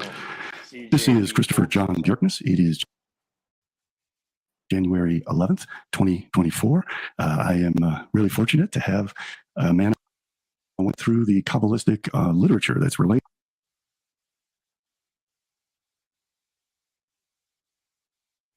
I think Hillary Clinton's on the body of the creature that you mentioned earlier, which escapes my mind now. What was it called? The down in the right hand corner. The Hamza hand. Hamza hand. I want to see this art piece without them in the way of it. We have Oh, a there we go. Minotaur. Oh wow. Bro, they bring it Holy down. shit, dude. Bro, this goes deep. You're gonna love this shit. I'm telling you, Penny. What'd you say? You're gonna love this kind of stuff, Pineal. It goes directly into your kind of stuff you've been looking into, but it's more broken down, especially with this Kabbalah aspect and what they're in. You know what I mean? Hey, if it makes you feel any better, Lou, at least you're not still awake and haven't been to bed yet. That's, it's almost 5 a.m. here, so at least you're getting up as opposed to just about to go to bed. So, but yeah, this is interesting. Tree of Knowledge, Death Root. You have 9 minutes till 5, Lou. You better get I back was to hoping to sleep. round it to 3 hours and 33 minutes again, to be honest. It gives me another 6 minutes exactly. 3 hours, 33 minutes, 33 seconds. So, but yeah, this is an interesting fucking. I might have to check this out on another stream. Double-headed royalty church state. Peacock animal. What's this here? Wow, Cactus. double-headed eagle. Yeah, this is some weird shit, dude. Unicorn Takash. Unicorn Tachash. Rainbow Messiah Behemoth Tabernacle covering. Just play it from the beginning for like 10 minutes, man. I'm not. I got 5 minutes till shutdown, dude. The hell's I'm ending it at 3:30, 3:33. But I've seen I've seen this before. This part at the bottom with Wexler, the head of Victoria's Secret, as the head of the snake, and many people attest to that. If you look, you see Wexler as the head of the snake with Bezos as one of the fucking tentacles. So this is espousing that this is a very interesting piece right here, dude. And the hell forms the womb. The NSA is 3 eyeballs representing the Godhead at the top of the Sephirotic tree. Jeffrey Epstein represents the lower 7 Sephirot. The glasses represent the prism of Deat, which converts the white light of the Godhead into the colored spectrum of the rainbow below. Over in this fort, we have a double-headed eagle, which represents royalty and the clerical and profane powers being merged into one in the head of state, as was the case in the Byzantine Empire, in the Roman Empire, in the Russian Empire, etc. And I think that about covers it. I don't know if you want to jump in with any commentary on any of that or how it relates to your research. Obviously, there's a lot of famous faces in there as well. So we see obviously Ghislaine Maxwell. You see up in the top left-hand corner, Elon Musk hovering in the sky above the hand pointing up, and you explain what that hand meant, and I totally forgot. This one with the eye in the middle, isn't it? The Hamza hand. Hamza hand. That's it. Which wards off the evil eye. Did explain what she meant by that, and it wasn't that what she said. But then again, obviously that's she said it to me. It means, which I thought was very telling. She didn't say. Yeah, it's interesting that it has. They don't know about it has a red Kabbalah band around the wrist. okay, yeah. I just noticed that it's not actually a Hamza hand because the Hamza hand would be different. It would be the fingers would be extended, not curled, and the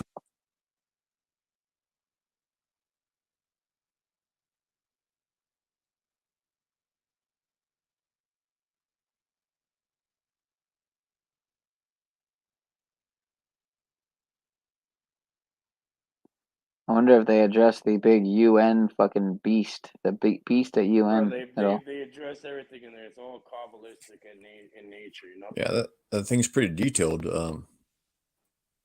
Pretty fucking crazy, man. This would be something to watch. Maybe put in the save the link or something. You know, It's in the private chat if you're interested too. But yeah, this is getting all into scripture here. The dragon, the apple, and the butterfly. Well, that sounds pretty cupcakey, if I may say so myself. Except the dragon part, I guess. At least it's on brand. Juliet Rose Bryant. Who the fuck is that? Julian Rose Bryant? I have no idea. That's who wrote the cupcake and whatever the fuck he called it.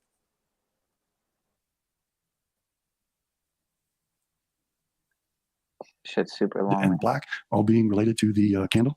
No, I don't think you did, but we can do that. I mean, Blackness of the moon. She needs the light of the male to illuminate her. Does not shine corresponding to the pupil. There's a lot of biblical. I'm surprised you like all this biblical stuff, man. I haven't known you to be into Back to biblical Rudolf stuff. Steiner and his belief that artificial intelligence will bear the demonic Ahrimanic spirit of Kabbalah, and very much related to this planet hopping, which is being depicted in this artwork. That's something we should incorporate into the book. well, I wonder if we should do an experiment for next time. Is me and you put these key elements That's a great idea. into an AI chat and see what it comes out with and compare them. That would be brilliant. Absolutely. Absolutely. So I want to thank you so much for doing this. You contributed so much more than it would have been if I had just done a slideshow. And we're gonna hit this, and we're gonna get this figured out. And I want to thank you again, and I want to thank everyone for watching. I want to thank Norbert and Carolus and all the people who have contributed to make this you good. Yeah, I'm gonna have to watch this another time, but looks interesting. And if anybody wants it, they can hop up and come get back chat. But I don't want to drop it in the main chat because YouTube or YouTube, that's spelled EUE tube. I mean EWE tube. Sorry. Doesn't really like outside links too much. So Epstein's demons exposing the demonology of the Epstein pedo ring with Richard. I think that blue butterfly thing, huh?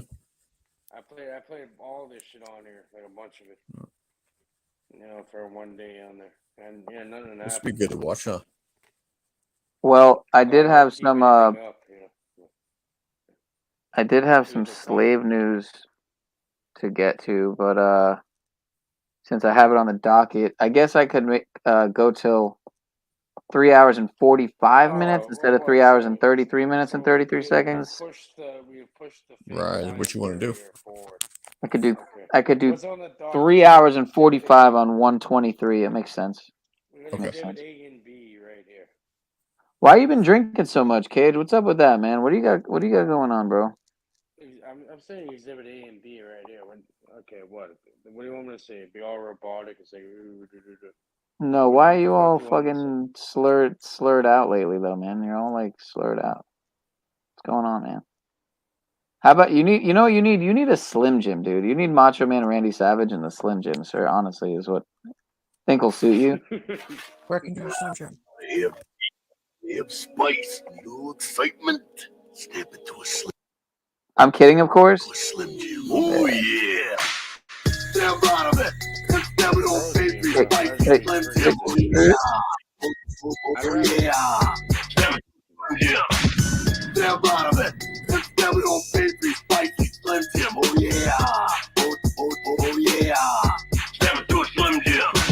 Macho Man Wrestling is not an extreme sport. But it's green. I got your left ticket.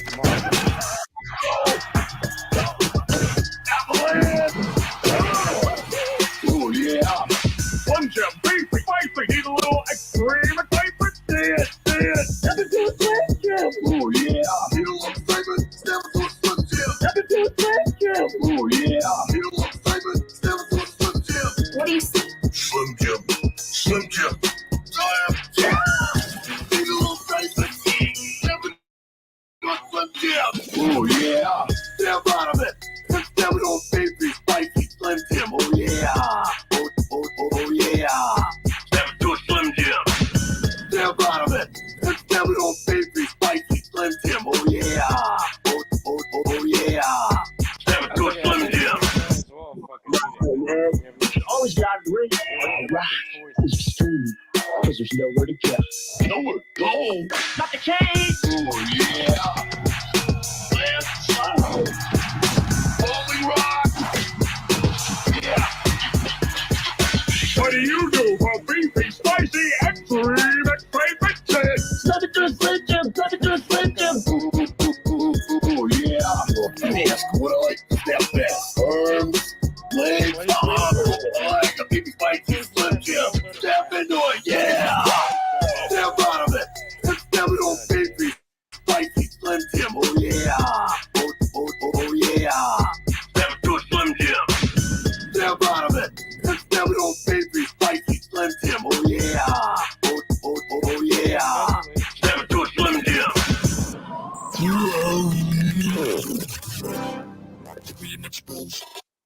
Now listen, if you have not subscribed to YouTube channel, do it right now. Do it today. And all you have to do is click the big red subscribe button on the YouTube channel. Woo! Oh yeah. You know what's crazy is like, oh heck yeah, that's what you gotta do, man. I'd say we just need one more, really. Joe I Am's Dark Brandon remix. One more.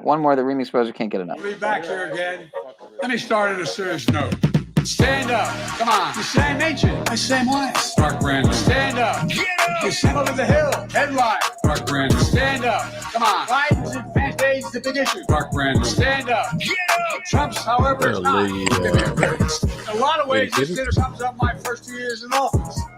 I'll talk for 10 minutes, take 0 questions, and cheerfully walk away. If you find yourself disoriented or confused, it's either you're drunk or Marjorie Taylor Greene. I love that guy. Like I often say, I love NPR because they whisper into the mic like I do. But not everybody loves NPR. Elon Musk made it that it should be defunded. Well, the best way to make NPR go away is for Elon Musk to buy it. That's definitely where things are headed. For sure. Right. Stand up. Come on. The same ancient. The same wise. Dark Brandon. Stand up. Get up. The symbol of the hill. Headline. Dark Brandon. Stand up. Come on. Biden's advanced age is the big issue. Dark Brandon. Stand up. Get up. Trump's, however, is not. Give me a break. Yeah, I know. I just announced my re-election campaign. Like I often say, come on, man. But the job isn't finished. I mean, it is finished for Tucker Carlson. It's a lot. Ron DeSantis, he was asked if he had a mandate. He said, hell no, I'm straight. I'm here. I'm a new woman. MSNBC owned by NBC Universal. Fox News owned by Dominion Voting Systems. Is that accurate or not accurate? That is accurate. I call Fox honest, fair, and truthful. Then I could be sued for defamation. Stand up. Come on. The same ancient. The same wise. Dark Brandon. Stand up. Get up. The symbol of the hill. Headline. Dark Brandon. Stand up. Come on. Biden's advanced age is the big issue. Dark Brandon. Stand up. Get up. Trump's, however, is not. Give me a break. What's up? Now listen, if you have not subscribed to YouTube channel, do it right now. Do it today. And all you have Do it to do today. is Like, click share, the and big red subscribe. subscribe Good button God. on the YouTube channel. Right now. Get brainwashed right now today. Hurry up. For real, man. It's like, come on, man. If you're gonna get brainwashed, at least do it by someone you like a little. Goy retard. You know, hurry up. You have a fucking number on you. Goy. Human. You know what my favorite part of the goyim is? You want to know? Sure. What? Everything, obviously. Yeah, like What do you want to hear? Do you want to hear Elon Musk visits Auschwitz after uproar over anti-Sem optics? If we have to kill, if we have to, Sure. if we're gonna eat each other, you know what I mean? I call the wings first, you know what I mean? Fair enough. You know, Fair enough. But if All right, we got a few slave news stories before we shut down. Are there any words though before we get to the slave news? I want to end at 3 hours and 45 minutes and 56 seconds. So on 123, I'm going to end at 3:45:56. 1, 2, 3, 4, 5, 6. It's going to make me feel numerically satisfied. I'm going to go to bed happy. I'm going to feel like I just jizzed numbered sauce. Your Apple Phoenix OCD. Exactly. Exactly. Lou, please.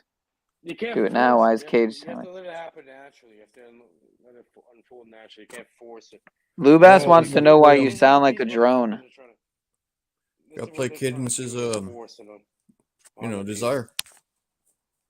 Lubass wants to know why you sound like a drone, Cage. Why? Oh yeah, Because confess that. Okay, confess that will be the next one. I'll I'll tell you remember that. why. I have to answer with a question for Lou Bass. Lou Bass, how come you taught? How come you know the only thing I ever got taught from Lou Bass was that if he eats roadkill and frozen pierogies, but with the roadkill, apparently Right. you can tell if it's fresh due to Right. the eyes. If the eyes aren't milked over, they aren't glossy. The eyes aren't glossy according to Lou Bass, then it's edible. Then you can eat the roadkill. And how dare you eat frozen pierogies for your daughter? Yeah, it is That's despicable. like It is despicable. I will admit that. It is absolutely despicable. All right, Slave News Times, what that's Palestinian like. death That's toll. it's like fucking Greta Thunberg over here. Like, how dare you? The sun is warm. How dare you, O'Neill? Continue with Did the we already slave watch this bullshit. yesterday? I feel like we watched this already, no? Palestinian death toll in Gaza surpasses 25,000. Did we watch this? Well, let's see. And in the war in Gaza, we we might are have getting a watched better this understanding now of just how deadly the conflict has been. Health officials say Israeli strikes have killed more than 25,000 Palestinians and hurt nearly 63,000. The casualties come after Hamas stormed Israeli towns on October 7th, killing 1,200 people and taking more than 250 people hostage. This weekend saw some of the deadliest days of the war so far. Gaza's health ministry says 178 Palestinians died in a 24-hour span. They still don't know how many of these deaths were military compared to civilian, but say the majority of deaths have been civilian. A fire broke out at a Baltic Sea terminal in Russia following a suspected Ukrainian drone attack. Novatek, Russia's largest liquefied natural gas producer, said on Sunday it had suspended some operations there, blaming external influence. The Ust-Luga complex is on the Gulf of Finland, about 110 miles west of St. Petersburg. The Interfax Ukraine news agency, citing unnamed sources, said the fire was the result of a special operation carried out by Ukraine's security services. It said fuel refined there is supplied to Russian troops. Reuters couldn't confirm the cause of the fire. Russian news outlet Shoutout said local residents heard a drone operating nearby, followed by several explosions. Alexander Drozdenko, the Leningrad region's governor, said on the Telegram messaging app there were no casualties and all workers were safely evacuated. Russia and Ukraine have targeted each other's energy infrastructure in strikes aiming to disrupt supply lines and logistics in the nearly 2-year-old war. Right. All right, one more news story and then I'm out. Now to some breaking news from the Middle East. U.S. military jets from the aircraft carrier USS Eisenhower attacked Houthi targets in Yemen today. This is now the 8th U.S. strike against that Iranian-backed militia, which has been attacking cargo ships and oil tankers in the Red Sea. CBS's Charlie D'Agata has more tonight from the region. I agree, Joint Jaden. U.S.-UK strike agree. hit 8 Houthi targets today, an attack smaller in scope compared to when allies launched jets from the same Eisenhower aircraft carrier and Cyprus 11 days ago, striking more than 60. In that ongoing U.S.-led fight against Houthi militants, U.S. military officials say the search for 2 missing Navy SEALs has ended, declaring them deceased. 37-year-old Christopher J. Chambers from Maryland and 27-year-old Nathan Gage Ingram from Texas were on a nighttime raid of this boat, confiscating weapons bound for the rebels in Yemen when one of them was swept overboard. Following protocol, the other jumped in to attempt a rescue. This new video is said to show one of those Houthi missiles hitting a Greek cargo ship last week. The Houthis say they're attacking Red Sea targets in support of Palestinians in Gaza, where the war rages on. Today, CBS News producer Marwan Al-Ghul almost became a victim of that war while he and his team were filming in southern Gaza, narrowly escaping injury in an explosion just a few feet away that killed a passing cyclist. One more life lost, adding to a death toll Hamas health officials say has now surpassed 25,000 Palestinians. It seems they've been faking More on shit those joint airstrikes that took place tonight. We're learning they included strikes on an underground storage site and targeted missile and air defense capabilities. Nora? Charlie D'Agata, thank you. Yeah, KJ ain't buying it, people. The news, thousands of Israelis came to Hostage Square in Tel Aviv for another weekend of All right, more slavery, more genocide, some might say. But guess what? More bedtime as well, more sleep, because people need sleep, folks. This is just the reality. And I'm coming up on 3 hours, 45 minutes, and 56 seconds on 1, 2, 3. So 1, 2, 3, 4, 5, 6 is the optics for now. So much love, peace, prosperity, and pineal power as always. And I will see y'all on the next one. Yeah, see you. Any Any last words, folks? Later, guys. Down in chat. Any last words, Cage Creature? Cage, Sir Cage? You got a half a minute to kill here. I already got the comment pinned. I'm doing good here. It's Mr. Cage to you, sir. Mr. Cage it is then. I appreciate you, brother. I really do. And Lady Cadence, you know, later. yeah, you know, one more time just for fun. This is always fun, right? Take us out, Jackie boy. Is to be made. We are to condemn the false judgment with righteous judgment, you idiot! This is what I'm talking about, Jack. You're finally getting it. Back into